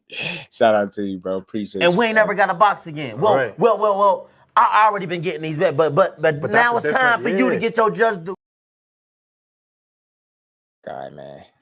Yes, sir, man. Shout out to everybody that continues to support the grind. We're gonna keep building. Interesting Monday for boxing channels. Right. Oscar said he was on. Good one. Yeah, maybe. Yeah, and that's what I think. I just think at some point you gotta buckle down, and I think also a lack of maturity and direction and having like real people in the right positions around you led to this situation happening. Like, and I mean, I think a lot of it is due to him just not growing up. Like, he don't act his age at times. I do very immature, man. You know what I'm saying? The way he deals with stuff, the way I see it, you know what I mean? He got a lot of growing up to do, Ryan do, man. Say buttercream dreams. Tevin said he saw him drinking and partying. Yeah, he said he smelled beer on his breath. So, you know what I mean? You know, that beer and that alcohol, stuff like that, that put weight on you. So I hear he was trying to use this shit to cut weight and wasn't able to do it and all this stupid stuff. So regardless of what, he screwed up and he gonna have to like win the boxing fans back over. You know what I mean? For the ones that the diehards that was rocking with him. Yeah, it is 2 cents. It is. It's hard to tell. It's hard to get a beat on Ryan. He just don't move like a guy should. You know what I mean? So a shout out to Fight Hub and Marcos Villegas, man. That was a dope build. Shout out to Bill, Haney, and Devin. He said April, y'all. He said April. He just said anybody can get it. That don't really narrow it down, but we'll see, man. I just can't anticipate him fighting somebody that's too crazy because he's gonna have to take his time getting back in the mix, and that's just what it is. But let's keep rolling. Let's keep rolling, y'all. Let's keep rolling because I gotta make sure I talk about this before I bring this, before I go, man. So look, I know y'all already seen this by now in the news and the different stuff like that about Lomachenko and his back. This is why I reserved my judgment, me personally, on calling him a duck, because I just wanted more information to come out. And I feel like in time, all things come to the light. I looked at this when I seen a back injury. I looked at it one of two ways. Could they be saving face after so long, right? Maybe, maybe not. Maybe they saving face, or maybe it's a real thing because they said there's been some type of lingering back issue for this dude for some time now. Reason why I wouldn't be surprised at whether or not he fought Tank if he really has a bad back. And I know how those back issues, like if y'all remember Dimitri Pirog, remember the guy that was the first guy to beat Danny Jacobs? He stopped Jacobs, stopped Danny. Dimitri Pirog had back issues, and that led him like into early retirement. And I'm not saying that, you know, Lomachenko's back issues are as bad as his, but I'm just saying that's how deadly them back issues be. They could change it in careers just like that. You know what I'm saying? So it's just the conversation is deeper than just trying to avoid somebody, because unless you have the belief that fighters be scared to fight each other, right? I don't believe that. Especially somebody that spent two go rounds in the Olympics and then turned pro. He could have stopped at the Olympics if he really wanted to. It was about being scared. So I just think it's a lot to consider when you're going in there, when you already contemplated retirement on a number of different occasions before you get this opportunity. Then you find yourself, let's just say, if he's being completely honest and transparent, you want to spend time with your family. On top of that, got some lingering back issue that you need to get, you know, taken care of. And based on what he's saying in his article is that's going to determine whether or not he continues in boxing. That's going to determine whether or not he boxes from here on out, or if he returned to boxing. So we still got to wait and see. I know some people going to look at this. They're going to say it's a perfect timing, man. He's just saying that. Look, that is a possibility, but I will say a guy that a little long in the tooth, you know what I mean, been in a few different weight classes. He put miles on his body, and I feel like he did a lot of it in the Olympics. I do the amateur ranks, the amateur system with those 2 gold medals. So it's not out the realm of possibility for him to be breaking down or to have injuries. They be doing this shit for years on end, from kids to and now he in his mid to late 30s. He's 36 now, so it's not crazy that somebody could end up hurt or anything of that sort, right? But the timing, I will always say this, the timing couldn't be worse. We really wanted to see this fight. I'm pretty sure many of y'all in here wanted to see this fight for the same reasons as me. But for me, it's real when you hear Tank Davis speaking about bodies breaking down and how they put themselves through so much. You see this with Loma. You just start to make sense and do a little bit of math out of this shit. So it's a possibility that he could be 100% honest about what he's saying. His back could be problematic, and you definitely don't want to go into a fight with Tank with you got some type of lingering back issue and you thinking about retirement, because he's gonna help you. He's gonna help you make your mind up. Don't worry. You getting there, and you ain't really trying to be there. don't worry about it. Just sit tight, man. He gonna fix you up. You know what I'm saying? So again, I try to have a conversation that's deeper than saying somebody is a duck, especially if I have respect for that fighter and he hasn't proven or shown that kind of energy in his career at all. I've never seen Lomachenko be a guy that shy away from a challenge, from a fight. This is the same dude that fought he fought Salido in his second fight. Gary Russell, it was like his third fight. And you get what I'm saying? That's not a guy that's trying to shy away from challenges, bro. Like, I'm just using like logic and common sense, like, and what he's shown me. Like, that's not somebody that's fought. Gary Russell had what, 20 plus fights, I think, and he had like 2 or 3. You know, somebody that's zoning like that is not trying to shy away from challenges. So I'm going to give him the benefit of doubt based on what he's shown me throughout his career. Like, he fought the bigger Devin Haney, bigger, younger, fresher, still fought him. I get it was for undisputed, but he didn't shy away from that. And I get it. Tank it, Keller. I get it, man. I know I know it. He a bad man. I get it. But I'm still not about to, you know, convince myself that, yeah, he's just so bad. Yeah, he's scared of that guy. Nah, I just think you want to make sure you really want that. Like, you definitely don't want to go into the fight if you think you less than 100%. You getting smoked. Like, that's what I think. Think you getting beat regardless, but that's all I'm saying. When I hear a fighter level with another fighter about him breaking down physically, when you hear about a back injury, when I seen the story with Demetrius Pirog and would let him out of boxing and it was his back not holding up, this shit is real. When I hear a guy say they want to spend time with the family, I feel like that shit is real. They spend months and months away from their families. They do a lot of sacrifice, and I think you get to a point where you just want to be normal. Tank Davis, I just was listening to an older but newer clip of him talking about, bro, he just want to like retire and don't be seen. Just get out the way and don't really be seen. Like, you gotta, like, when I hear that type of shit, like, I hear that you just want to take a load off. You just want to be regular for a minute without the, you get what I'm saying? And maybe that's the point Lom at. Some people don't like that conversation because they feel like it gives them an out. I don't think it gives them an out. I just think it's a real conversation. Because again, if he comes back and fights a lesser guy and it's not with the purpose of like warming up, tuning up for a Tank fight, then there's no excuse for what you did and how you moved. You would have had been on record for not only saying no to Shakur first, but then turning around in a bigger opportunity saying no to Tank, which would suck. So that's my overall thoughts on it. That's why I reserved my judgment on calling a man a duck, because you just want to see this shit play out. And I want to give fighters the benefit of the doubt, especially when they show me who they are. He showed you from a very, very early point in his career that he was about taking challenges. You get what I'm saying? That's what the Salido fight showed me, even though he didn't get the nod. That's what the Gary Russell fight showed me, even though I feel like he got knocked down and it really should have been a draw, but he got the win.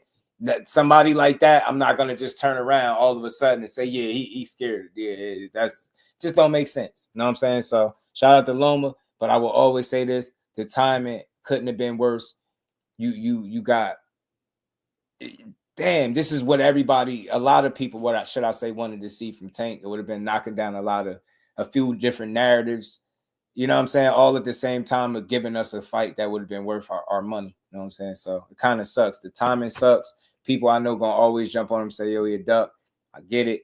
But I also take into account the guy that they're trying to accuse him of ducking is a guy that's been honest about, look, I don't be asking for these dudes. I ain't tripping. So it's a lot of little factors, right? I just don't think guys are trying to avoid potentially their best opportunities. But I do think when you get to a guy that's as dangerous as Tank, and he look as locked in as he's ever been in his career, you know what I mean? Unless we see something different with Roach, but you want to make sure you got your affairs in order. You getting in there with that man. It's just simple and plain, because you know what the challenge and the risk is if you get in there half stepping, lingering, nagging back issue, anything. You already know that your chances drop significantly if you go in there less than yourself. Shout out to my baby girl, Mr. 4 o'clock. Should be getting mad support. Show his platform can grow. It's 80 people in here support. Oh yeah, it just has merch. Order shirt, go out end of January. Shout out to Momager Do. She gonna take care of that. So a lot of y'all do have to reach out. Some of y'all got to get y'all sizes again, and y'all got to get me y'all addresses or somewhere that y'all comfortable with me sending y'all a shirt to. And we gonna make sure y'all all get y'all shirts, every last one of y'all. Shout out to the baby girl. And we ain't never got a box again. Well, I already been getting these back, but now it's time for you to get your just due. I'm hot enough, man. She got the heat on, like she trying to cook gumbo in here for real. Shout out to Greenville Mike. That's another Mike. Shout out to Mike, man. I got about 4 or 5 mics that come through here, and they all solid people. I suspect that you're another one. Greenville and Mike, shout out to you, fam. Appreciate you rocking with me, man. Y'all smash the like button, sub to the channel. I never believed Loma Duck. Saying dude tired, lost the lust. I think so too, and I think the timing of it, Talib, just made it terrible. Like, damn, how you lose it right when you got this opportunity? I get it. I understand people reservations. Like, bro, you fight everybody else, but that's not true. And he said no to Court first, and that sucked in. And then he went and actually fought Kambosos. So he really said no to him and fought a lesser guy. So far with Tank, it's like he said next year, and he ain't fighting for the rest of the year. Now they say he's contemplating retirement, and based on what was said about his back injury is going to determine if he can continue the rest of his career. Yeah, facts, rude exposure, my guy. Yeah, he did. He did first. He did. Bend those knees when you duck. You want to keep your back in good standing. Back hurt now for this last car accident, man. Yeah, we done been through them, baby girl. Ton of car accidents. These human. Yeah, they are human. They are. Spinal. You know what I'm saying? Spinal. Shout out to my guy Don being a member for 13 long months. He said my back is broken. Spinal. Oh man, my girl in here trying to bull gumbo. And we ain't never got a box again. Well, I already been getting these back, but now it's time for you to get your just due. He's not on just cooking. Is it me? Must be my breath in here hot than heating up the room. Loma rather miss them fights. Yeah, I think I just think the timing of it, man, it was crazy timing. And again, y'all, I'll say this just to be fair to Loma, like he was speaking about that before this opportunity did come about, but it's just bad timing. You know what I'm saying? But like I said, for me, I'm gonna always be comfortable with knowing that the fighter himself didn't take that approach. So I think me not just jumping to the word duck, I ain't crazy. Because if I'm crazy, then so is Tank, because he ain't calling him that, right? So I don't think people think he's crazy, right? So it's just deeper than that. Fighters talent, respect talent, skill, recognize skill. Them two dudes is still top. Loma, despite being 36, still a world-class athlete, top-level guy. And I'm always rock with him as such. I haven't seen nobody just blow Loma out, make him look like he old and should retire. Tank could have been the first to possibly stop his ass, to be honest with you. I think that's what would have happened, but I don't know. We'll get that fight based on his health. You know what I'm saying? You gotta see what his health, if his body gonna hold up. Like I said, he's 36 now. Talking about this lingering issue. Demetrius was still in his 20s, and it took him out. And he was undefeated. He left undefeated. You know what I'm saying? Man, knocked out my guy Danny Jacobs. Crazy knockout, but just said he ain't have no longevity, man. His back took him up out of there. Man, what's going on, man? Just, you know how you feeling, my guy? No, I'm feeling good, man. I'm always good to hear from my guys. What's good with it? Not much, man. I just I was gonna put my 2 cents in on this Lomachenko thing, man. Always welcome, bro. Talk to me. Talk to the people. Y'all keep smashing that like button, yo. Let's keep rocking out. We're gonna be here for a little bit more.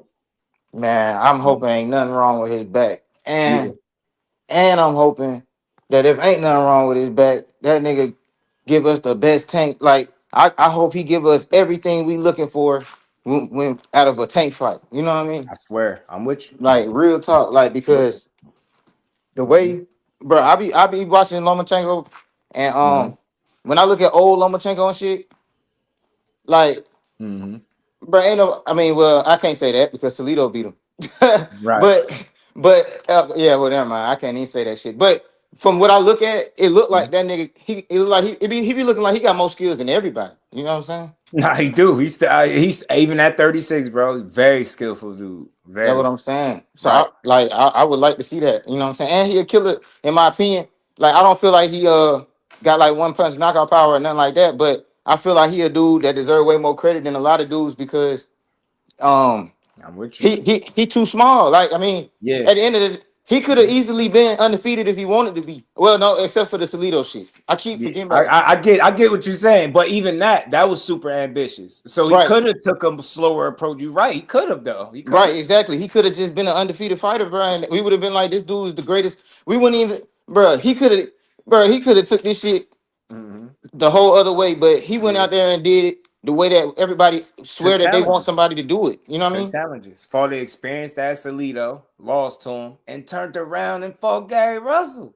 Exactly. And I'm looking at like, yo, I knew for a fact I was no way in hell Lomachenko, this amateur, this ain't the amateurs. I remember I kept saying that shit. This ain't the amateurs, man. I was talking shit.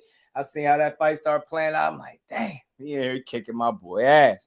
He wasn't kicking his ass, but he was on Gary helmet, man. But you don't expect him.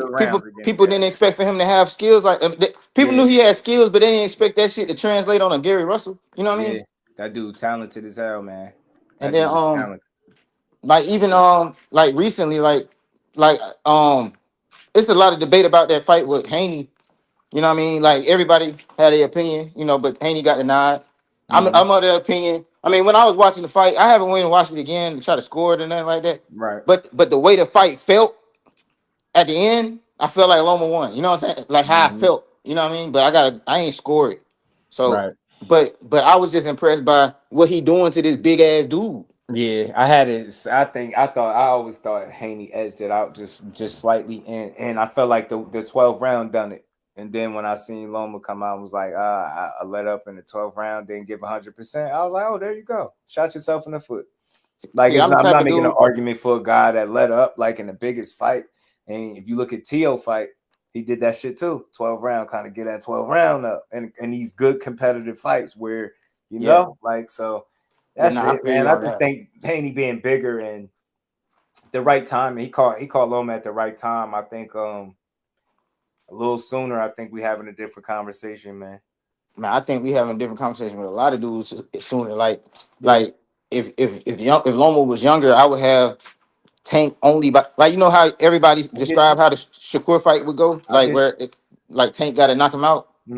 I would really feel that way about Loma. If Loma was younger, I'd be like, nah, he has to knock him out. I don't see how he can't beat that dude without knocking him out. Right, I get what you're saying. He throw too many punches and just seeing how they fight. Like, I get what you're saying. He throw too many punches. You know what I'm saying? Yeah, I get it. But man, I just wanted to say, man, shout out to Loma, man, and and that Haney fight, like the way I look at it, it's kind of probably unfair, you know. But like when it's that close and shit, I'm just gonna look at it like, bro, ain't no way that little dude should be doing nothing with you. So just give it to the little dude. That's how I am. You know what I'm saying? Somebody else was saying, I think it was Michael Jai White talking about the fight.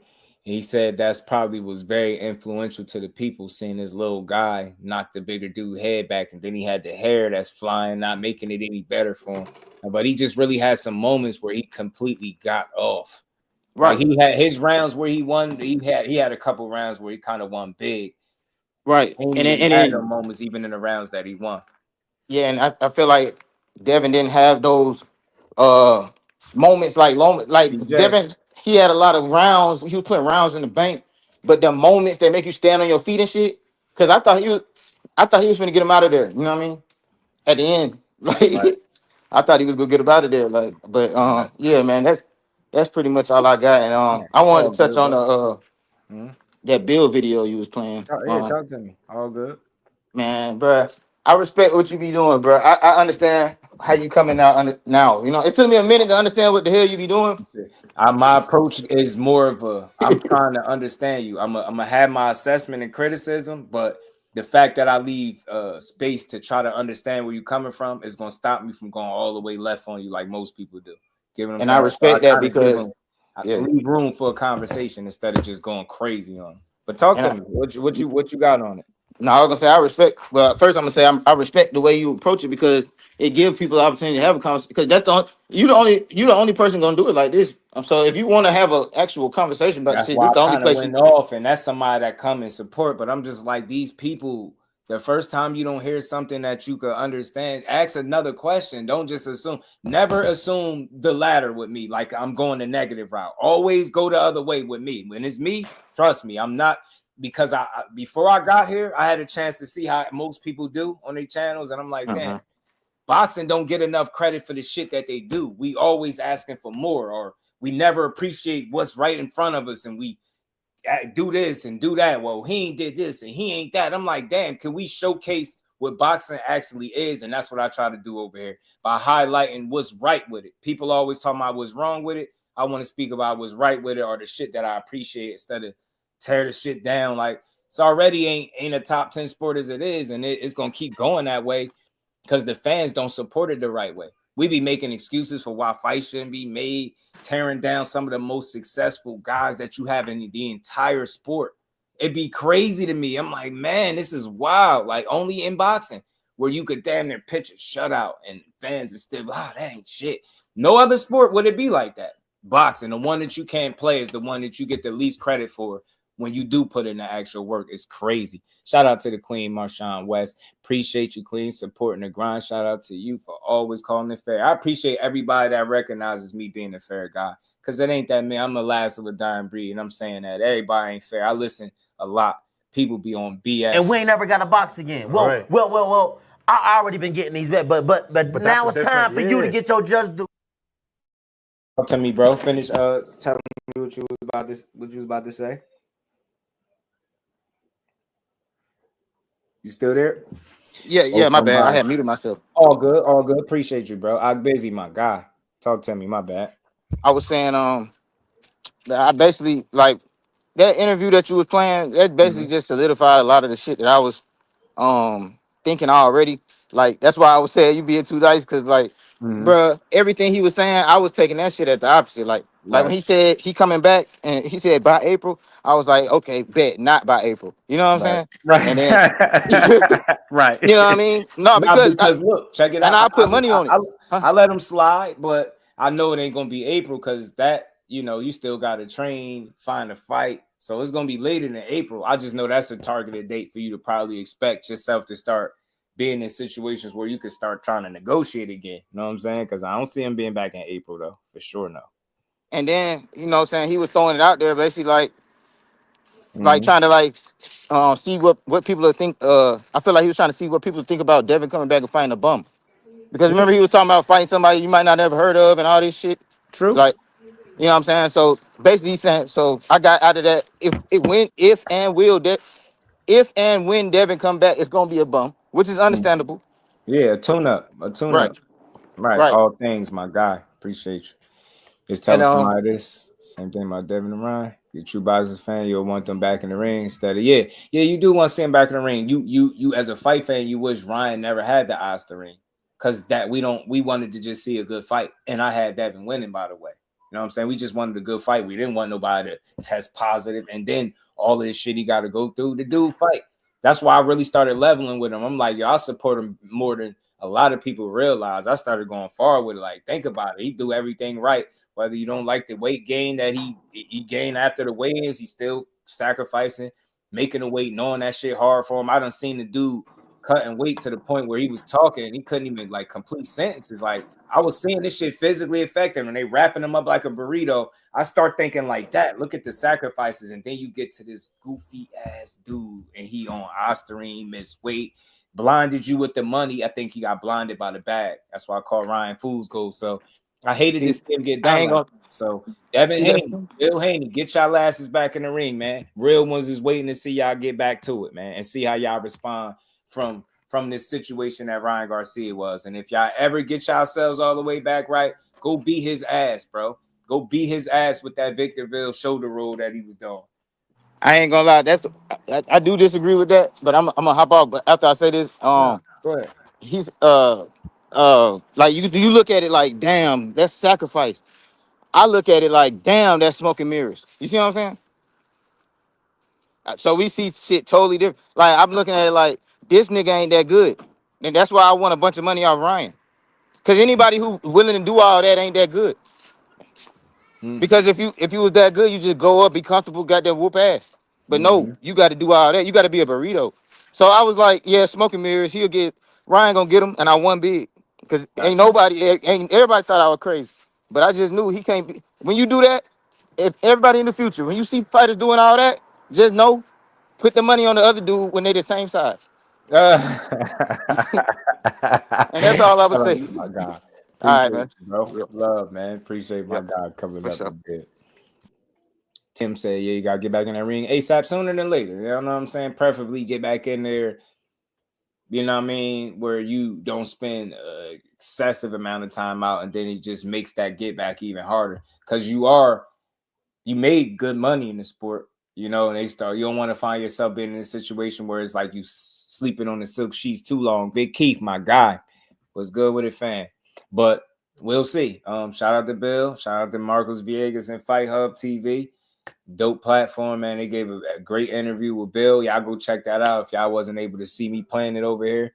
I bet on round 2. Yeah. I thought Devin was going to beat him because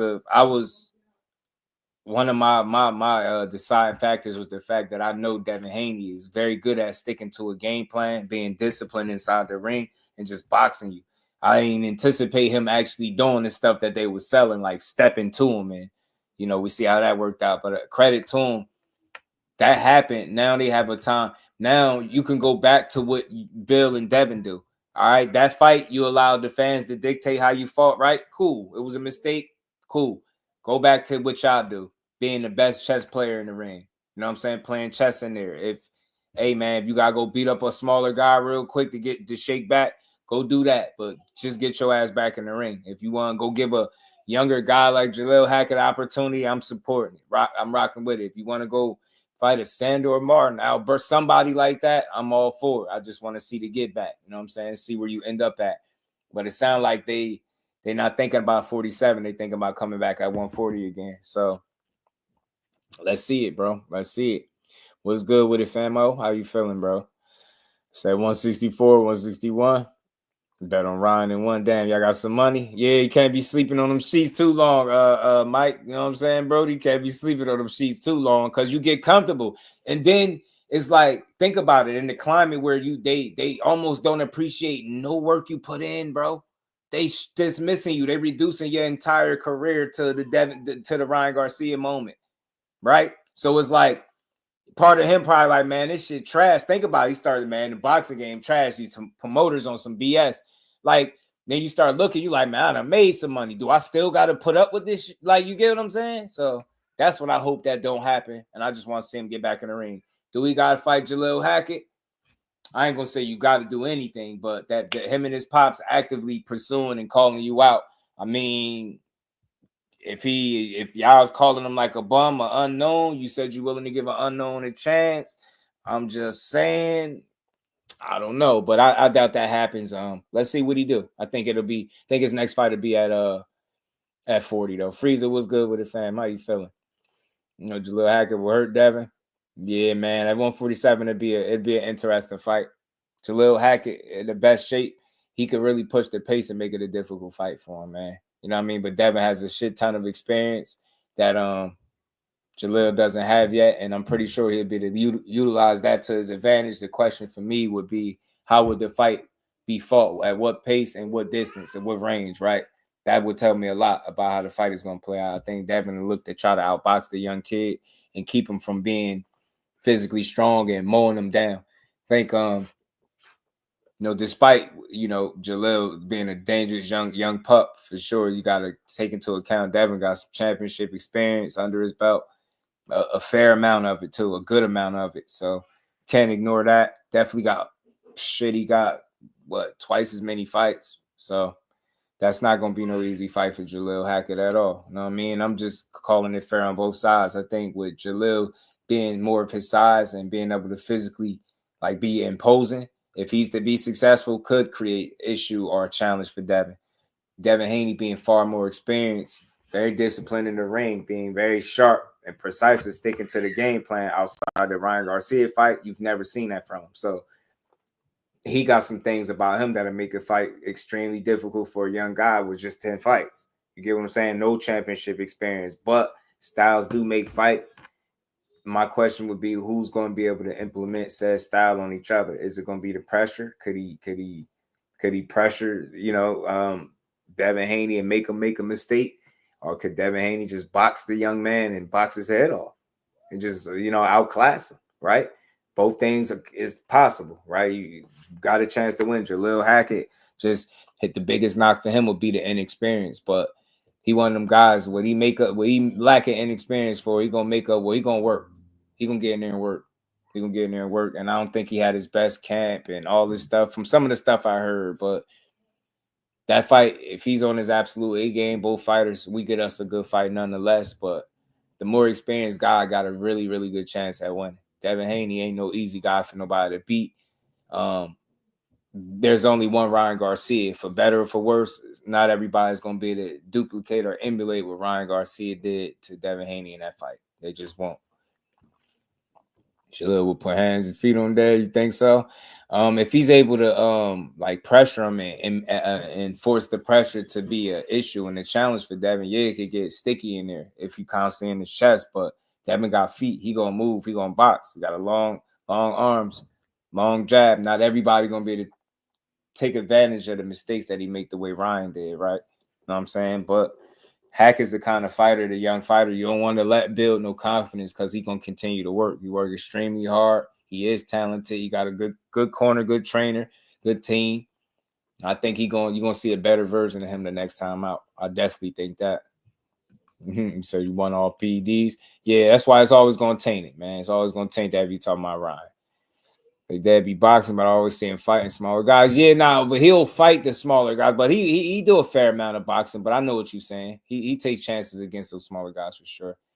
Yeah, I think his jab is good, but I think a certain casino. I think a certain skill set, a combination of skill set like speed, power, and shit like that. Good reflexes and timing, things that Ryan have. I think they could exploit that jab, but not everybody's gonna be able to exploit that hole. I'm telling you. Not everybody's going to be able to left hook them the way Ryan did. You get what I'm saying? Shout out to Freeze. Appreciate you, man. Happy New Year to everybody in the building.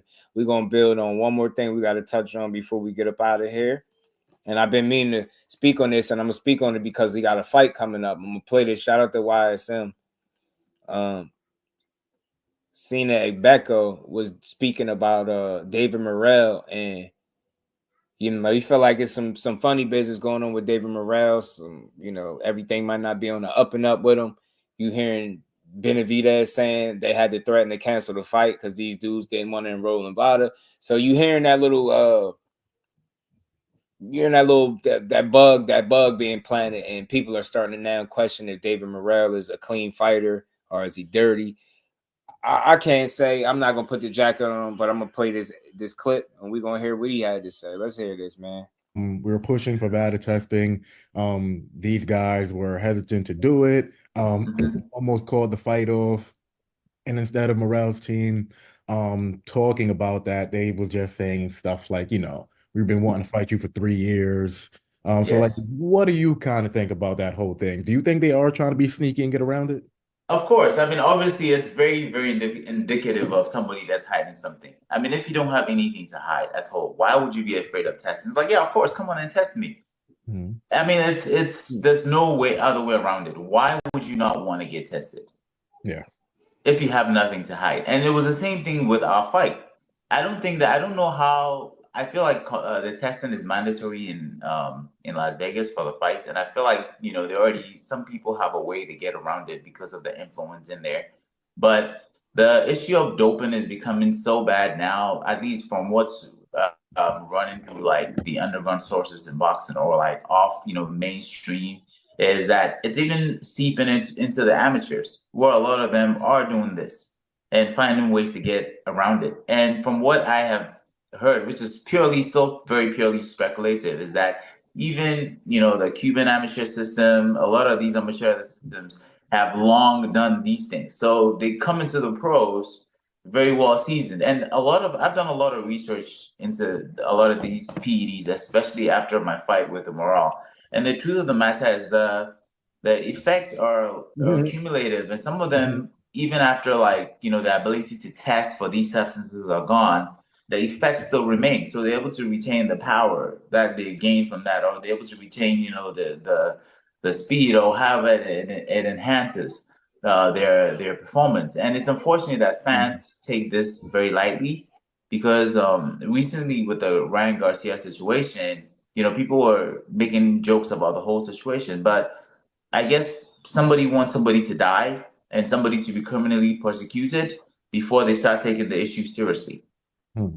So with that said, do you give Morrell the edge over Benavidez in that fight? I mean, I try to say in my heart, of course, I want Benavidez to maul him, of course, in my heart. But I try to keep a level head, and I don't think that the Morrell team has played fair from the very first fight they had. I think they've always been dirty, and of course, that is merely my thought, especially based on how they treated me leading up to a fight. So I personally think that they've always been dirty, and that changes a lot of things because when someone's on juice, like people don't understand. People think that it's just Shout out to boxing. it'll just make them train a little harder. No, like look at a natural bodybuilder, a natural bodybuilder's body versus a like a Mr. Olympia that is well known that okay they're all on steroids and whatnot, right? You immediately see the difference. So transfer that to performance, right? And then you look at the performance of somebody that's natural versus somebody that's juiced up, and you can immediately tell the difference. Like it's night and day. I used to think that even if somebody was juicing, just because of how hard I trained, it only meant that they would be durable to take more of a beating. So I'm like, okay, so long as they can keep taking it, I will keep giving it. But the problem is that these guys hit so much harder and have so much more stamina and endurance because of these things that it's almost impossible, because they're also, not only are they taking these substances, it's allowing them to train even harder. And they actually are training just as hard as you are.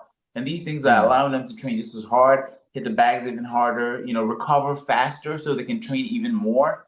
And so that's why this needs to be investigated more. And especially if, the option has been presented to them and they're so they're adamant, vehemently refusing, the testing, then there is a problem. What was that said? Are you, because I know you want Benavidez to win, but as a part of you just like, I want him to win, but I think Morrell's going to go in there and probably knock him out. No, I don't think so, because Benavidez is no easy, he's no slouch. He's proven that he has a chin, and then of course, you're looking at Morrell's last performance. I mean, and that's also another thing that I pointed out, that he gets away with so much stuff in Minnesota that he fought Rod in California, and the rules in California are a little different. So you can tell, I wouldn't say his performance was lackluster. No, it was actually good, considering that he was moving up in weight to face a very solid light heavyweight. But I mean, he didn't have the same pop, he didn't have the same power at light heavyweight, and it was in a different state other than Minnesota, where most of his fights have been, where he usually almost always wins by knockout because they don't do any testing. So going off his last performance, I don't think that that his best chance against Benavidez would be landing a hard shot that takes him out. But I definitely don't see that happening. And Benavidez is a volume puncher. I see him just breaking him down and then eventually piling it on him. And he's going to experience things that he hasn't experienced yet. So I still think that Benavidez will take him out regardless. Okay, now good breakdown. Shout out to Sena Agbeko. Look, man,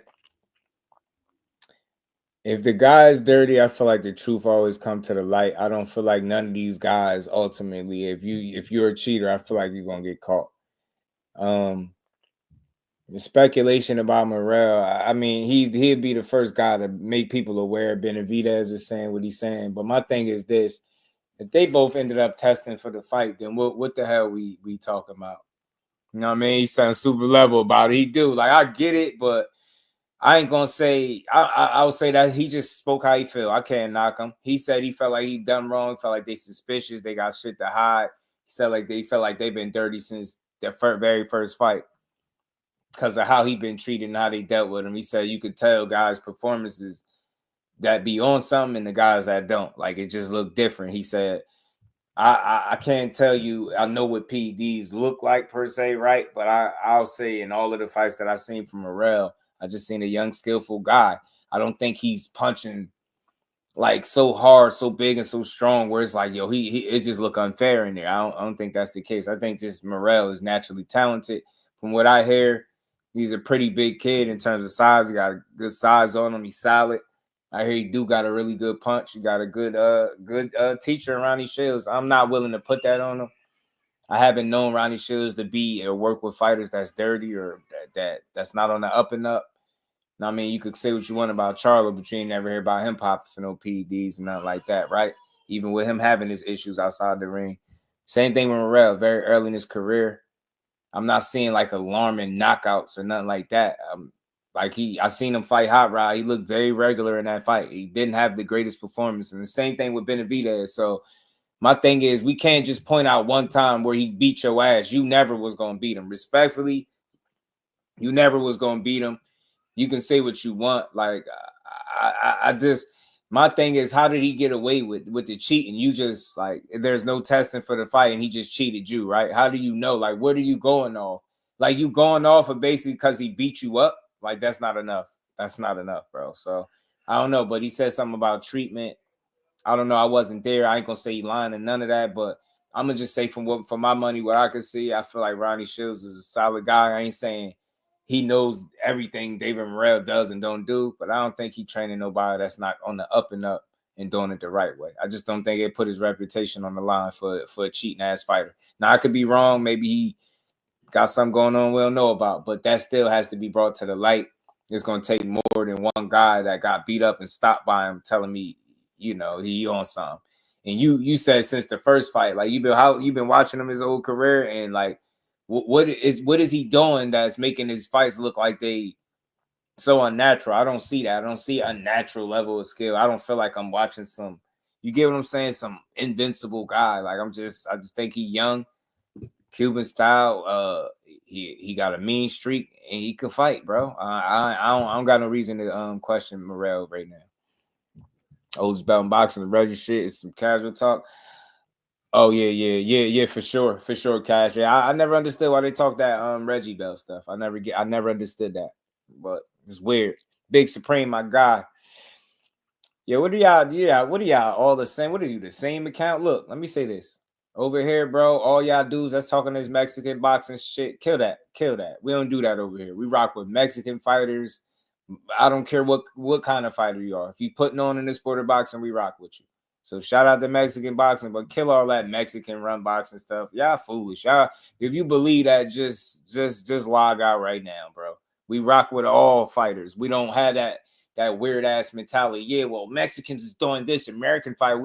That shit, that's for the conquer and divide. You know what I'm saying? Get that way of thinking out of here. I support anybody that's putting on for the sport of boxing the right way. I don't care what ethnicity or where they from. I don't give a damn. You know what I mean? I love the Mexican monster, David Benavidez. I like a lot of the things Canelo Alvarez did before he got to this point. You name him, I rock with him. Simple and plain. It's a lot of these guys we rock with. All those fights that you naming, we rock with those fighters because they real talent. So when you really like boxing, you don't care if they Mexican, they white, black. We don't give a damn. We love boxing. You know what I mean? And we love the sport more than the fighters. So, you know what I mean? Shout out to Mexican boxing, but we ain't weird like that. We big up all the boxing. You get me, Cash? Boxers, period, yo. We don't care where they from. Shout out to everybody in the building. But that was an interesting take. But like I said, it remains to be seen. He kind of blowing the whistle. Benavidez is saying something. So now you start to have a little bit of math, you know what I mean, to work with to see if if these guys is really on the up and up. But I think the truth will come to the light. I think Morrell is a clean fighter. Until I see otherwise or a reason to believe that he's dirty, I can't just go off of one guy. I'm hearing him out. I ain't telling him he wrong and he don't know what he talking about. He said they treated him a certain way. He said he felt like they always had something to hide. X, Y, and Z. So it's all good. You know what I mean? That's how he feels. I can't tell him how to feel. I could just tell you what I seen from Morrell. And I think that they on the up and up. I don't think Morrell is a cheater. But I think, cheating, PEDs need to be banned from boxing. For real. And the penalties need to be more harsh. We have the names Amanda versus Armando versus Hurd. Vladimir versus Lorenzo, Rayo versus Colbert, Manuel versus Khalil Cole. We own you in 2024. How old are you, bro? What's your age, bro? Like, you got to be like 20, 18. Like, yeah, he probably a kid. Probably a kid. Yeah, in time to tell. I think if he dirty, I think it'll come to the light. I just don't feel like nobody's gonna continuously be able to cheat and get around it. You get what I'm saying? I don't feel like nobody's gonna be able to continuously cheat and get around it. Then y'all creating hella profiles, ain't y'all? We ain't naming no names because we don't pit fighters up. I don't watch boxing like that. I don't watch boxing like, yeah, it's the American fighter against the Mexican. Nobody watches boxing like that. Y'all weird. Keep naming the names, keep running the views, and just make sure when you come here, at least subscribe to the channel, at least smash the like button if y'all gonna be, foolish. I'm ready to say, let everybody cheat dudes and get away with it anyway. We just keep pushing for clean boxing. I get what you're saying, Cash. It get frustrating because you get tired of seeing people cheat and not get penalized properly, and then you guys that just get jackets put on them and you don't know what's up. So I don't know. You know what I'm saying? I think it remains to be seen, but time will tell, man. I'm just not gonna put the jacket on him because of this is two fighters though. This is Sena Agbeko, and then David Morrell has some. I mean, Benavidez has something to say. So we'll see. Time will tell if that's really what's going on. I mean, but nah, I don't know. I don't have no smoke for David Morrell. We don't have no evidence, nothing to go off. Just the account of one guy that got beat up by him pretty good. You know what I mean? Shout out to the GOAT, Clarissa Shields, man. Real quick, y'all. She had her biopic drop. She said, man, people ain't out here talking about it. Only 2 female champions say anything about it. Man, I'm going to just say this real quick. In no other sport will you see somebody, an athlete, be as accomplished as Clarissa Shields is and get the kind of flack that she get. I'm going to call it what it is. If it ain't a dude sounding bitter about her confidence or sounding like her confidence make them uncomfortable, there's certain females that I've seen all types of weird comments when people don't know I'm there.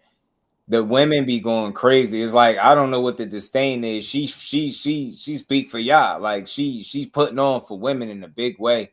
I just feel like you should get behind her. I think if you're going to speak about her hating, you're going to have to tell me what she hating on. If she tell you they talking about 50 million views or whatever the case was, whatever she was discussing, and she telling you that the head of the bill was men, not the women, that's not hating. That's a damn fact.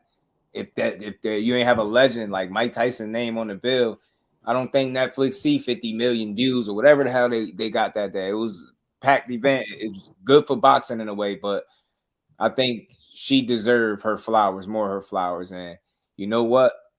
I'm fine with her cockiness. I don't care for her calling out men. That's the only thing I got the issue with. Everything else, she is exactly who she says she is. She the GOAT. You seen MVP promotions, not so much promotions. Jake Paul just being petty. You know what I mean? Trying to stir up shit, trying to call Amanda Serrano the GOAT when you know she the real deal, and she gonna always be that. But in no other sport where somebody be this successful and get slighted the way Clarissa do. She got to be like this. She talk too much. She this. Then when you don't talk, I wish they would talk. You got guys like Boots don't talk. The Frank Martins don't really talk. Then you got people wishing they do more. Then you got an outspoken female that's successful at every turn that continues to create history. And you like, she talk too much. She need to shut up. It's like, nah, bro. Do you keep putting on? You want to keep telling these people how great you is while showing them and pissing them off? Keep doing it, bro. I'm enjoying it. That biopic, man, I'm gonna tune into it. I'm gonna check it out for sure. I like it. I think it's dope. I think more people should have celebrated that. I think it's something different, man. She got a story that needs to be told, and the fact that people are kind of trying to overlook it like it's not a big deal, it kind of gives credence to the shit that she's saying. Like I'm not big on saying everybody's a hater, but I'll say this: I'm comfortable saying people are definitely not as happy as what you think they will be. Because that's for women's boxing, not just her. That's the whole sport. So I don't know. I agree to a certain degree. And yeah, it do need to be a balance, bro. You seen Demetrius Andre new interview? I'm gonna check it out. I didn't get to watch it. I seen a clip. I was gonna talk about it, but we could spin the block tomorrow and talk about it. Casino. What's good with it, bro? What's good with it, man? Bro, first of all, I was dying, bro. You said Agbeko was he said he OPDs just because he whooped you. Yeah, That shit like funny. man got his ass whooped. Now he putting jackets on folk. Okay, Yeah, bro. Man. But nah, man. I wanted to say, bro. I don't. With David Morrell, like I'm gonna take the same stance you got. I'm not gonna just put the jacket on him. You know what I'm saying? Mm-hmm. But I got my eyebrow raised. You know what I'm saying? Because like why don't you want to test? You know what I'm saying? And then at the same time, like I feel like it's naive to think. Oh, matter of fact, this is why I called in because you said you don't think that somebody could cheat the whole time and get away with it, bro. I strongly disagree. Yeah, I just don't. I don't see it. What I'm saying is, at some point, I think they get caught. Nah, At some point, like I mean, shit. I just don't. I ain't say I can't think of no cheaters. At some point, you just get caught. That shit catch up to you. Man, You know what I'm saying? Like I'm tired of like these like baseless accusations. Like he ain't really had nothing to go off of. But he said how they got treated. He felt like he was suspicious from his very first fight. I'm Well, like, no, I ain't saying bro, him like, specifically. No, I ain't. When I'm saying I ain't talking about him specifically. I'm really talking about the sport of boxing. You know what I'm saying? Like, bro, you can, bro, it's some shit going. Like, I watched an interview with Victor Conte, right?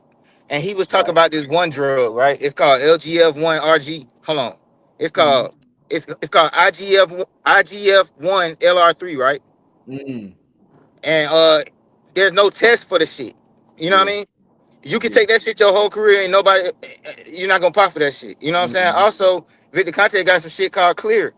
You can there's no test for that shit. You know what I mean? Like it's all type of shit out here. Ain't no test I for it. think it's ways, but I think ultimately, like you'll mess up somewhere. You're gonna do something. You get me something where it's gonna be too much, or you're not gonna cycle off the right way. That's what I'm saying. Like some point in time, you're gonna get lax, you're gonna get comfortable, and your ass gonna get caught. And then they're gonna question everything you did before that point. So that's all I'm saying. I'm just, I I just try to I just think wanted to that put way. that out there, you know, because it's Eventually, a truth million. gonna come to the light. You're gonna get caught sooner or later. Basically, what I'm saying, I'm just saying it's $1 million sport, and like the Right. dude was saying, he even brought up amateurs trying to do it, bro. I'm basically saying I wouldn't put shit past nobody because it's $1 million sport. If I make it on TV, I'm gonna be rich and I'm gonna be able to take care of my family. And you got to think like, not even just people coming from the lower class in America, but people coming from third world countries trying to make it, trying to get their families right. And if I take this little drug right here, I can get rich. And even if I do pop, I'm rich already. Come on, bro.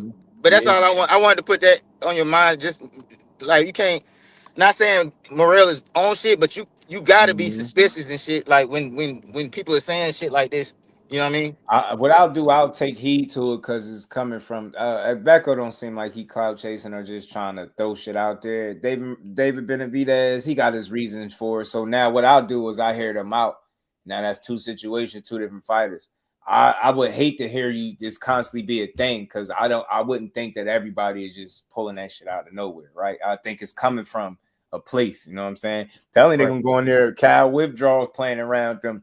PD's gonna cycle off, get your ass beat, or look a certain. I feel like at some point you're gonna get caught. You're gonna do something. You're gonna do something. And I don't know. Morrell don't look like no superhuman, but you just never know. You never know. But I ain't gonna put it on. And since I'm up here, I wanted to say something about the Clarissa Shields thing. You know what I'm saying? I feel her pain. You know what I'm saying? Because like if I accomplish so much in a sport, I would want my respect. You know what I'm saying? And you said that she's really trying to get the respect from the women, and I understand that. You know what I mean? I just feel like I'm gonna say the reason I feel like she's not getting it from the women. Like first of all, like the average woman ain't fighting nobody or interested in violence. You know what I'm saying? Like, I mean, that's just the bottom line. You know what I'm saying? So, I mean, you're fighting. You feel me? You really should be catering to the men. And she turned them off because she talking about fighting men. You know what I'm saying? Because men watch boxing mostly. You know what I'm saying? So I feel like the audience is men. You done pissed off the men. And then women don't really watch anyway. And then the women who do watch, they might have a certain way that they feel like a lady should carry themselves. So that's, you know what I'm saying? That's all I'm gonna say. You know what I'm saying? But I do deserve this. That's a Yeah. fair point. Yeah, man. That's all I got, man. I just wanted to put that on you. But, All good, bro. Always welcome up, bro. Y'all always welcome up to Bill. Appreciate you, bro. all right, man. Salute, man. All right. Salute. Shout out to everybody in the chat, man. That is a good point he brought up, man. Yeah, I think like I said, her confidence, the way she carries herself, it kind of rubs certain people the wrong way. You know, for better for worse. But I appreciate it because I think it comes from an honest place. I think it comes from a place where she always had to fight for everything she got. So now to constantly be in a situation where she proving it against some of the best men in the world, she holding her own. You get what I'm saying? It's nothing she could do. She can only fight who's available. And she's doing that at the highest level. She's beating up the right people and still getting slighted for it. The fact that we know she coined the phrase "GWOAT" and you would try to remotely give it to anybody else is exactly the kind of shit that probably pisses her off. So I'm gonna say this: I stand with Clarissa Shields. Do that mean you agree with everything they say and do? Nah, but overall, I think she's done a shit ton more good than bad at all. I don't even think it's close. So yeah, you might not like her confidence level, the way she talk about fighting men, or maybe the way she carry. Maybe she's a tomboy, and you know, like, but she box for a living, bro. She gotta be like that. She gotta be tough. So I'm always appreciate her, respect her, rock with her. You know, and that's just what it is. I stand with her. Like I said, I feel like more people need to take time to understand where she's coming from. Like I do think it's a bit of a slight that she got a biopic coming out and don't nobody want to talk about it. Like she's actively living, doing this shit right now. She got a story to be told. She fight for those women that got, you know, things that happened to them as a kid. Like, go listen to her backstory. It's deeper than boxing. I feel like anybody should be able to get behind that story and really support her. That's just all what it is, bro. So I don't really see too many reasons to knock Clarissa Shields for her confidence, for nothing that she's doing. I rock with her. I salute her. The biopic, the trailer is dope. I'm definitely looking forward to it. And she's just like a living legend, man. She turned history into her story, and she a special talent. She's one of one type of talent, and she ain't shy to let you know. And I appreciate her for it. I rock with her. Shout out to Clarissa Shields, man. But that's all I got, man. 4.5 hours. We built. I had to make up for the days I missed. Much love to y'all. I appreciate everybody that hit that super chat, cash app, that hit the like button, that showed up and rocked out to the end of the show. Y'all make sure y'all enjoy the rest of y'all Monday. And y'all beat me here tomorrow, 4 p.m. We're going to build on this boxing, man. So with that, we're going to get up out of here, y'all. Much love to everybody, man. I'm busy, my guy, TM. Yeah, she got to keep her foot on their necks, man. Right, man. McQueen, keep your foot on her necks. But much love to everybody, man. Appreciate the support. We'll be back tomorrow, 4 p.m. Much love, and we are out, y'all. Peace to the fam.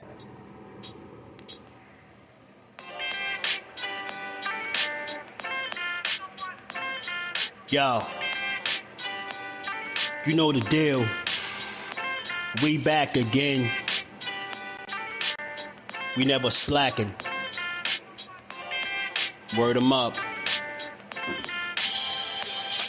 Ladies and guys, whether if you drunk or you high, it's time to pay respects to the illest man alive. If you think you got a point, he'll shrink you down to size. And from there it's downhill like a slinky or a slide. Open your eyes, got a deep connection with the rise, so you might see them jump in whenever they go live. Peep it, this channel blowing up now, it's not a secret. With tons of exclusive interviews to listen to. Them other channels I hate, but yo, they missing clues. They start narratives, sip the goose and twist the truth. It don't take a rocket scientist to get the proof. Just click the live at 4 p.m. Eastern time. But when you chime in, make sure you keep it kind. But if cowards want to debate, then it's feasting time. My man Jusdu shine busy all the time.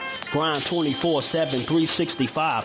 Videos he might have 365. My rhyme's sick, they make you do a 365. You get a rich if you think you fit to survive. It's Jusdueboxing, time to click the live. Ain't no beginners, if you soft, you ain't down to ride. I crush you, respect too, it's Jusdu.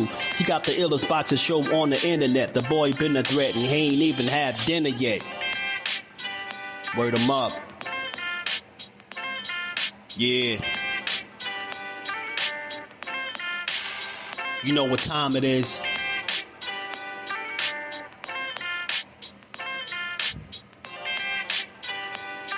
"4 p.m. Eastern. Click the link. Word 'em up. In the building. Make sure y'all subscribe to Jusdueboxing, the best boxing talk on YouTube. Happy New Year, man. Appreciate you, man. Appreciate you, Mike Kirkland. We're gonna build and bring the new year in the right way. Much love to y'all, man. And we out this time, man. See all y'all tomorrow. And happy New Year's to anybody that I don't see. Jusdueboxing in the building, 4 o'clock shorty, man. Y'all make sure y'all check him out. He's going to be live today at 4 o'clock, man. And he's going to be spewing some good stuff as he always do with an unbiased approach, man. He's probably the most unbiased channel on YouTube. What's going on? And one of my favorite channels, if y'all into that pugilistic perfection, if y'all into that boxing. That's that boy Just Do Boxing here on YouTube. Make sure y'all check out Just Do Boxing, the only unbiased boxing channel on YouTube, because I am definitely. Wow, this a strip club. Who is this nigga next to me in here showing off? I came to look for some Utopia boxing. They put me next to a boxer. Big fella here in there fucking up your plans. You gonna have to go band for band. I just told them to put young rich nigga on my sign too. They might as well not even waste their time. I don't want that bottle or that food. The money gonna be gone by the time they get back. It ain't gonna be no Don Julio Actifulio. It's gonna be have a beer and get up out of here. Then what this nigga looking over here for? I came to enjoy life. You came to change lives. He wanna come in here and throw money after he just fought Javante Davis. You should have been throwing punches, nigga. They thought they was about to have Don Julio above their head. Not today, the money on the ground. Okay, let's regroup. He going back in that bag?